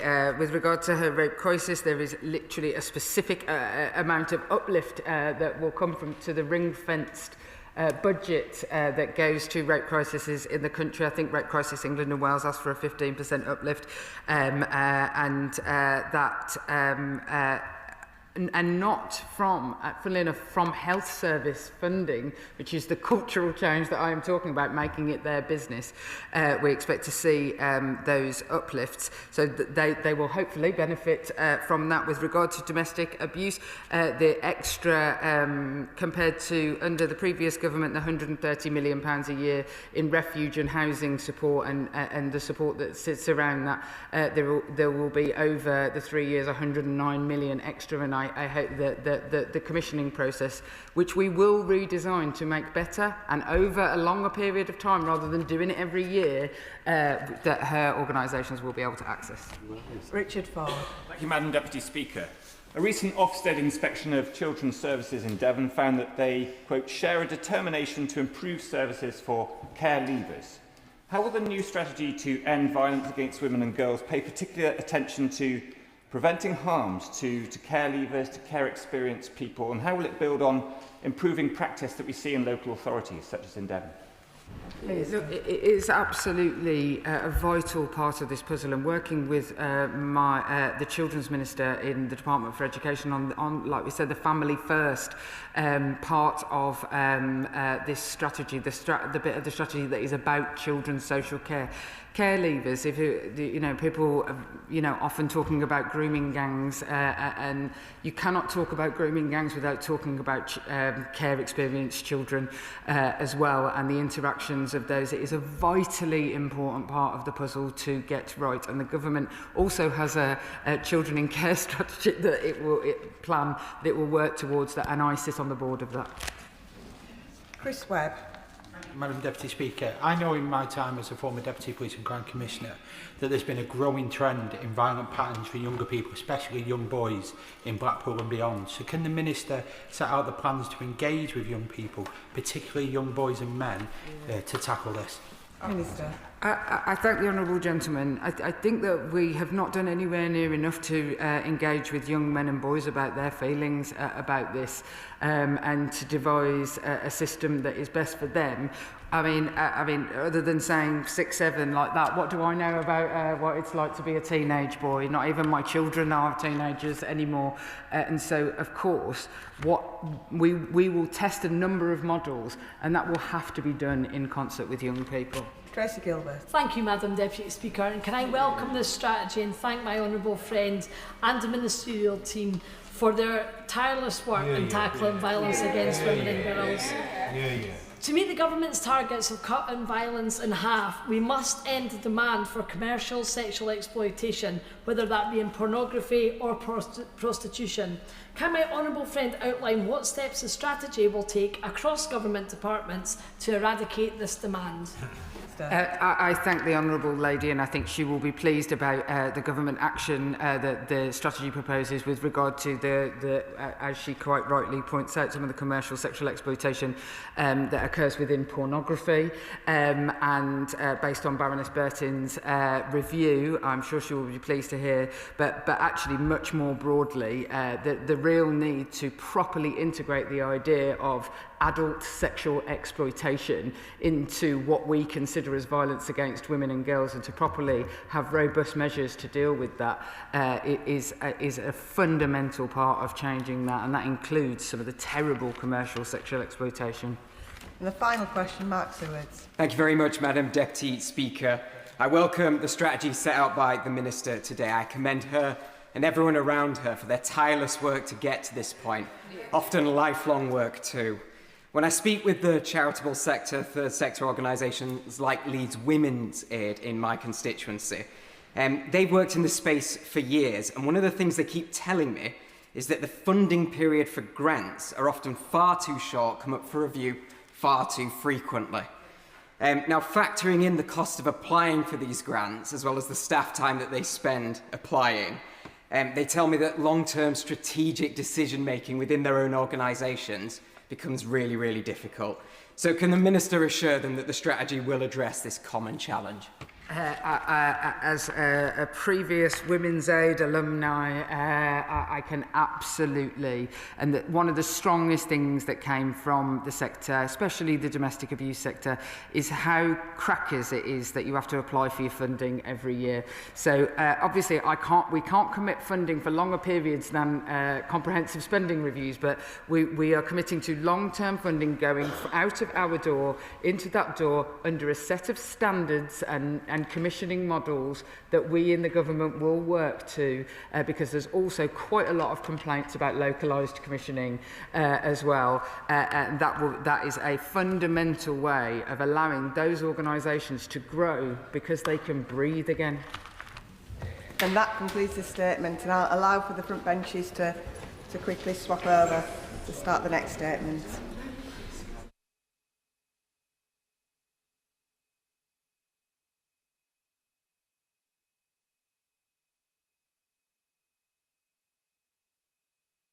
Statement on Ukraine, Minister.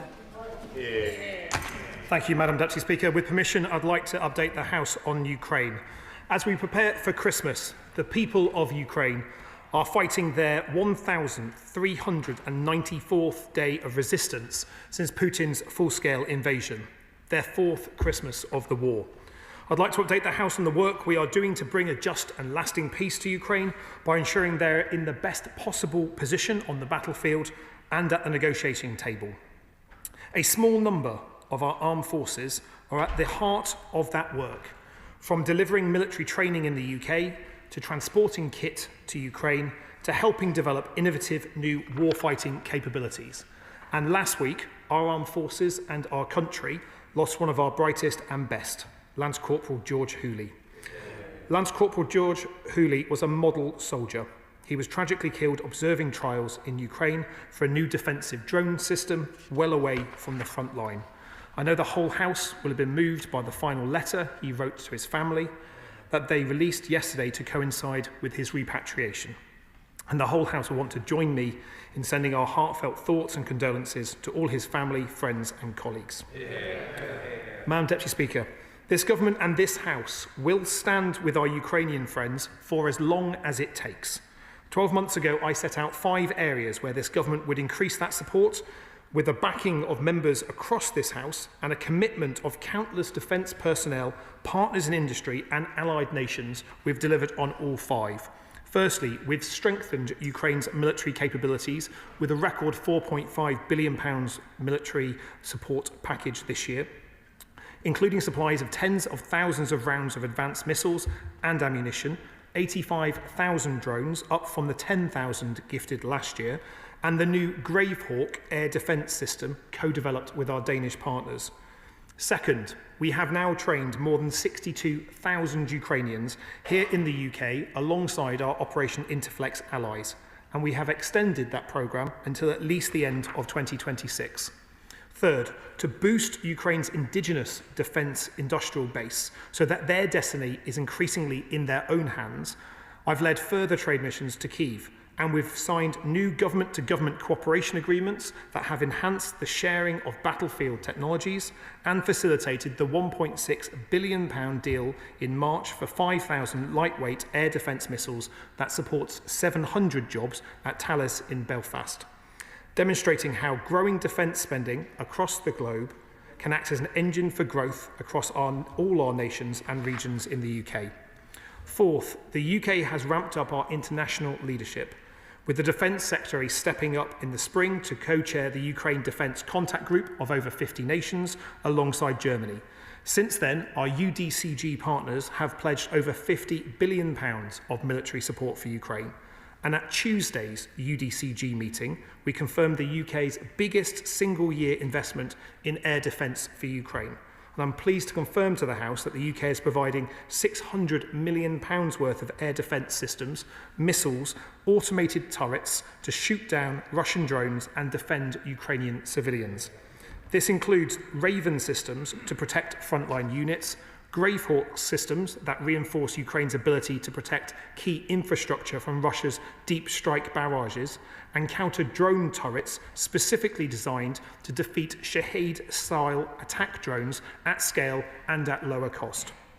And fifth and finally, alongside our allies, we've significantly ramped up sanctions and economic pressure on the Russian economy, sanctioning Russia's largest oil majors, lowering the crude oil price cap alongside EU partners, contributing to a 35% fall in Russia's oil revenues year on year, introducing a maritime services ban on Russian LNG to be phased in over the next year, announcing our intention to ban the import of oil products of Russian origin that have been refined in third countries.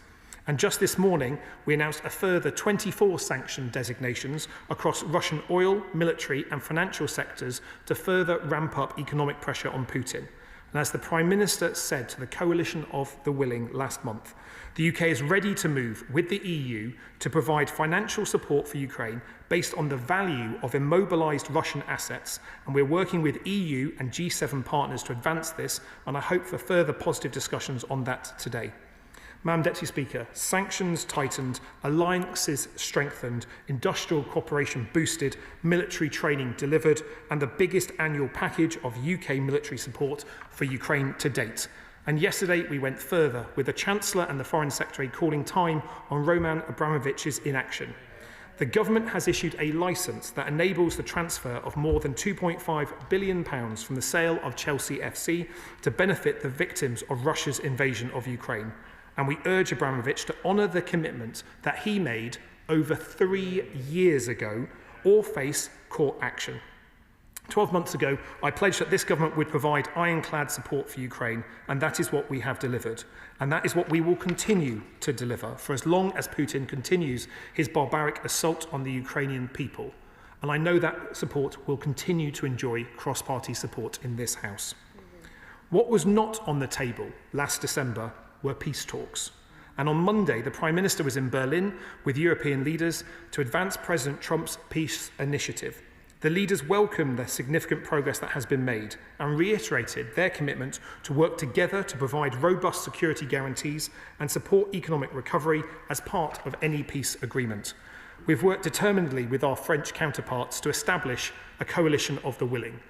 It now consists of 36 countries and a multinational force, Ukraine, which is an essential pillar of the credible security guarantees required to deter Putin from coming back for more territory in the future.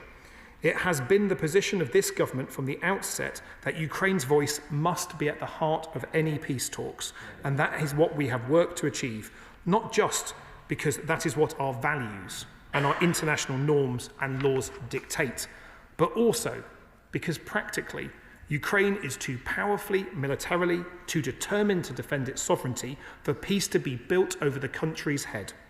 And whilst a pattern has emerged of Russia claiming battlefield successes at opportune political moments, time and time again their claims have been exposed as disinformation.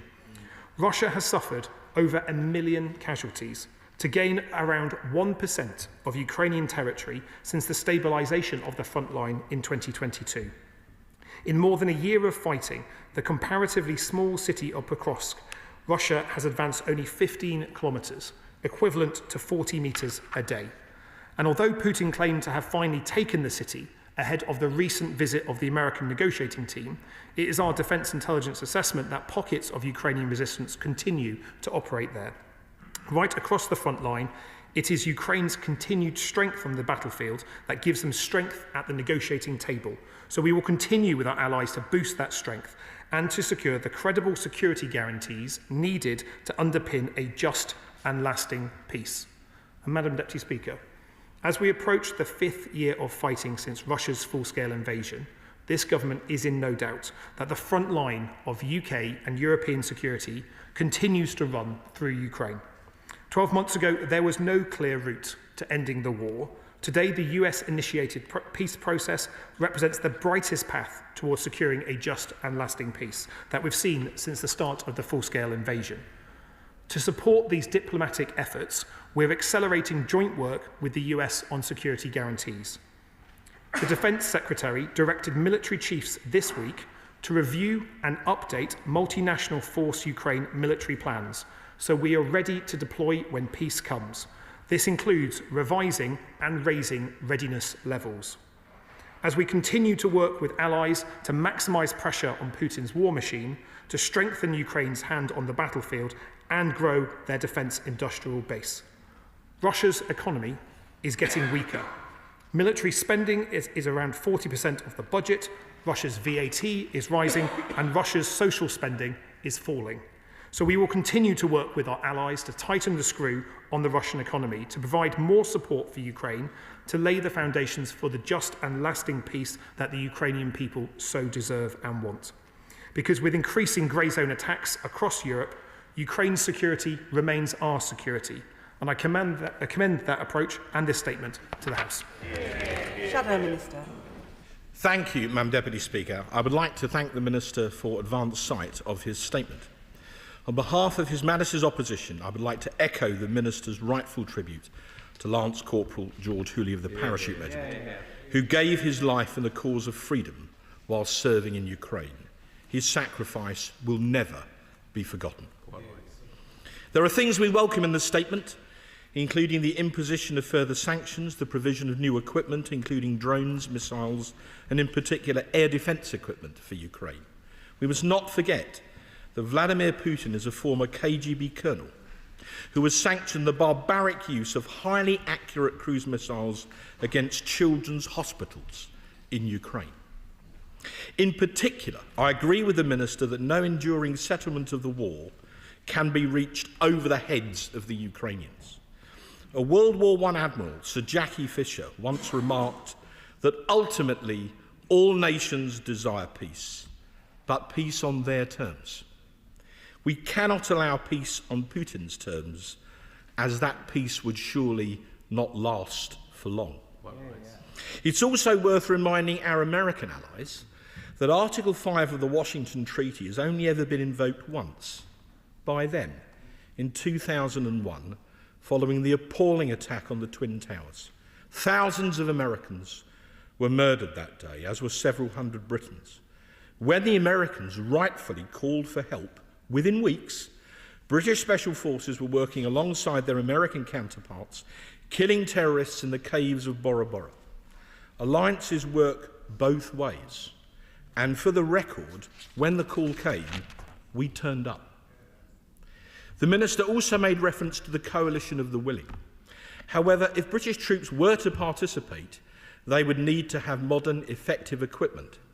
Which brings me to the elephant in the House this afternoon. Where is the long-awaited Defence Investment Plan? Prior to the summer recess, the Defence Secretary assured us the Defence Investment Plan, the DIP, would be published in the autumn. As the autumn came and went, this slipped right, but ministers remained adamant that the DIP would still be published before the House rose for Christmas. So where on earth is it? As there were multiple references to industry in his statement, can I say to the Minister for Defence, Readiness and Industry, our defence industry will rightfully be furious at this continued delay. As just one example, we still have no decision on the new medium helicopter, a programme vital for the future of Leonardo's workforce of thousands at Yeovil. As Roberto Signoli, the corporate CEO of Leonardo, said just recently, we cannot subsidise Yeovil forever. But this frustration will be repeated up and down our defence manufacturing base, from primes to fourth-tier subcontractors, the latter of whom struggle to subsidise anything at all. Is it any wonder Mr. Kevin Craven, the chief executive of ADS, said only yesterday in the Financial Times, delay in releasing the Defence Investment Plan is frustrating, to say the least. If we are to defend the Ukrainians successfully, we have to be able to defend ourselves. At the Liaison Committee on Monday, the chairman of the Defence Select Committee, who as ever is in his place, told the Prime Minister, and I quote him, The government does not seem able to agree on the money involved. It cannot deliver the DIP on time. It means things are moving very slowly rather than moving at pace, given the threats from adversaries. Is it any wonder his all-party committee recently described the government's progress on increasing war readiness in Britain as, in their word, glacial? We also welcome the ongoing financial commitment to Ukraine, which follows a similar path to our approach when in government. But would that we had such financial clarity at home. The three distinguished authors of the Strategic Defence Review were adamant that it required defence expenditure of 3% of GDP to deliver it. But Labour cannot even give the year in which that will be reached, because they are incapable interdepartmentally of agreeing it. Moreover, in year, now, MOD ministers are pursuing an efficiency savings exercise, that's saving cuts in pub English, of 2.6 billion in the MOD's operating budget, which is materially affecting our readiness for war and thus our ability to deter it. So in summary, Madam Deputy Speaker, our commitment across this House to the brave Ukrainians remains unwavering. But as someone once famously said, to govern is to choose. Yet again, the government has avoided taking choices, moving key capability decisions even further to the right, yet again. When it comes to the future procurement of vital military equipment for the defence of the United Kingdom and our allies, they've kicked the can so far down the road you can no longer see the can at all, even with an Ajax. In contrast, while our ministers prevaricate, our Polish allies are digging anti-tank ditches along the border with Belarus. So finally, the Romans had a saying, civis pacem para bellum. He who desires peace should prepare for war in order to deter it. That's why the Conservatives announced a 50 billion sovereign defence fund this morning to do precisely that. Yeah. Merry Christmas. The right honourable gentleman as well. Can I first of all thank him for his support for the investment that the UK is making in Ukrainian air defences, spending £4.5 billion on Ukraine this year, the most that we have ever spent as a country, is a really important statement, and it is a more powerful statement because we know that it is one that is backed on a cross-party basis. And I appreciate the comments towards Ukraine that he said in that respect. It is absolutely right that we support Ukraine in shooting down Russian drones and Russian missiles that are targeting civilians in particular, as well as protecting their front line. It is important that we value our alliances. Indeed, we continue to value our alliances. We have a NATO-first defence policy as set out in the Strategic Defence Review, very clear about our priority focus on the Euro-Atlantic, securing our backyard, and that includes working more closely and deeply with our European friends, our NATO allies, our GEF partners, Ukraine, as well as supporting and continuing to work with our friends in the United States as well. When it comes to the DIP, he, I believe, was in Defence Questions on Monday, when you've heard the Defence Secretary say very clearly that he is working flat out between now and the end of the year to finalise the DIP. He continues to do so. On industry, we will continue to sign contracts. We've signed over 1,000 contracts since the general election, 83% of those contracts going to British companies. We will continue to back British defence companies. Indeed, we continue to sign those contracts, and I recognise the spirit in which the right honourable gentleman is asking for clarity on behalf of industry. We are working with our industrial partners in order to do so.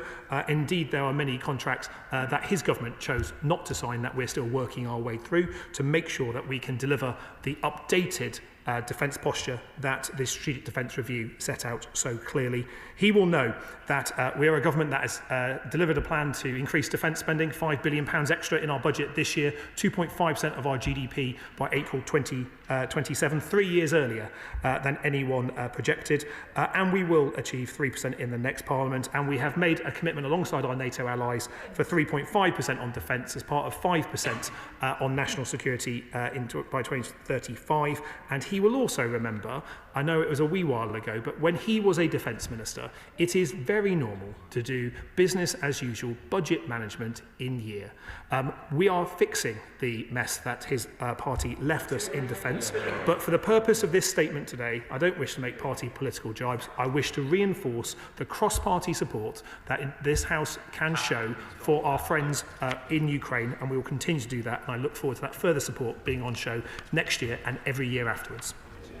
Chair of the Defence Committee, Tan Singh Desi. Thank you very much, Madam Deputy Speaker, and I thank the Defence Minister for advance sight of his statement. And indeed, what a moving, poignant and inspirational final letter by the late Lance Corporal George Hooley. We will remember him. Madam Deputy Speaker, I also know that the whole of the Defence Committee wholeheartedly supports the government's steadfast support for Ukraine, its approach to a just and lasting peace for Ukraine, as well as robust security guarantees for our Ukrainian friends. But, Madam Deputy Speaker, it's Putin and Russia that has illegally invaded another sovereign European nation, and they should pay the cost, rather than the lion's share of the burden falling on my Slough constituents and the British taxpayer. So rather than prevaricating, when will the government and its European allies finally use the frozen Russian assets to punish Putin and properly support our Ukrainian friends? Minister. Well, can I thank him and his committee for the work that they have done over the past 12 months in support of our service personnel and in support of our allies, not just in Ukraine, but across the world as well. We're continuing to work alongside our European partners to look at how we can use the immobilised sovereign Russian assets. We are undertaking discussions indeed today on that very topic. There is strong support from the Prime Minister, the Chancellor and the Defence Secretary for progress on this, and we are seeing more progress from our European allies. I hope that we will continue to make that progress, because the case he makes about Russia paying for the damage that they have caused, the cost that they have inflicted on the Ukrainian people, is absolutely right, and that is a case that we need to continue to make, especially as we get towards I hope, a peace deal that can bring a just and lasting peace, but it needs to be a fair one, where the voices of the Ukrainian people are heard very clearly. Liberal Democrat spokesperson Monica Harding. Thank you, Madam Deputy Speaker. I want to thank the Minister for advance sight of the statement. Most members of this House recognise that Vladimir Putin has no interest in securing a just peace for Ukraine. The only peace he would accept is one which carves up Ukraine and leaves it defenceless against future Russian invasion. And I welcome the steps the government has taken to apply more pressure to Putin, and I want to encourage ministers to go further today. As he has pointed out, Putin's oil profits are still propping up his war machine. They will continue to serve as a lifeline to the Russian economy until the UK, together with our international partners, turns the screw more tightly. So, has the Minister considered Liberal Democrats' calls to work with G7 partners to lower the oil price cap to $30 a barrel, a step which could cut more than a third off of Putin's oil profits? Donald Trump has become another vital lifeline for Vladimir Putin. He remains fixated on rewarding the Kremlin's illegal invasion by pressurising Ukraine into giving up unconquered land in the Donbass. Reports now suggest that Trump is trying to block the UK and Europe from seizing frozen Russian assets, despite the transformative leverage they could provide Ukraine in terms of funding for new weapons. So, can the Minister confirm that the government will not allow Trump to block efforts to seize these assets? And can he confirm whether the government will seize the £30 billion worth in assets in this country, which estimates suggest could fund half of Ukraine's estimated military budget for 2026? Minister. Can I thank her and I think welcome her to a defence debate from the front bench here. I agree with her that it is important that as we hopefully move towards a peace deal brokered by our American allies, that the Ukrainian voice is loud and strong, and that a deal is not a pause in hostilities, it is the end of hostilities. In order for that to happen, the Ukrainians must have their voice significantly heard in those negotiations, be part of it, and be able to maintain a viable defence for their own nation in the future. The UK stands ready to support them with the Coalition of the Willing, the multinational force Ukraine, and further actions. I hope that she will recognise that the actions we've taken on the Russian oil price cap have made a difference. My colleagues in the Foreign and Commonwealth Office and Development Office Office, as well as the Treasury, continue to look at more methods we can use, and indeed a key part of our sanctions activity is doing so alongside our allies, and we continue to build international support for those actions, and that includes making sure that we can maintain our NATO commitments and our NATO unity when it comes to not only Euro-Atlantic security, but also the support we can offer Ukraine. John McDonnell. Can I return to the issue of the Russian assets? In talking to members of the Russian community last night, Ukrainian community last night, the anxiety is this: is if a deal is not done quickly. Sorry, did the honourable gentleman want to intervene? No. Talking to members of the Ukrainian community last night who were extremely worried about the situation, their concern is unless a deal is done quickly, again, there will be threats not just to Ukraine but to Poland itself as well because of the massing on the Belarusian borders. Can I say to him that the fear is that if somehow Trump tries to impose a peace deal that eventually becomes temporary, those very assets will be used for the next invasion of Ukraine. That's why it's so important to seal the deal now. And on a final point, with regard to Abramovich, I welcome that. But there was a long period in which the City of London was used as the Russian laundromat for tax avoidance. It would be worthwhile now, I think, the government looking again at the Russian tax avoidance that located itself within the UK to see whether or not some of those assets could be used for the Ukraine rebuilding. Sir. Well, can I thank the right honourable gentleman for his comments. I agree with him that it is important that we make progress on Russian seized assets. Those negotiations and those discussions are continuing today, and I hope that we'll be able to report positive news in due course.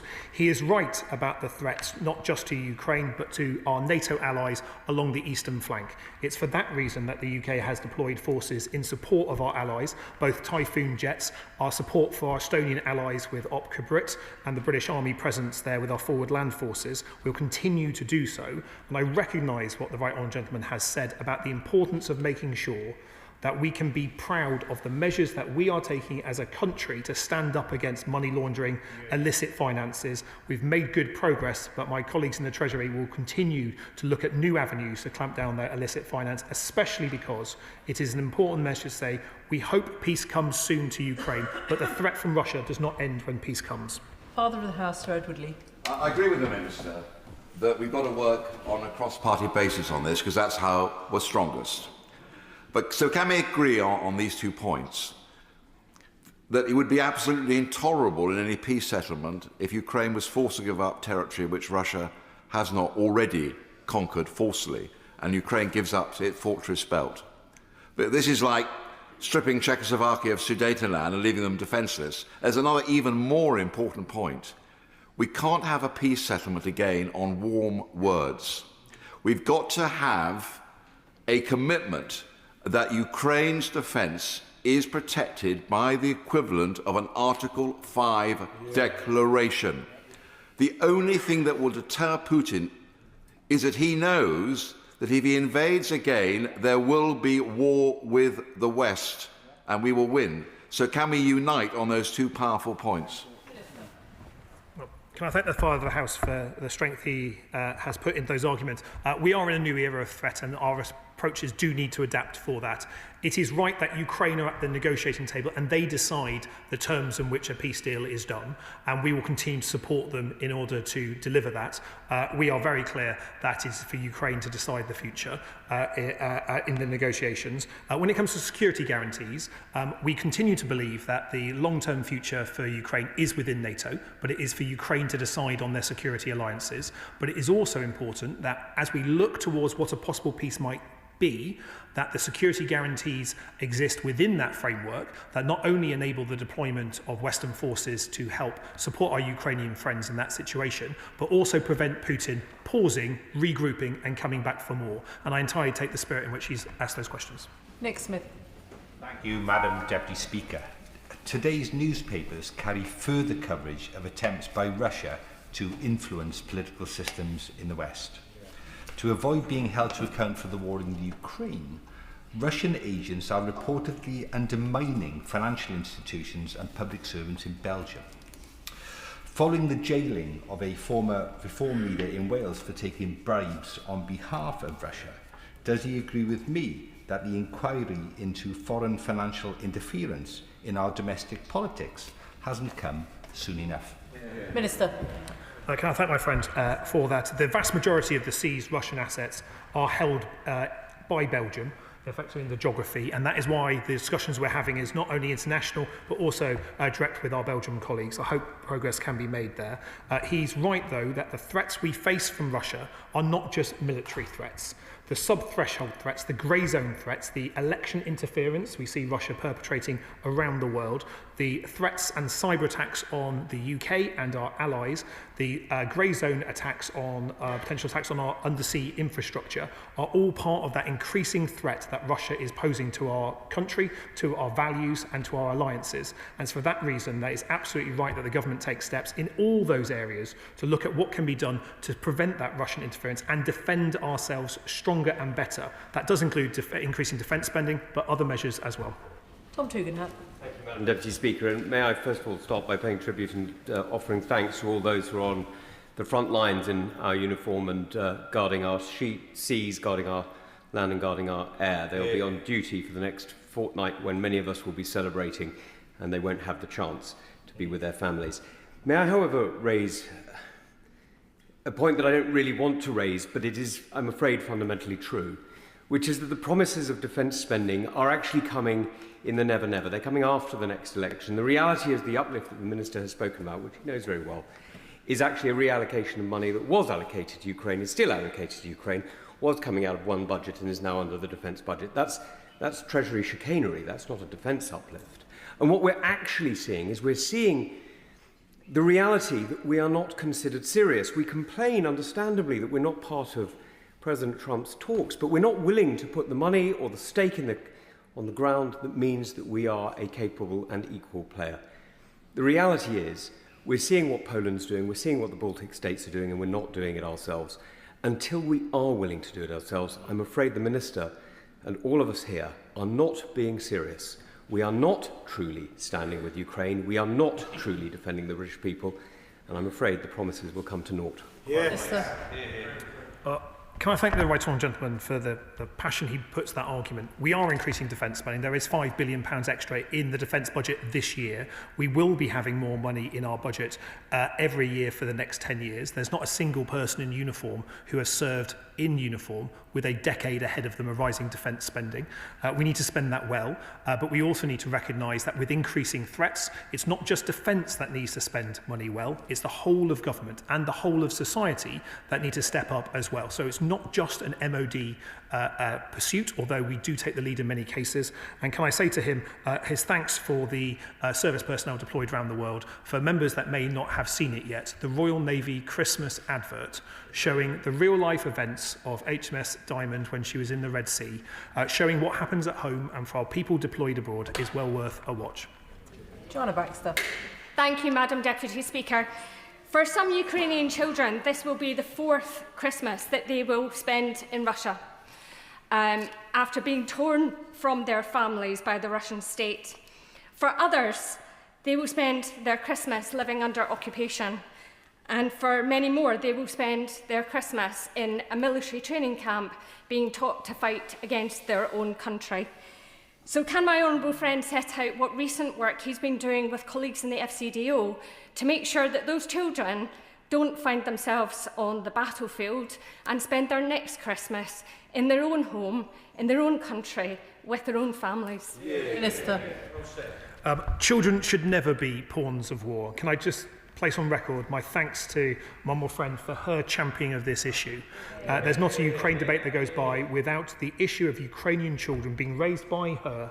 It is absolutely vital, and it is why, as a country, we have said that a lasting and just peace in Ukraine must include the return of all the stolen Ukrainian children by Russia. We've committed more than £2.8 million to support Ukrainian efforts to facilitate the return and reintegration of children deported by Russia. We will continue to support that effort, and we will continue to make the case that stealing children is not the sign of a strong nation. It is the sign of a weak nation, and that is not something that either we will support nor any other decent nation around the world should back at all. Richard Ford. Thank you, Madam Deputy Speaker. And I welcome what the Minister said in terms of introducing a maritime services ban on Russian liquefied natural gas. I was a little less welcoming of the fact that he talked about it being phased in over the next year. It was reported this week that UK-insured ships have transported almost half of Russian diesel exports since the full-scale invasion of Ukraine. These exports are thought to have been worth more than £24 billion, and UK-owned or UK-insured vessels are reported to have enabled the export of £45 billion worth of Russian gas. Why can't the government get on with this UK maritime services ban today? Can I thank him for his question? We've announced that we intend to introduce that maritime services ban on Russian LNG, which will restrict Russia's ability to export globally. This will be phased in, and the reason it is being phased in is so it can be in lockstep with our EU friends who are introducing equivalent restrictions. But he's right to identify the issue.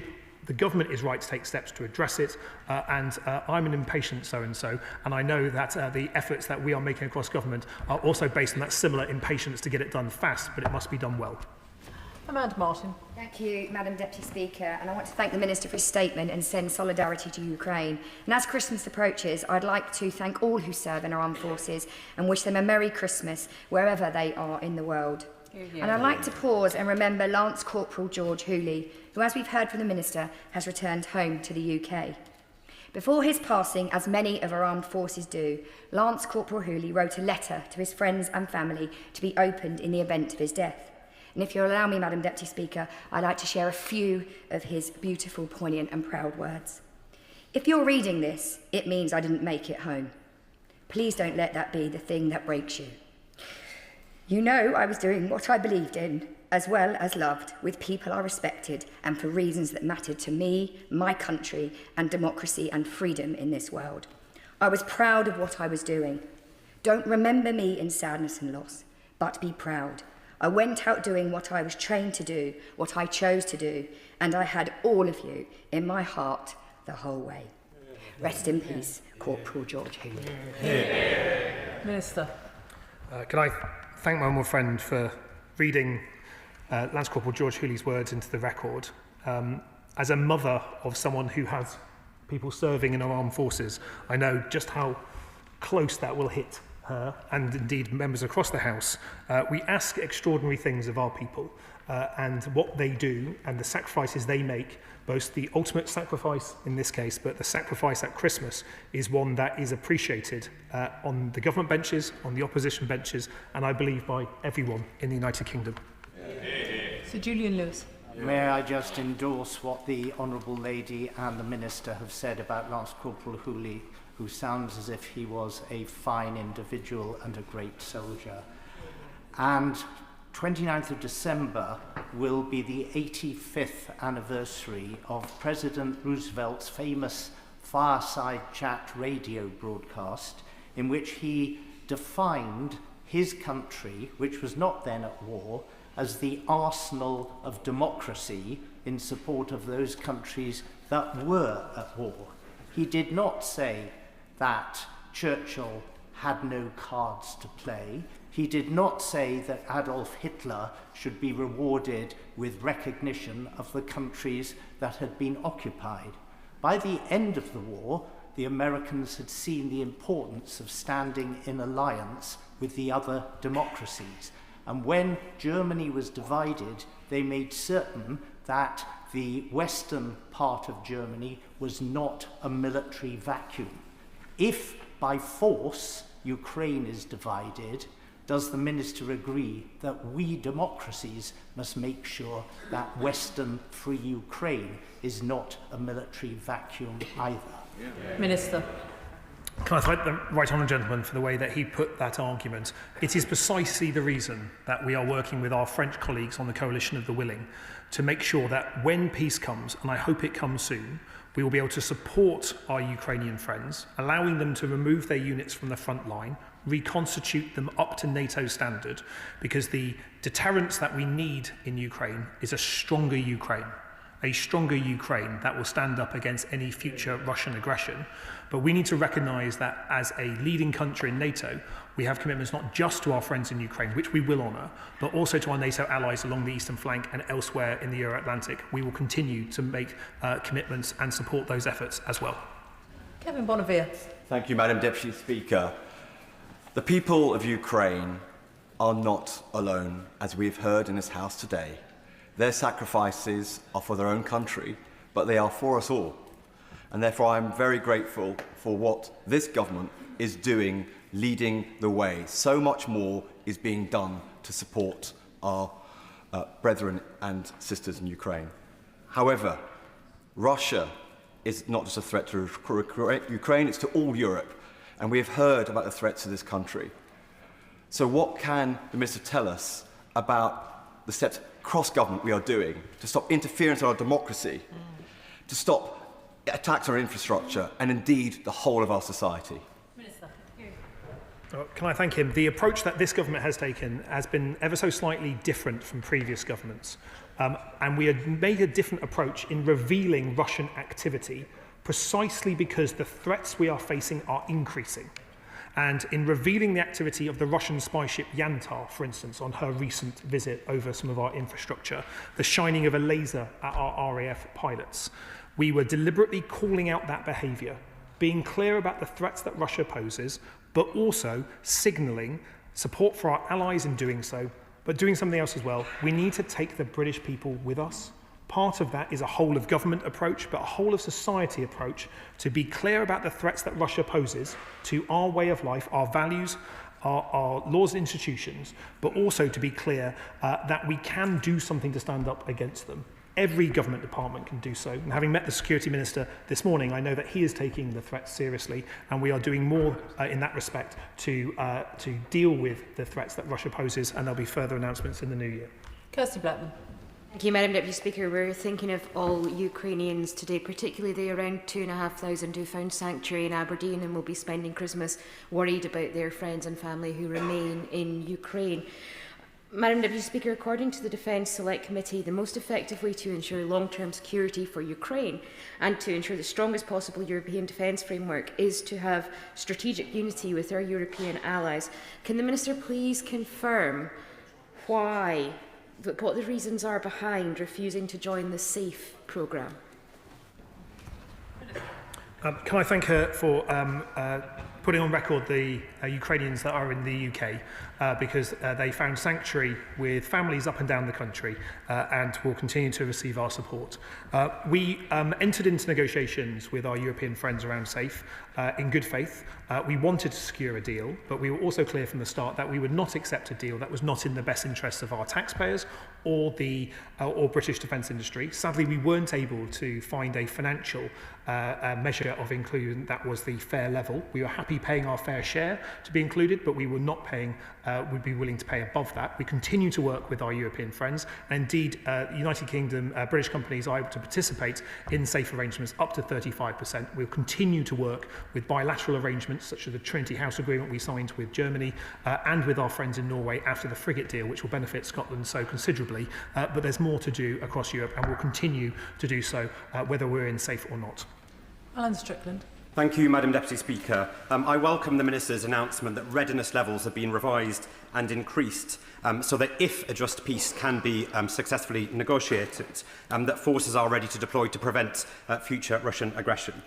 So could the Minister set out to the House, firstly, to what extent the Coalition of the Willing is ready for such a significant deployment and commitment, and if you can comment, what force elements we might see deployed first?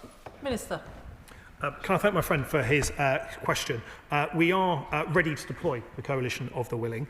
I'm afraid I won't be able to give the news that Putin wants about what units we are deploying, but the Coalition of the Willing has a number of elements. Safe skies, which would be probably the fastest deployment of assets in terms of combat air, Typhoon jets and allied jets to secure the airspace. Safe seas, securing the maritime domain, and then supporting the regeneration of Ukrainian forces. We continue to work with our Coalition of the Willing allies around rotating readiness. So whenever peace comes, we're able to deploy that. And we have UK personnel working with our friends and allies on the Coalition of the Willing to make sure that if President Trump's peace deal is successful, we're able to move immediately after that deal takes place. David Mundell. Thank you, Madam Deputy Speaker. I wonder if the Minister is able to update us on demining in Ukraine. Ukrainian civilians are regularly still being killed by mines or IEDs. The last time that I had the opportunity to visit Ukraine, it was with the Halo Trust, which is based in my own constituency and which carries out the meticulous work of removing these mines. But the scale of the mines that exist there remain a serious threat to the civilian population. Mr. The right honourable gentleman is exactly correct. The reckless use of Russian mines across large amounts of Ukraine pose a threat to not just Ukraine's military forces, but to civilians every single day in Ukrainian territory and in occupied Ukrainian territory. Can I thank him for placing thanks for those people in his constituency and elsewhere that undertake the demining. We will continue to support that effort with our Ukrainian friends, and indeed we want to go further and support the demining efforts in the Black Sea after peace to make sure that it's not just mines cleared from the land, but those maritime mines that threaten the peaceful trade in the Black Sea that can also be addressed when peace comes. Emily Darlington. Thank you, Madam Deputy Speaker. Can I thank the Minister for reiterating the UK's commitment to stand by Ukraine in this illegal war by Russia. This is another Christmas that many Ukrainians in the UK will be spending away from their family and away from their home. Can he join with me in wishing them a Merry Christmas, a commitment that will always be a safe haven for them, and to thank people like Victoria Shatenko, who are leading the efforts to make in the UK to make sure that they have a happy Christmas. Mr. Can I thank my friend for her question? This is a difficult time at Christmas because you tend to think of family. You tend to think of those people who you have lost and the people you miss. And for many of our Ukrainian friends, not only have many of them lost their homes, their family members, but there's uncertainty about their friends and family members on the front line, and those that remain in Ukraine and indeed in occupied Ukraine as well. So I want to thank all those members of our communities that have welcomed Ukrainians into our communities. We will continue to support our Ukrainian friends at home and abroad, and I wish all Ukrainians a very Merry Christmas and hopefully a peaceful New Year. Richard Tice. Thank you, Madam Deputy Speaker. I welcome the Minister's statement and reiterate Reform's strong support with all parties in this House for Ukraine, its sovereignty, its independence against the dictator Putin. The Minister knows I have spoken frequently about using the frozen central assets, and I'm encouraged by his words today. But can I urge him to go further, because Ukrainian friends of mine have reinforced the strength of the negotiating leverage of these assets, and therefore this government has the opportunity to show real leadership in this coalition of the willing and commit unilaterally to using those frozen central assets. I think in the spirit of Christmas, can I thank him and for his support for this effort. I think it is so important that we can, as much as possible, present a cross-party unified voice, which is so important. And I think the steps that he has taken, especially to address the pollution in his own party of Russian bribes, I think is an important step forward. So hopefully there can never, ever be again Russian bribes taken by people in his party or anyone else's party. He's absolutely right to raise the issues of frozen Russian assets. It is important that the UK moves with our international allies in this respect. That has been our approach from the start, and I hope we're nearly at the point where progress can be made. But he's right to say just how important it is to use those assets as leverage in peace, but also to use the value of those assets and the interest from them to support Ukraine in the fight against Putin's illegal invasion. Ben Opsy-Jecty. Thank you, Madam Deputy Speaker. And can I start by associating myself with the remarks from the member for Portsmouth North regarding the loss of Lance Corporal Hooley this Christmas. Given the situation in Ukraine and the possibility of a Russian redeployment and reconstitution of its forces in the event of any peace settlement, the Schwerpunkt of any future Russian belligerents may be more difficult to fix and strike. We clearly require some sort of continuous on-land deterrent to ensure we maximise our sensitive effective opportunities across all domains, including space. What progress has he made in digitising our kill chain, developing our AI solution and getting inside Russia's OODA loop and ensuring the effectiveness of the Eastern Flank deterrence line, and when will we see a tangible output? Minister. Can I thank him? I fear there's more parliamentary questions based on that question coming at me very soon. He's absolutely right to raise the integrated digital kill web, digital targeting web as a key part of our deterrence activity. The SDR was very clear that we are moving to a situation in a digitised battlefield where any target needs to be able to be in the same decision-making process as any sensor to detect it and any effector to be able to prosecute it. We're piecing that together. The early stages in the digital targeting web have been taken with money being spent to develop that concept further. That will be reinforced in the Defence Investment Plan, and what we hope to do is therefore increase the lethality of our forces by being able to have a greater flexibility in how we target and detect adversary targets using that technology, which makes our Army, our Air Force, our Navy much stronger and integrates space and cyber facilities in that combined effort. It's a good part of the SDR and we're making progress on it. Sir Bernard Jenkins. Thank you, Madam Deputy Speaker. Can I thank the Minister for coming to the House today, this last day of Parliament before Christmas, which keeps Ukraine at the top of the political agenda, which is where it must be.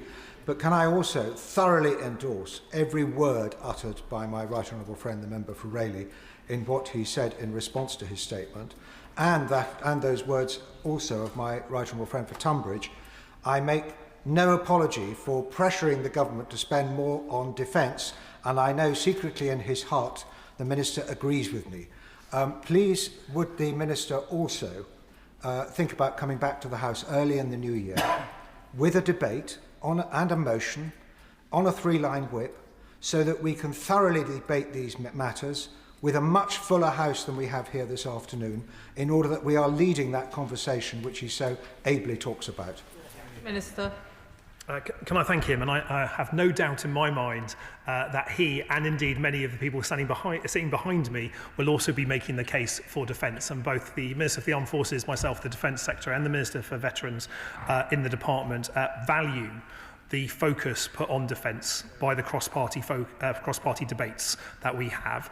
There will be opportunities in the new year where we look at the Defence Investment Plan and how we deploy the increased defence spending that we have been allocated. But we must do so mindful of how we implement the Strategic Defence Review, because effectively that is the key strategic document that we are seeking to implement as a government that sets out how we'll increase the lethality of our forces, how we'll renew our forces, retiring old gear, bringing on new technologies in order to do so. But more debates in this House on defence are very welcome indeed. Jim Shannon. Thank you, Madam Deputy Speaker. Can I thank the Minister very much for his statement, but also for his reminding us of the commitment of £1.6 billion deal in March of this year for 5,000 lightweight air defence missiles that support 700 jobs at Palace and Belfast, and indeed across the whole of the province. This government and this minister is committing themselves, and thank you for that. The picture on the front page of the Times today showed 2 soldiers who had been at the front for 135 days, I think it was. They looked tired. They looked like they needed a break, and they were going to send them to the back, to the rear, to have a chance to recuperate. While they were tired faces, their eyes told you the real story, the story of their courage and their commitment. So what has been done to ensure that all medical help and assistance is available to help the injured, those in mind, those in body, to ensure that they can get revigorated and go back to ensure they can stand for Ukrainians at the front? Thank you. Minister. Can I thank him for raising the LMM contract that we secured earlier this year in support of the production facility in Belfast. Defence is an engine for growth, and we can use not only our increased defence spending, but those in support of our friends in Ukraine to create more good, well-paid, decent jobs in every single part of the United Kingdom, including Northern Ireland. He's absolutely right. My sense of many Ukrainian soldiers on the front is that they are indeed tired, but they are undefeated. And that courage that we see, the innovative spirit that they have in using new technologies to defend their country, to defend their people against this illegal attack is something that should give us all courage and pride. We'll continue to do so. And can I encourage the honourable gentleman to look at the Project Renovator, which is our support to help Ukrainian service personnel get recuperated and back on the front line. We're supporting that effort as well as providing those fighting forces with the equipment they need, the innovative new technology they need, especially in drones and air defence missiles, to make sure that we can keep Ukraine in the fight and put them in the best possible position at the negotiating table as well. Point of order, provided it pertains to the statement we've just had. Absolutely. Point of order, Mark Francois. Pertaining to the statement, we had been hoping for a Christmas present of a defence investment plan. The Minister has told the House that the government are working, in his words, flat out. Order. It's not a point of order. It's when it will be delivered. The honourable gentleman is seeking to extend the debate that we've just had on a separate statement. That's not a point. He will know that that is not a point of order and not a matter for the chair as to whether the MOD is going to bring forward to the House. But it's simply not a matter for the chair. It doesn't pertain to the last statement. We're going to move on to the next business. Statement, local government reorganisation. Minister Alison McGovern. Thank you, Madam Deputy Speaker. As I said to the House yesterday, we need to set local authorities on a plan to financial sustainability after 14 years in which the Tories decimated local government. And local government reorganisation is a part of this journey.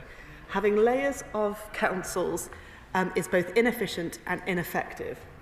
With one council in charge in each area, we will see quicker decisions to grow our towns and cities and connect people to opportunity.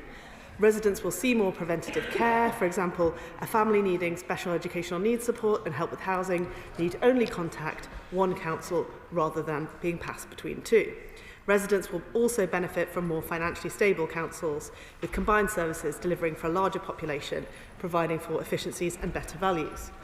That is why reorganisation is a vital part of our change. Stronger local councils equipped to generate economic growth, improve local public services and to empower their communities. And I would like to thank, as we break for Christmas, colleagues in this place and councils across the country for working with the government to deliver this process.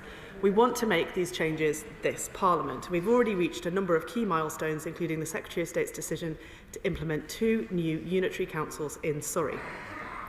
Madam Deputy Speaker, we've now received proposals from all 20 remaining invitation areas, and a consultation is open on 17 of those proposals from 6 invitation areas, and I expect to launch a consultation in early February on proposals for the remaining 14 areas that seek to meet the terms of the statutory invitation, and that consultation would be for 7 weeks. I remain committed to the indicative timetable that was published in July, which will see elections to new councils in May 2027, and those new councils going live in April 2028, subject to Parliament. Local government reorganisation is a complex process involving the rewiring of local services to bring housing, planning, public health and social care all under one roof. My ministerial colleagues and I have heard councils when they have told us about the limits they're working within and the capacity required for reorganisation.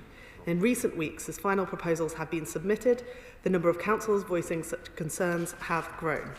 Many councils across the country and of all stripes have expressed anxiety about their capacity to deliver a smooth and safe transition to new councils alongside running resource-intensive elections to councils proposed to be shortly abolished. They have expressed concerns about the time and energy spent managing elections to bodies that won't shortly exist, only to run an election a year later. We've also heard from councils querying the value for taxpayers of spending tens of millions running elections to bodies that won't exist, as I said, for much longer.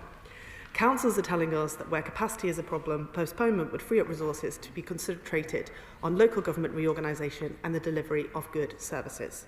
Madam Deputy Speaker, this government believes in devolution and local leadership. We don't wish to dictate local decisions from Whitehall without consultation.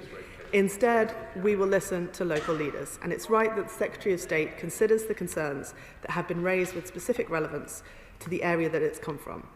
Capacity will vary between councils, and that's why the Secretary of State wants to hear from local leaders who know their areas best and understand local capacity. He is therefore today seeking the views of council leaders regarding their local capacity to deliver local government reorganisation alongside elections. To be clear, should a council say that they have no reason to delay their elections, there will be no delay. If a council voices genuine concerns, we will take these issues seriously and would be minded to grant a delay in those areas. To that end, the Secretary of State is only minded to make an order to postpone elections for 1 year to those councils who raise capacity concerns. And we've asked for representations from councils by no later than midnight on the 15th of January, and will then be in a position to make an informed decision. I'll continue to update the House on this and other important milestones for reorganisation as we deliver on this vital agenda, and I commend this statement to the House. Shadow Minister Paul Holmes. Thank you very much, Madam Deputy Speaker, and I thank the Minister for advance sight of her statement. Madam Deputy Speaker, the question many will be asking out there today is, what does this Labour government have against democracy? Only 2 days ago, the Secretary of State, when asked, said all local elections are going ahead. He either hid his decision until today or changed his mind in the last 48 hours. Which was it? Voters will now be potentially denied the right to elect their own representatives, and not for the first time under this Labour government. This is the second year in a row that ministers have scrambled to postpone elections. Now, while many people gather around their screens to watch movies like How the Grinch Stole Christmas, we're sitting here discussing how Labour is trying to steal the elections. There is no mandate for their botched reorganisation plan, and the government has acted as the sole actor, forcing local council leaders to reorganise with little regard for local people and their democratic rights. Has the Electoral Commission been consulted on these latest changes, or has it once again been ignored? Just as the Speaker's Committee on the Electoral Commission noted when mayoral elections were previously cancelled, the Commission exists to protect the integrity of our electoral system, and time again this government appears content to brush aside its advice when it becomes inconvenient. I also ask the Minister directly, does the government still believe in the Gould principles, the long-standing agreement that election rules and practices should not be changed within the 6-month period of a scheduled election, or are those principles now expendable whenever Labour finds itself politically vulnerable? We accept there is a precedent for a single-year delay, but that is not what we are facing here. Does the government accept the clear advice of the Electoral Commission that further delays are unacceptable? They said scheduled polls should only be postponed in exceptional circumstances. So I ask, what are the exceptional circumstances here? Well, Madam Deputy Speaker, we know the answer. It's Labour's rushed, chaotic and flawed local government reorganisation plan.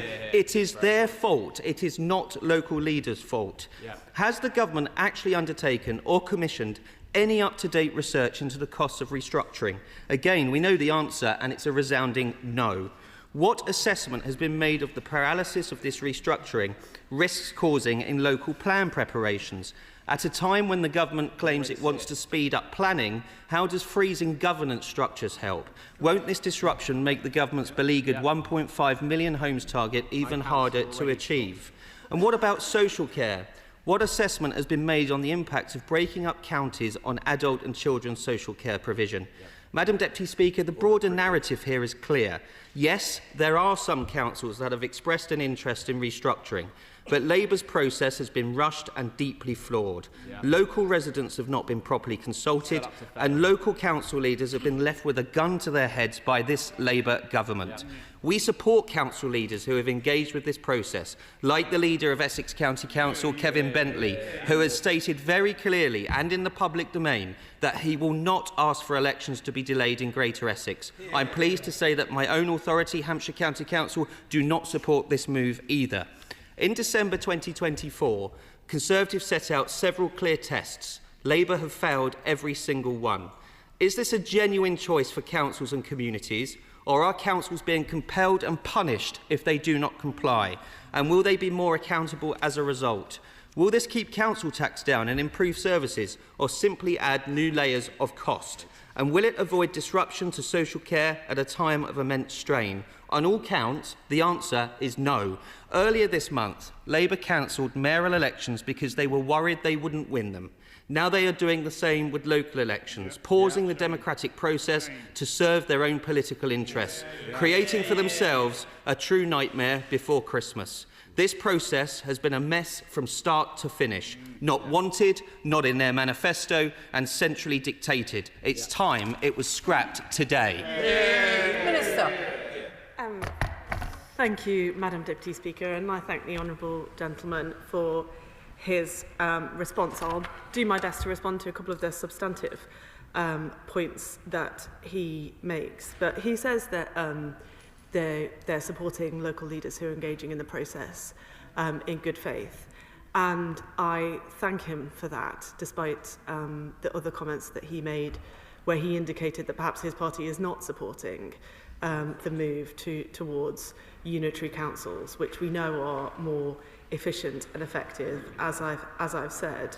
On the important point that he makes about the Electoral Commission, of course, the Secretary of State will take that under advisement and take those any issues raised very seriously. As I mentioned in the statement, we want to take an approach that puts local insights first, and he mentions councils that don't support a delay, and as I said, that's absolutely fine. There's no problem with that at all. We want to support local leaders in what we're doing here. He mentions planning, which is an extremely important aspect given the desperate need to build more homes, and in fact that's part of the motivation for moving to unitary authorities to get that work done effectively and efficiently. He also asks about social care, which is an extremely important area. There is a lot of change going on in that area, not least the work within the Department for Health. I'm changing the way that NHS England works as well, and I'm working very closely with my colleagues in the Department for Health on that, and happy to engage further with him on it. The position on elections is as it has always been, which is that the starting point remains that elections go ahead unless there is a strong justification. What we're doing today is writing to local leaders, themselves having raised with us concerns and justifications, to ask them to set that out so that an informed decision can be taken. Chair of the Select Committee, Florence Eshalomi. Thank you, Madam Deputy Speaker, and I thank the Minister for her statement this afternoon, and I appreciate the fact that she's outlined that she's listened to valid concerns from councils with regards to reorganisation, and this is an issue that I've raised with ministers in terms of the uncertainty councils will face with transitioning to new councils and running those vital day-to-day services. But I will add, Madam Deputy Speaker, I am a bit disappointed in the Minister this afternoon in that this announcement has come so late in the day. This is an issue of grave importance to so many members right across this chamber. Many of them will not be here today to be able to raise their concerns with the Minister.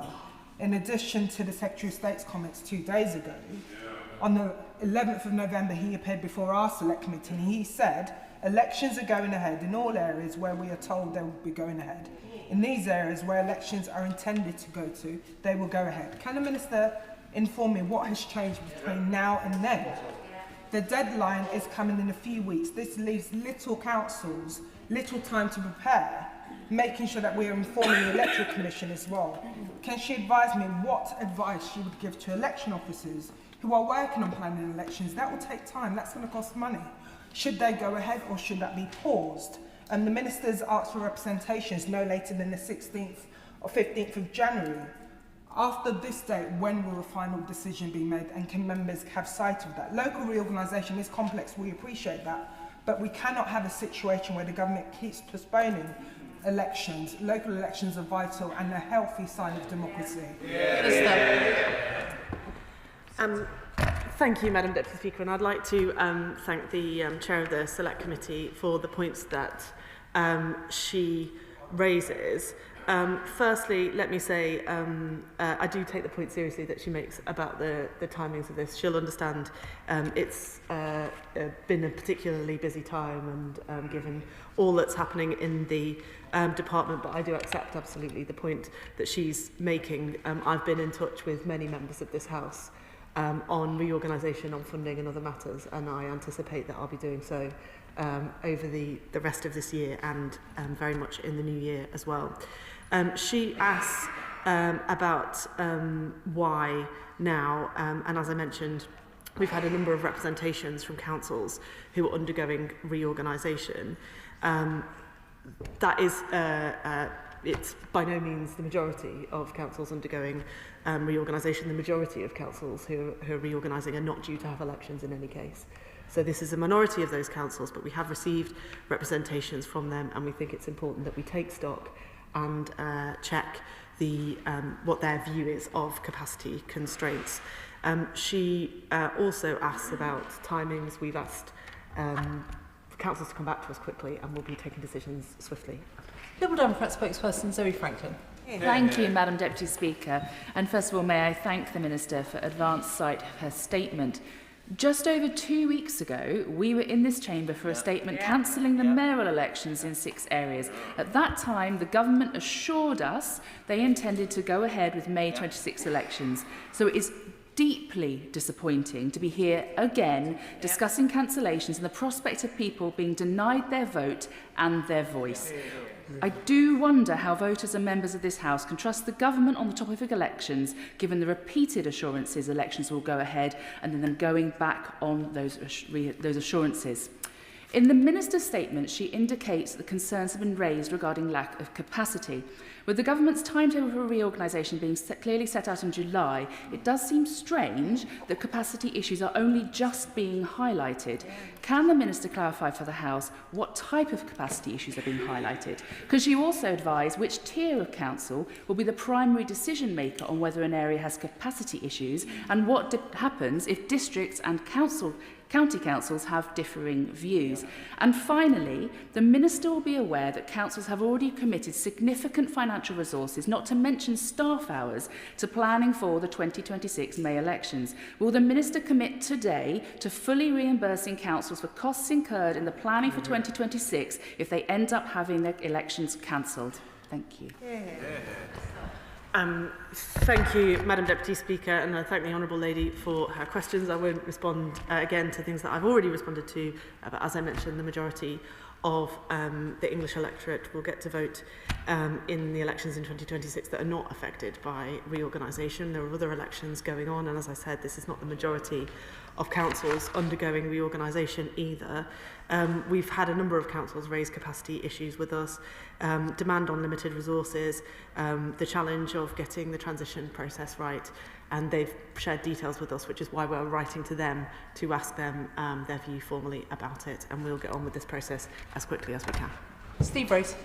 Thank you, Madam Deputy Speaker, and thank you to the Minister for not just the statement but for moving at pace with the local government reorganisation programme. Contrary to the Shadow Minister across the way, whom I have great respect for, we do want local government reorganisation in Exeter and across Devon.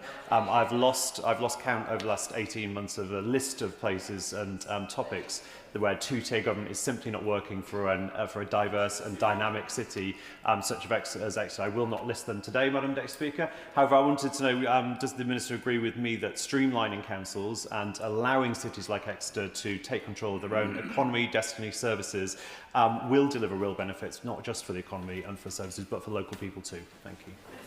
Thank you, Madam Deputy Speaker, and I thank the Honourable Gentleman for his contribution. I understand that today we may hear more from those with concerns about reorganisation, but the case he makes is the right one. Everywhere in this country deserves the possibility of economic and social growth. Caroline Dinage. Thank you very much, Madam Deputy Speaker. Today, Gosport Borough Council has been given the lowest possible rating by a government regulator for the management of its social housing. The Minister will understand this is a deeply worrying time for the 3,000 Gosport tenants and for local council taxpayers. What isn't helping is the constant ambiguity, uncertainty and speculation from the local government department about the borough's future, and that is just compounding the chaos and confusion from the council's already quite hapless leadership. Now, she's already heard my colleague say that Hampshire County Council have already said they don't favour a delay, but does the Minister agree that today's announcement just adds to the uncertainty faced by thousands of residents across Hampshire? Thank you, Madam Deputy Speaker, and I'd like to thank the Honourable Lady for raising this issue in the House. It sounds really serious, and I will look at what's happened in Gosport. We endeavour to take decisions quickly and have that clarity, but I'll have a look at the issues that she raises because it sounds important to her constituents. Sarah Owen. Thank you, Madam Deputy Speaker, and I thank the Minister for her statement. I think outside the political bubble, many people, particularly those who have struggled to get local services that they've needed on their doorstep over the last few years, will welcome the idea of a modernised local government system. But this is also about funding. Luton North deserves more than just the bare essentials, and that's why I welcome the 63% increase in multi-year funding compared to the previous government's cuts of over £166 million to our town. Does the Minister agree that areas like mine deserve not only every single penny to bring back our play parks, our high streets and our local assets, but also the mechanisms to deliver for people in towns like Luton? Madam Deputy Speaker, I do agree with her. Luton deserves far better, and it's about time people in Luton had their fair share, and that happens. Monica Harding. Thank you, Madam Deputy Speaker. Can the Minister confirm that elections in Surrey will go ahead in May 2026? Yes. The fact of the matter is that Britain has one of the most centralised political structures anywhere in the world. If we're going to renew our democracy, rebuild confidence in the people, we do need well-led, finally secure authorities which can speak powerfully to the central government. So I advise her to proceed quickly and carefully with the reorganisation. Let me say this, members opposite, I don't listen to their advice. They launched a tsunami of attack, financial attacks, on local government which left resources, councils strapped to the But one final point, parish and town councils, there are 10,000 of them and quite a number in my constituency. Will she have a look about how we can use those to help to renew our democracy?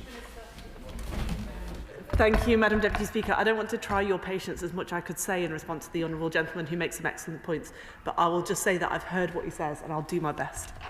Mark Francois. Labour's process of local government reorganisation is descending into farce.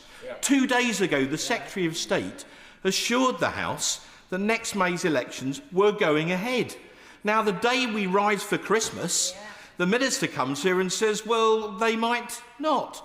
I back to the hilt the Conservative leader of Essex County Council, Kevin Bentley, when he says they must go ahead. He's right.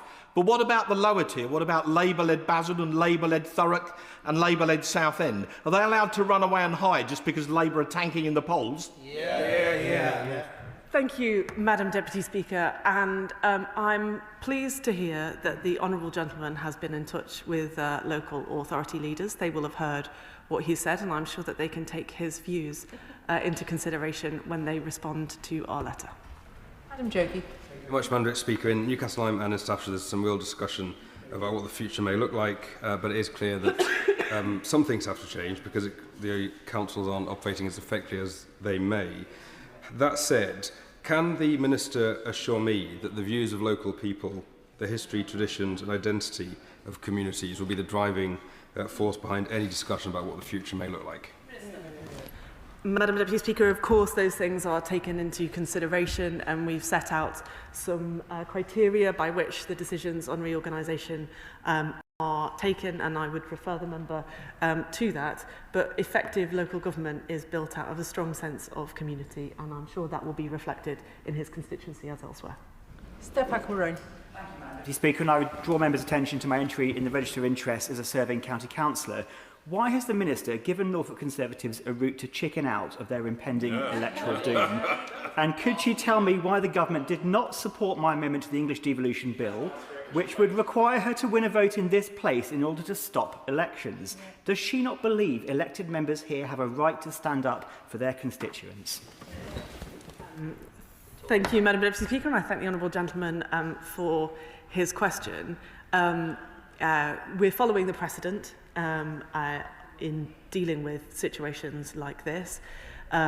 It's happened under the previous government too, and we support that process. Council leaders will have heard what he said. I'm not sure particularly what the politics was that he was alluding to there. But nonetheless, local leaders will have heard what he said, and I'm sure that they will consider it when they take their decision. Jerome Mayhew. Thank you, Madam Deputy Speaker. This is another U-turn from this government. 2 days ago, the Secretary of State said the votes were going ahead. Now we're told, when a statement slipped out just before we rise for Christmas, that they're not going to go ahead. She uses as her excuse representations from councils that she tells us she has received. Can she take this opportunity to confirm that the Conservative leader of Norfolk County Council has not made representations to her and reaffirm her public position that she will not ask for a delay in elections in Norfolk? Minister. Thank you, Madam Deputy Speaker, and I thank the honourable gentleman for his question. I will write to him to confirm the response to that. Obviously, primarily, that's one for Norfolk, and I'm sure they may say things publicly, but I'd be very happy to discuss with him the circumstances in his constituency if he would like that. Richard Tice. Thank you, Madam Deputy Speaker. Whilst the Minister is doing a noble job of defending the absolutely indefensible cancellation of further elections, where is the Secretary of State, Madam Deputy Speaker, who just 2 days ago who just 2 days ago told this House, I'm sure in good faith, that the elections would go ahead. And so I do think that the Minister needs to explain what has changed in the last 48 hours. Otherwise, MPs are left with the regrettable conclusion that the Secretary of State inadvertently misled the House. Thank you, Madam Deputy Speaker. I'm awfully sorry that I am not the person that the member wanted to see at the dispatch box today. I'm Merry Christmas to him too. I feel disappointed that he is disappointed to see me here. But in any case, as I've said to other members, what's happened is that local councils have raised concerns with us, and we are attempting to get in touch with them as the letter is going to them today, so that they can say what the circumstances are in their borough. If, as we've discussed, if they wish for elections to go ahead, that's fine. Alison Griffith. Thank you, Madam Deputy Speaker. This is a disgraceful decision that damages our democracy and sets a dangerous precedent.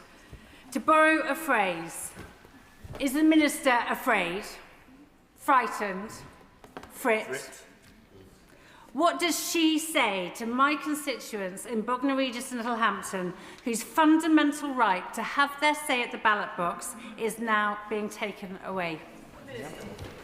Thank you, Madam Deputy Speaker. I'm sure her council will have heard what she said and understood her views and opinions on this, which is the right thing. Having stood in 1 local council election and 5 general elections, I'm not afraid of democracy. John Milne. Thank you, Madam Deputy Speaker. This feels like some kind of unholy Labour-Conservative alliance to avoid electoral humiliation. At West Sussex County Council, the dysfunctional Conservative administration will surely grab the chance to cling on to power for yet another year past their sell-by date. To make sure that any decision to delay is taken for the right reasons, will the Minister agree to require that any council seeking to cancel elections will also be required to see out the rest of their term under a cross-party rainbow coalition comprised of existing councillors? Madam Deputy Speaker, I'm not sure I have the power to do that. Jenkins. Speaker, could I invite the Minister to be open and candid with the House?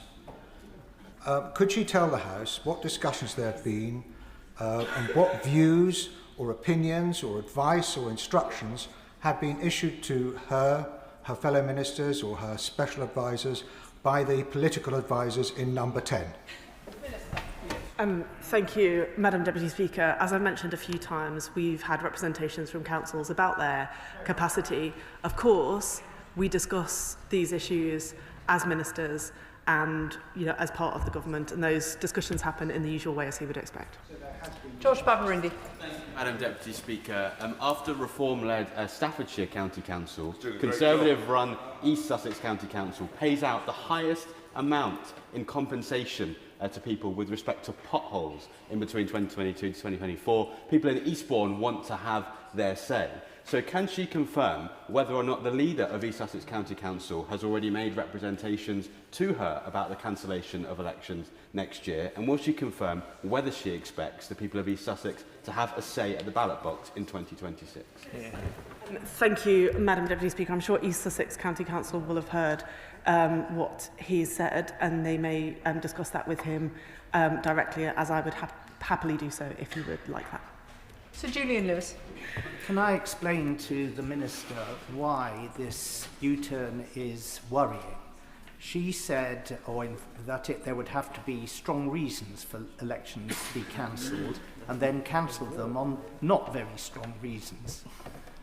Her predecessor said that there would have to be very strong reasons why boundary changes might happen during local government reorganisation. We are extremely concerned that Southampton City Council wants to split off the sensitive waterside that looks towards the rural New Forest and amalgamate that under its power structure in the future. Can we now be confident that those very strong reasons that would have to be adduced for any boundary changes really amount to any sort of guardianship of the situation at all? Thank you, Madam Deputy Speaker. And I've heard what the right honourable gentleman says. and I will take that as part of the consideration of the issues around reorganisation. He makes an important point, and I have heard it. We've published the criteria that will take the decisions on with regards to reorganisation, and we need to stick to those criteria. But I take seriously the point that he's raised. Final question, Jim Shannon. Thank you, Madam Deputy Speaker. Can I thank the Minister for her update? Having went through a local government restructure in Northern Ireland some years ago, the shifts are dynamic and can be very difficult to reconcile in new ways. So what information will be available for the general public to ensure that the transition is understood and that people are not alienated from their local representation? Thank you. Thank you, Madam Deputy Speaker, and I thank the honourable gentleman's commitment to taking part in these discussions and the insights that he brings from Northern Ireland, which I'll alert colleagues in local government to, and let them know that there's experience that they could learn from in the points that he makes. Point of order, Sir Bernard Jenkins. I'm most grateful. It is about the reply I got to my question, because I have it on very good authority that these decisions have been taken by political advisers in Number 10. And she didn't deny that. Could she clarify whether I'm right to take away that impression, or could she be more open and candid with the House?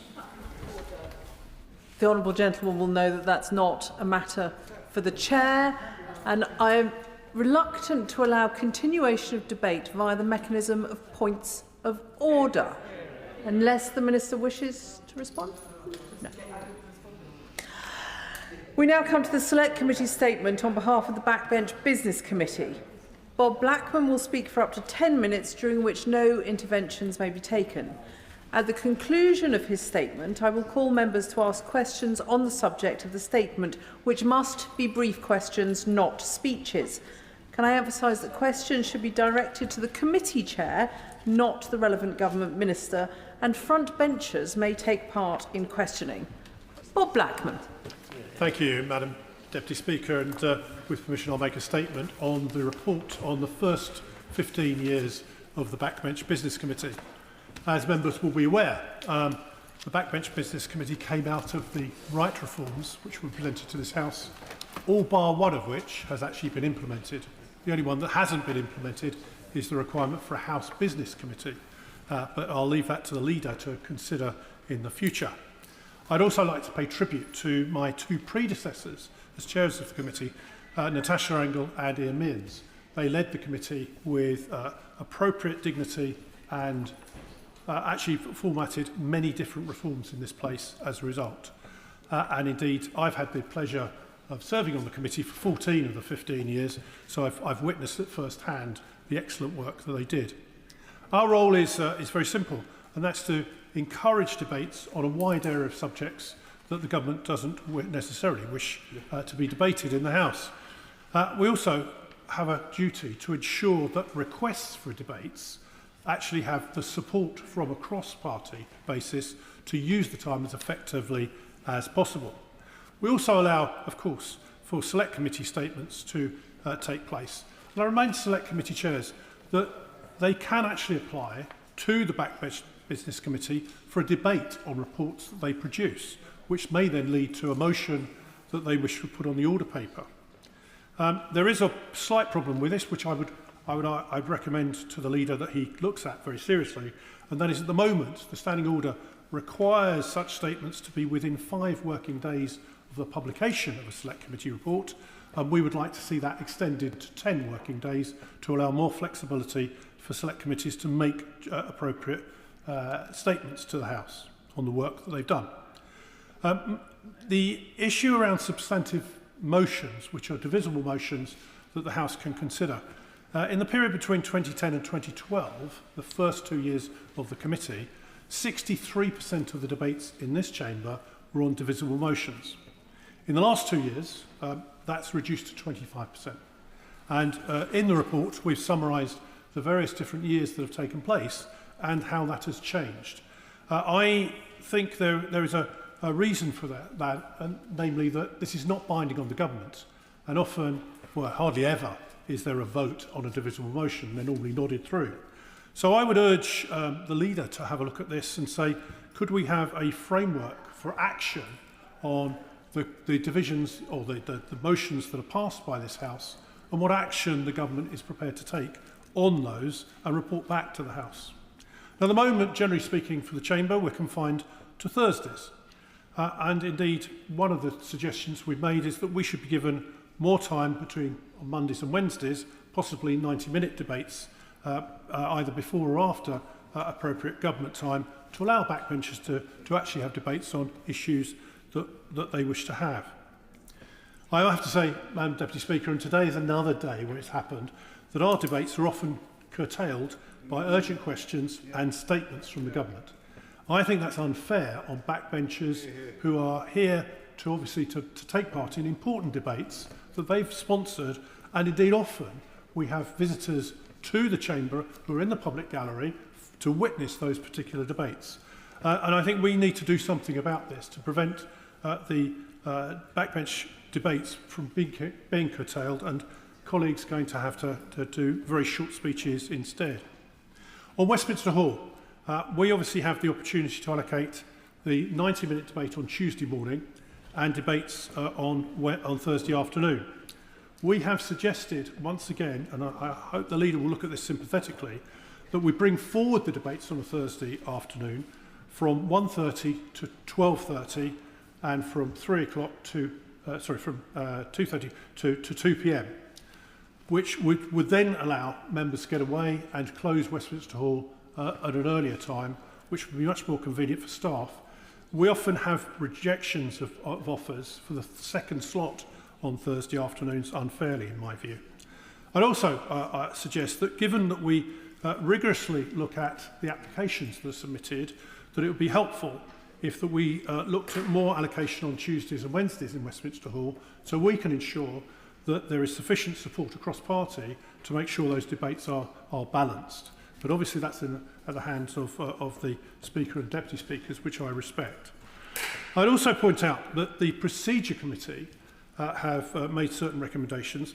They don't have to wait for a government motion to be put. They can apply for time under Backbench Business Committee for a House motion on House business.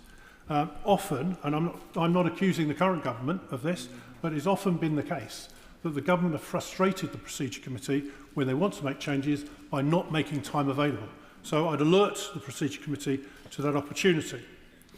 Equally, one of the things that we are looking at doing, and I would want to work with the leader on this, is the allocation of more topical debates. At the moment, we've got a 6-month waiting list for debates, and obviously it means by the time those debates come up, often the topicality is gone. So if we could get to a point whereby we could announce a topical debate on a Tuesday, have bids before our meeting, and then announce the result of that for a Thursday, that would really get us to a topical time. But it would require, I believe, a change in standing orders. One of the issues that we've often had complaints about, Madam Deputy Speaker, is the fact that our Backbench Select Committee is the only Select Committee in this House that has to have elections after every King's Speech and State Opening. That means that there is a delay after the King's Speech for the Chair to be elected and the members of the committee to be elected, just at a time when there's often an opportunity for general debates, either in the Chamber or debates in Westminster Hall. So I would ask that we change that to have it continuous throughout the reform of private members' bills. I've piloted through 3 private members' bills myself through this place to successful conclusion, but they are dependent on, frankly, a raffle. So if you're successful in the raffle, you do well. One of the things that the Procedure Committee, when I was on the Procedure Committee, recommended, and I'm glad to see the Procedure Committee is now doing, is recommending that the Backbench Business Committee be able to consider those bids for the first 4 days of the private members' bills, first 4 sitting Fridays, for prioritisation on those that are well-founded with cross-party support and detailed work has been done, rather than having someone getting drawn in the lottery, that is the private members' bill ballot, and then deciding what they're going to do. I think this would be a better place for making law accordingly. So, Madam Deputy Speaker, I won't continue any longer. I look forward to any questions that colleagues may have. Sir Julian Lewis. Has my honourable friend and his committee considered whether anything can be done to encourage more media interest in the subject of the debate which his committee grants? I have in mind a particularly outstanding debate on Ukraine, which was initiated by my honourable friend for Harwich and North Essex on Thursday the 4th of December. Every speech from every participant, with the possible exception of my own, was outstandingly good, and there was no coverage whatsoever that I could detect afterwards. Is there anything that can be done to persuade those whose responsibility it is to report on the proceedings of this House that sometimes it's worth taking note of what the backbenchers have to say? I thank my honourable friend for that question. The reality is that, of course, the sponsor of a debate is responsible for not only the content of their speech, but also encouraging the press to get involved and promoting their debates, which can be on a wide range of topics. I mean, one of the great things about the Backbench Business Committee is we consider things that most people have never even thought of as possible debates. And therefore it is important, incumbent on the individuals that propose these debates to actually promote them appropriately. Adam Jogi. Madam Deputy Speaker, and I'm grateful to the Chairman for the statement. Just a very quick point. A number of colleagues have found it quite frustrating getting debate applications successfully put, and I mean the fact that you have to get 15 government backbenchers and 8 opposition and the rest. So I wonder if there's any thought that could be given to make it a little bit easier, such are the circumstances of the general election result last year, which means there's fewer members of the opposition to add up for those applications. Well, our standard position is this, and that is for a 90-minute Westminster Hall debate, 8 speakers are required, and that is a reasonable number, I think, for a 90-minute debate. 4 should come from the government side and 4 from the opposition. That's the combined opposition, not restricted to one party. For chamber debates, I think it's perfectly reasonable that we look at getting 15 speakers, broadly speaking, a balance between opposition and government. Because what we want to make sure, and this allows me to say, that certainly in this session, that we have every single debate in the chamber has had, well, something like 70%, I think I'm right in saying, have had time limits imposed on backbench speakers, and this afternoon is going to be another one, I suspect, very clearly. But equally, so we actually get enough speakers. There was one debate, which I well remember, and I'm not going to name the colleague who's no longer in this place, came along with a huge list of something like 85 members who wished to take part.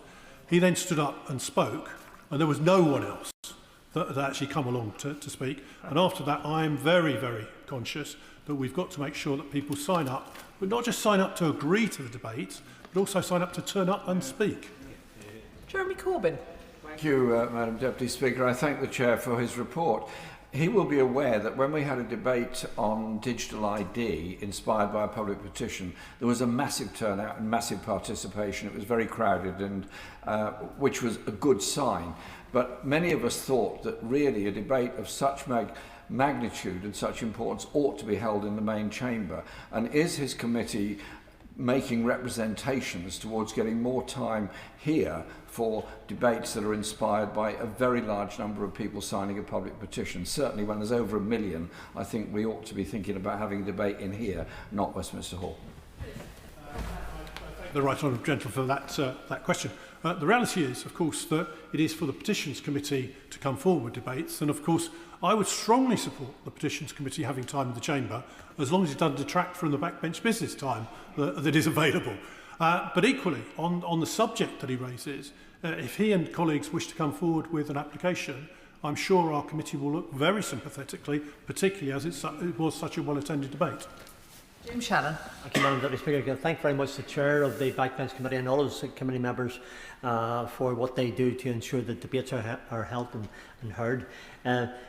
The Chair has referred to the numbers of backbench applications there have been, and they've been absolutely ginormous, I understand, and they will take us right through to maybe April, May of next year. The Chair of the Committee has often tried to ensure there would be extra time available in this chamber.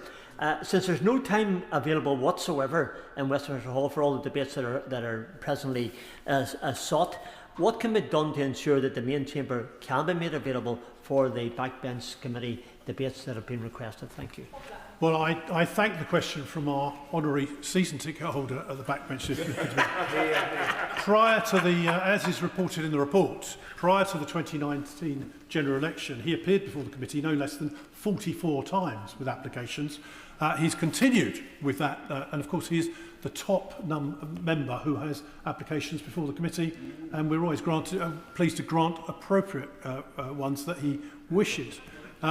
The reality is that we encourage people, and I think one of the things I am encouraged by is that there are large numbers of MPs now that come before us, new, never been before the committee before, who come with an application, well supported across the House, and people, I think the message has got home that this is one of the best ways that you can get a debate on an issue that affects you.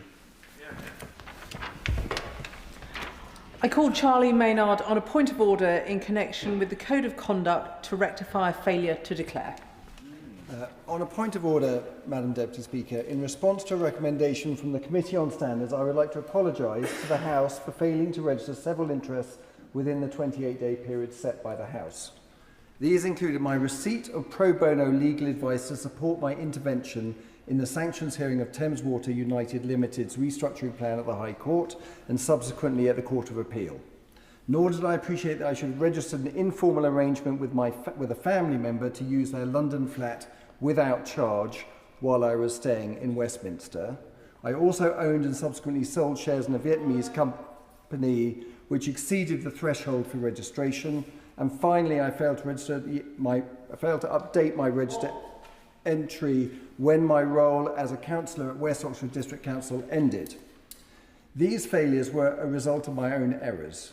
I'm grateful to the committee for recognising that I neither gained nor sought to gain any advantage, and that I acted honestly in repeatedly drawing the Commissioner's attention to failings as I identified them. I fully accept these are breaches of Rule 5 of the Code of Conduct. I apologise to the House and commit to take a more diligent approach to the registration of my interests in future. Can I thank the honourable member for his point of order and for giving notice of it? I remind the House that members may seek advice on the Code of Conduct at any time from the Parliamentary Commissioner for Standards and from the Registrar of Members' Financial Interests. There will be no further points of order on this issue. Which brings us to the backbench debate on matters to be raised before the forthcoming adjournment. Bob Blackman to move. Thank you, Madam Deputy Speaker, and I beg to move that the House has considered matters to be raised before the forthcoming adjournment. And at the outset, Madam Deputy Speaker, can I wish you, members, their staff, all the staff here in Parliament, a very Merry Christmas, Happy Hanukkah, and a happy, peaceful, prosperous, and above all else, healthy New Year. And as the nights are drawing in, no doubt we'll all be lucivigous by the spring. Explanations of that will be held later. Now, turning to matters local to my constituency, when the Conservative Party took over Harrow Council back in 2022, the council was marred in corruption, backlogs in roads, potholes and pavement maintenance, and basic services were not being delivered to residents with a very high level of council tax. Well, things have changed. The administration is now spending more than £40 million across 3 years on the highways budget, and it's very apparent that things have changed in our roads and pavements. We've also rolled out 1 hour free parking across the borough, which is the most generous parking allowance anywhere in London. Fly tipping, which is the blight, I know, not only of Harrow, but many other areas of the country, is being addressed. And in the last year alone, more than 1,000 fines were issued for the culprits of fly tipping.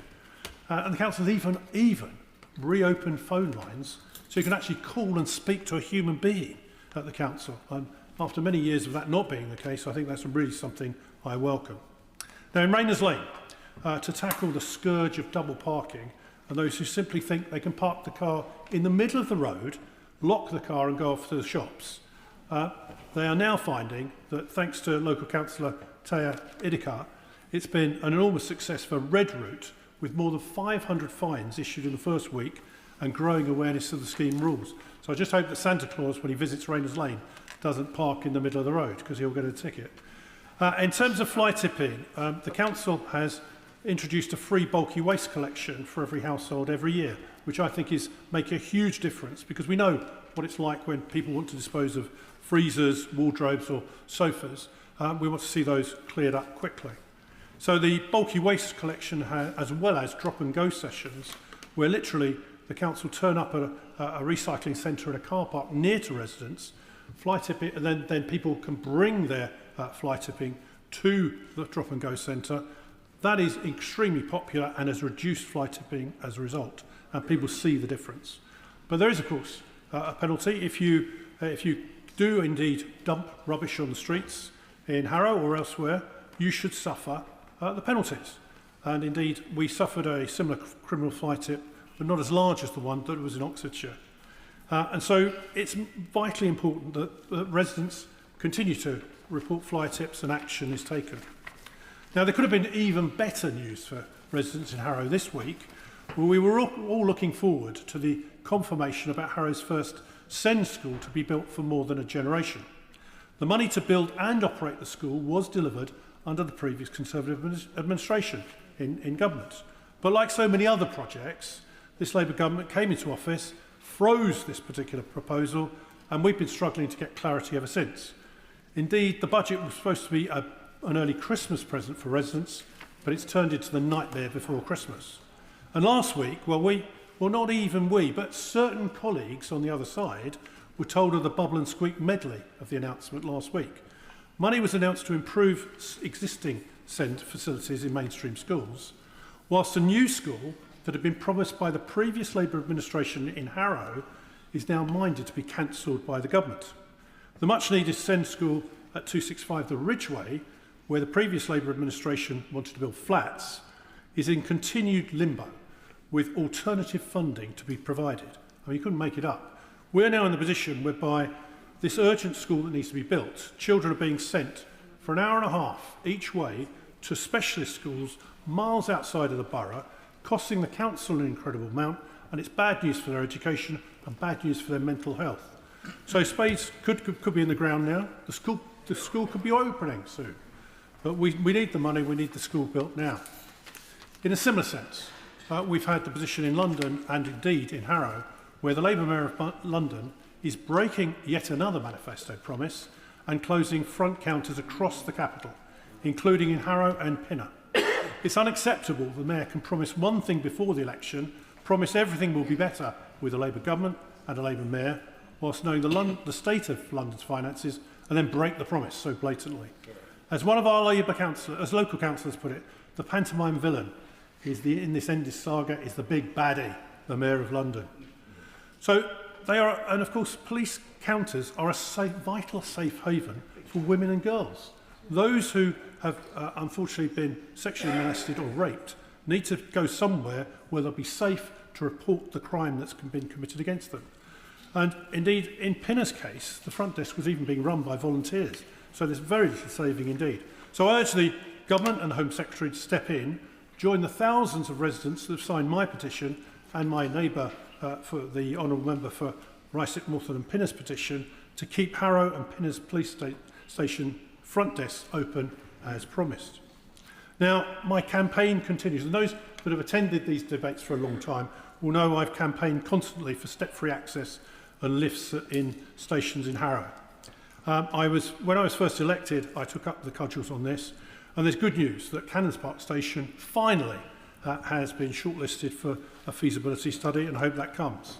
But we still await Queensbury and, more importantly, Stanmore, which is designated as step-free, but in reality, passengers face either 48 steps to the main entrance, 16 steps via the car park, 24 steps at the side to the bus stop, or the proposed step-free route, which is 140 metres long and includes a steep ramp that even the Paralympian Baroness Tanigray Thompson could not complete unaided. So, for the past 6 or 7 months, my office has been working to get Stanmore delisted as step-free, a proper definition of what step-free means, so that we can then get work to get lifts or adaptations installed. And can I urge any colleagues that face similar problems to contact my office so we can work together?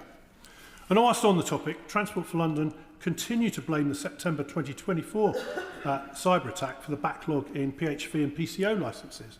That's unacceptable and delaying many of my constituents from gaining work. The new Piccadilly line trains have been delayed again. They're not expected until late next year. and graffiti on the Bakerloo Central Line continues to get worse, despite the head of TfL claiming that vigilantes from Looking for Growth were actually painting graffiti to then clean it off. I mean, it's a complete ridiculous position. On homelessness, the position is that homelessness in England is increasing. Crisis found that record levels of homelessness with more than 300,000 individuals and families are experiencing its worst forms in 2024, which is an increase of 22%. London, of course, has the greatest homelessness pressures, and 1 in 50 Londoners, and sadly at least one child in every London classroom, is homeless. So as we approach Christmas, many of us will be doing our shopping, seeing family and loved ones, maybe turning the heating up a bit, but let's think of those sleeping rough. Cold, wet, often hungry, on a park bench, shop corner, in sub-zero degrees temperature overnight. There's no official stats on how many are sadly dying in their sleep, but one only has to imagine the harsh and life-threatening conditions they have to endure. So there are steps that can be taken, and I invite the government to do them. My oven-ready supported Housing Regulatory Oversight Act, yet to be implemented, could help. My private members bill, which had an unopposed second reading, it's still currently waiting for committee report stage and conclusion. But there are other steps we can take. And local authorities have to meet those rising costs so that victims of domestic abuse are not forgotten. Hospital discharges and the plight of temporary accommodation is not ignored. So can I thank the team at Crisis and all the other charities, the work they do to help the homeless people. Can I also report, Madam Deputy Speaker, that representing Harrow East, which is the most diverse constituency in the country, with someone from every faith, every country in the world, every language spoken on earth. So I deal with a large chunk of Home Office-related matters. What has not helped, however, that my staff have been told not to chase cases for upwards of a year. That they will get no updates for 12 months, and in some cases even longer. So I'm left flabbergasted and discombobulated by the position that the government must be thorough in their checks, but it doesn't do much for my constituents, their family members, or indeed my staff to be told month after month, I'm sorry, there's no update. Now, my office recently met Home Office officials to manage expectations and make clear I'm not going to stop chasing the applications until the applications are actually decided. Not just closed, but actually decided overall. And indeed, in my role as chairman of the APPG for Fire Safety and Rescue, I've been continuously raising the issue of the Grenfell Tower inquiry recommendations. I note there's a written ministerial statement that is on the order paper, but we now have other issues such as lithium-ion batteries, solar panels, modern construction methods and other technologies that come into the proposals. On three quick points, Madam Deputy Speaker. I know you wanted to wind up. First is, on Iran, let the government come forward and prescribe the IRGC in its entirety as they promised when they were in opposition. On India and Bangladesh, let us make sure there are free and fair elections that include every single party in those elections in Bangladesh. And indeed, the outlawing of the Awami League is an outrage in my humble opinion. I'm delighted that, of course, we've reformed the Azerbaijan all-party group, and we're looking for the increased trade, which is worth £888 million in the last 12 months alone. And finally, Madam Deputy Speaker, I was delighted to captain the House of Commons bridge team this year to a commanding victory over the House of Lords. And indeed, I was even honoured with having achieved the award for the best played hand. And my partner, former MP Erin Bell, left me in a very difficult contract, but I managed to make it. So, in closing, Madam Deputy Speaker, whilst we sit on these grim benches and we praise everyone and thank everyone, we must always think about the incredible team that are behind us. My team in my office this year have dealt with more than 12,000 individual cases, bringing the total to almost 100,000 cases since I was elected in 2010. So I'd like to thank my entire team, my wife Nicola, Hattie Shoesmith, who's now gone off to Dubai, Matthew Goodwin-Freeman, James Thompson, Rhys Benjamin, James Burke and Gabrielle Montaigne for their work. I hope they have a good rest over Christmas and ready to do it all again next year. And indeed, one of my team, Rhys Benjamin, is off to Australia. Hopefully he might see some cricket and it may actually lead to a turnaround of England's fortunes in the Ashes. Merry Christmas. Yeah.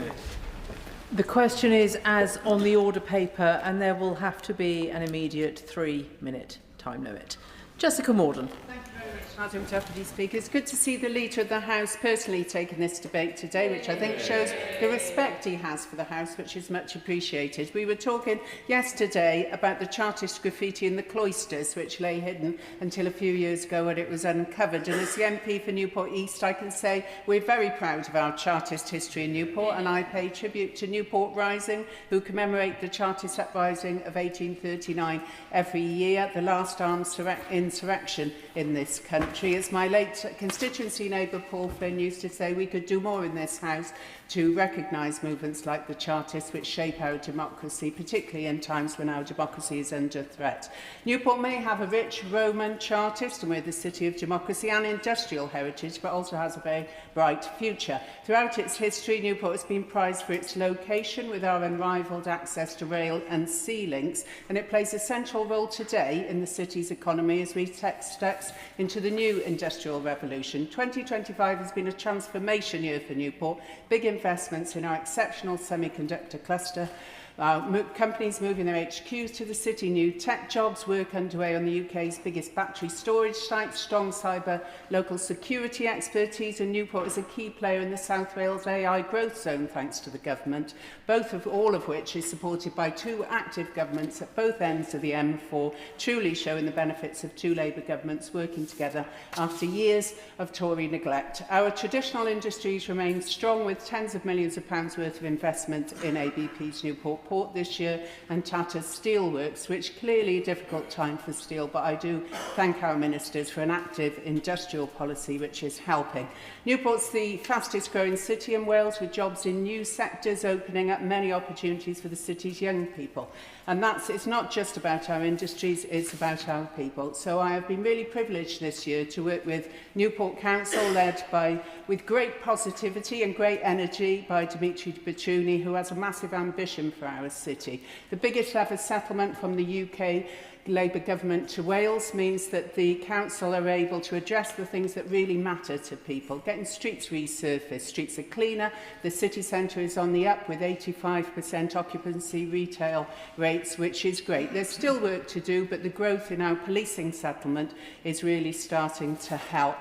Like all honourable members, the great privilege of this job is working with constituents who don't just do it for the thanks, but I'm going to thank them anyway. Can I pay a particular thank you to 11-year-old Sophia, who has juvenile arthritis and uses her incredible energy and infectious positivity to raise awareness, including lobbies in this House, and she inspires me every week, as does former Welsh Guard Mike Hermanus, a Falklands veteran fighting to get to the truth of what happened at the when the Sir Galahad was attacked in 1982. Mark Francois. Thank you very much, Deputy Speaker. As I have 3 minutes, I just want to try and raise 2 quick issues. The first, I hope, is good news, which is to do with Riverside Medical Centre. I've been trying, I confess, for 7 years to get an extension on their GP practice because of unbelievable NHS bureaucracy that I won't tire the patients of the House with. It's not been possible until recently to do that, even though there's a brand new housing estate called High Elms Park, built by Barratt Homes, which has produced many extra residents who need a GP. They've come up with an innovative solution. They've just sold the last couple of houses on the estate, and Barratt are going to donate for a notional £1 their sales office to the practice, who are then going to convert it into a GP annex that can accommodate 3 GPs with attendant training and administrative facilities. This is actually a big win for the local community. We had a public meeting in April with overwhelming public support. The planning application's been slightly delayed because of red tape, but Riverside assure me that that will be going in soon. Then it should be a relatively straightforward conversion, and hopefully that annex, which I think will be very popular in the village of Holbridge, should open sometime in the summer of 2026. So that's a good news story. We then have the saga, and it is a saga, of the old Co-op supermarket site in Wickford. In a nutshell, the Co-op closed it over 3 years ago. It was bought by a South African-based developer called Heriot. They tried to do a deal to redevelop it with Morrison's. That fell through. They tried to do one with Asda. That fell through. They recently got planning permission, and yet they still haven't managed to secure a contract with a new tenant, although there are rumours all over the town of Wickford that they've been talking to everyone from Lidl to Waitrose, although I'll believe the last one when I see it. My constituents in Wickford, I have to say, Madam Deputy Speaker, are exasperated with Heriot, and they just want a new supermarket. They deserve one by now. So can I make a plea in the Commons to the directors of Heriot, with whom I've had numerous meetings? Please, please, bring this to fruition. Pick one group. You've got planning. Do a deal with them. Get them on site. Let's get that new supermarket opened in a way that my constituents in Wickford, who've waited more than long enough, deserve. In my final 10 seconds, Madam Deputy Speaker, a very Merry Christmas to you, to all MPs, to the staff of the House, and to our own staff, without whom this job would be impossible. Barry Gardner. Following the reduction of their grant by 9% in real terms, national parks and national landscapes were explicitly encouraged to use biodiversity net gain markets to attract private finance.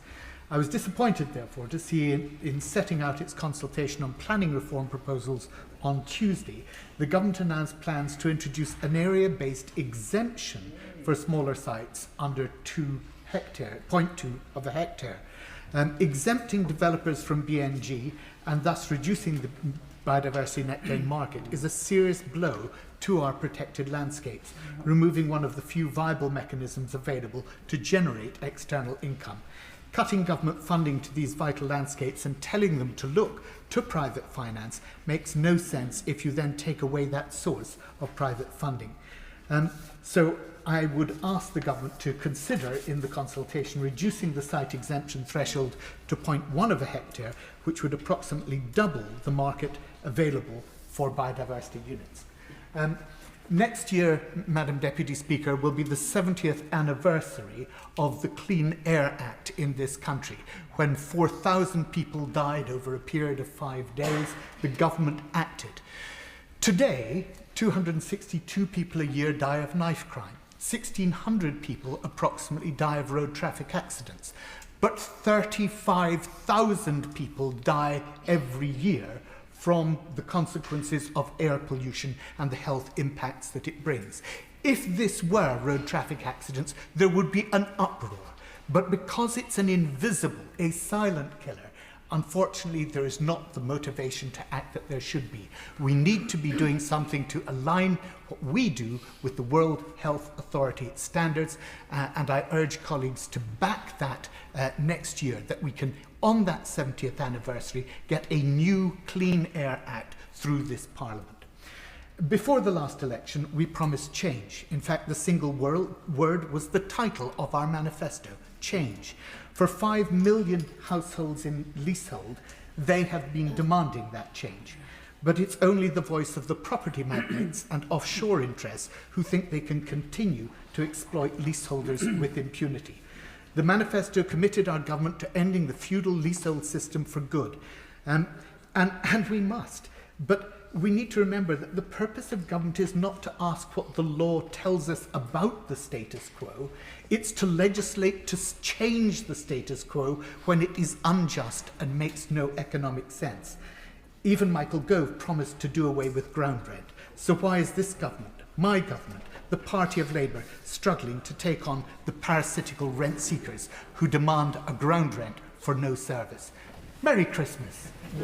Josh Paparindi.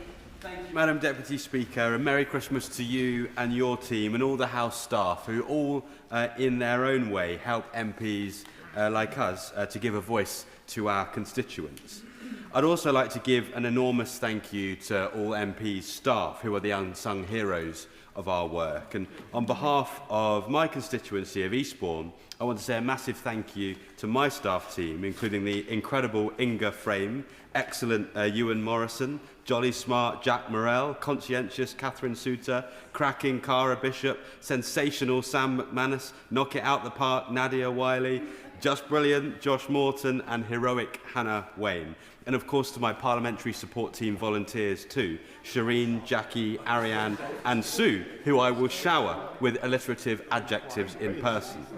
All of them and many more volunteers have helped to power my missions and more for the people of Eastbourne. And a key one will be helping to drive down homelessness in Eastbourne next year and beyond. The issue of street homelessness in Eastbourne is more stark than I've ever known, with rough sleeping soaring outside Eastbourne train station. And I've urged Eastbourne Borough Council to do its bit to get on top of this tragedy, and a task force has been created, bringing together homelessness agencies, station management, the council and others, including myself, to help drive this out. But we need the government to play its part, including providing the funding for the support services that street homeless folks need to get back on their feet. In particular, we need government to help fund more transitional housing, like that run by Kingdom Way Trust in Eastbourne, that provides a roof over folks' heads, as well as holistic support to help them to move from street homelessness into a tenancy that they're able to manage and sustain. Locally, we've got the model, we've got the expertise, we've got the will, and we've got the award-winning homelessness hub, but we just need the cash to scale it, and I hope that the government can support with that. Another issue I'd like to draw attention to, as I have done in many occasions in this House, is the issue of water quality and the conduct of Southern Water and South East Water in Eastbourne and the surrounding area. Not only do we have our sea polluted by raw sewage, not only do we have the air polluted by all of the stuff that's coming out of the Eastbourne water treatment works, but we've also had the issue of biobeads released from Eastbourne water treatment works that have polluted beaches in the surrounding area. Southern Water need to get their act together, and in 2026 and beyond I will be continuing to hold them to account. Merry Christmas, one and all. Alan Strickland. Thank you, Madam Deputy Speaker. 3 minutes and 3 fantastic community organisations to celebrate. Chance Drama in Ferry Hill, since it was established in 2017, has trained hundreds of local young people from across my constituency in theatre art, in singing, dancing, performing. It was brilliant to recently be in the audience for their production of Bugsy Malone, where the cast had great fun covering themselves and most of the audience with their splurge guns. But what was really heartening to hear was talking to parents in the interval and, of course, after the show, and hearing how being involved in local community drama had transformed the skills, the confidence and the experiences of their children and our young people in our community. They're tireless volunteers who put on several shows a year, work at weekends to train young people, deserve our thanks and our support. In Spennymoor, the heart of my constituency, the St Paul's Centre has been running excellent community facilities for some years, an art and photography group, Dementia Friends, a really active bereavement support group who I met recently. They've just opened a new extension so they can expand their food bank but also do more for the local community. When they opened as a parish hall, they had an annual footfall of around 3,000 residents' visits a year. Now it's 34,000. So St Paul's Centre in Spennymoor is an excellent example of how a really well-led community centre can actually be a really thriving community hub. Finally, closer to home, in my hometown of Newton Aycliffe, we've got a new community hub which is just fantastic, and this is run by Lifeline Community Action. Their vision is to turn a disused shop in the town centre. It was formerly a Woolworths, in which I bought many happy pick and mix and lots of Now 95 cassettes back in the day, empty for 15 years, but they've bought that building with support from the National Lottery Community Fund, with funding from the UK Shared Prosperity Fund. And their vision is to bring 20 different local organisations into that building so that any residents can walk into a warm, friendly, safe, comfortable environment, and they can get job advice, they can get mental health support, they can go to the community pantry to buy heavily discounted food if they're in financial need. they can see the local police team, they can meet social workers, they can volunteer and get involved in a range of activities. I pay particular tribute to Pauline Chambers, their director, who has worked tirelessly for years to raise the huge amount of money that this really impressive project has taken, but also to Andy Boyd, recently retired after 30 years as a police sergeant in my hometown, who's taking them as well from strength to strength. So 3 brilliant organisations, really proud to represent all the work they do. Madam Deputy Speaker, Merry Christmas. Andrew Rosingdale. Thank you, Madam Deputy Speaker. May I bring greetings to all members of this House from my constituency in Romford, a town that I have been proud to represent now in my 25th year as a Member of Parliament. Having been born and brought up in the town, I can tell you that we are proud of our Essex roots. And although unfortunately part of Greater London instead of Greater Essex, nevertheless we are determined to reassert our identity as a proud part of that great English county of Essex. Now, on Friday, I will be hosting the carols around the Christmas tree for my local churches, scout groups and schools at Margaret Thatcher House in Romford, where everybody is welcome to come and celebrate our proud Christian heritage. But also, Madam Deputy Speaker, we enter 2026 with a lot of issues that we are simply not happy about, and the Leader of the House knows because I raise them with him every Thursday. The Gallows Corner roundabout, which is a disaster, and that's because of the Mayor of London and TfL's complete incompetence and failure to deal with this junction and rebuild the flyover much faster, affecting everybody in the Essex and East London area. We need action on that because it's making people's lives quite miserable. Again, the Mayor of London is reducing our police counter hours in Romford. Already closed all of our police stations except the main one, but now the hours are reducing. We have an HMO boom in Romford and across the borough of Havering.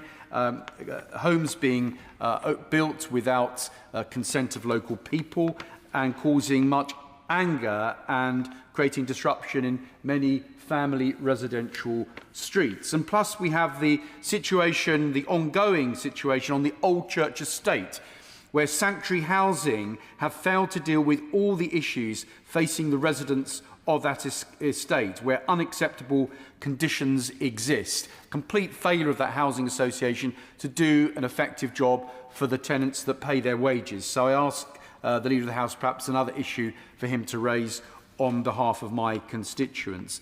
And finally, cladding on the Mercury Gardens estate, the Access estate, the back of my headquarters. Again, the building safety regulator has failed to act swiftly. This is causing unbelievable stress for the residents of those flats because they are trapped as leaseholders, unable to sell their properties until this matter is resolved. So, Madam Deputy Speaker, I wish you a Merry Christmas. Thank you for your kindness, your courtesy of all the Speaker's staff over the year. And all I will say is this. I'm here because I love my country, I love my constituency, and this House of Commons must always put our country first. Noah Law. Thank you, Madam Deputy Speaker. War and Russian brutality first came to Ukraine in 2014. And whilst Ukrainians knew that it never left, I think it fair, Madam Deputy Speaker, to say that we did forget our friends in Ukraine were at war, that is, until 2022. And since then, we've witnessed the heroism of the Ukrainian people and the savagery of Putin's regime. In case it was not devastatingly clear, this is not just Ukraine's fight, it is a contest for the security of Europe and for the integrity of the international order. Because the Britain I know has always stood on the side of the underdog.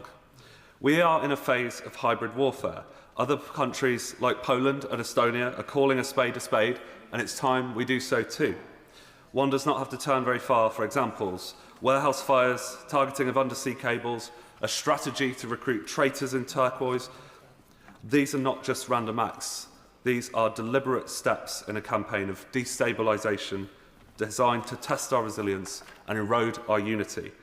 And in case there are any illusions as to quite how direct the links between Reform UK and the Kremlin were, ask yourself why even local Reform supporters in Cornwall share posts attacking the plans to freeze Russian assets. Meanwhile, this Labour government is getting on with the job as shown by the Prime Minister's announcement yesterday compelling Abramovich to pay up. As a former banker, I know as well as anyone, Madam Deputy Speaker, the importance of a rules-based order. But it's precisely that fact that we're engaged in hybrid warfare that means I have absolutely no qualms with these assets being used to help support Ukraine.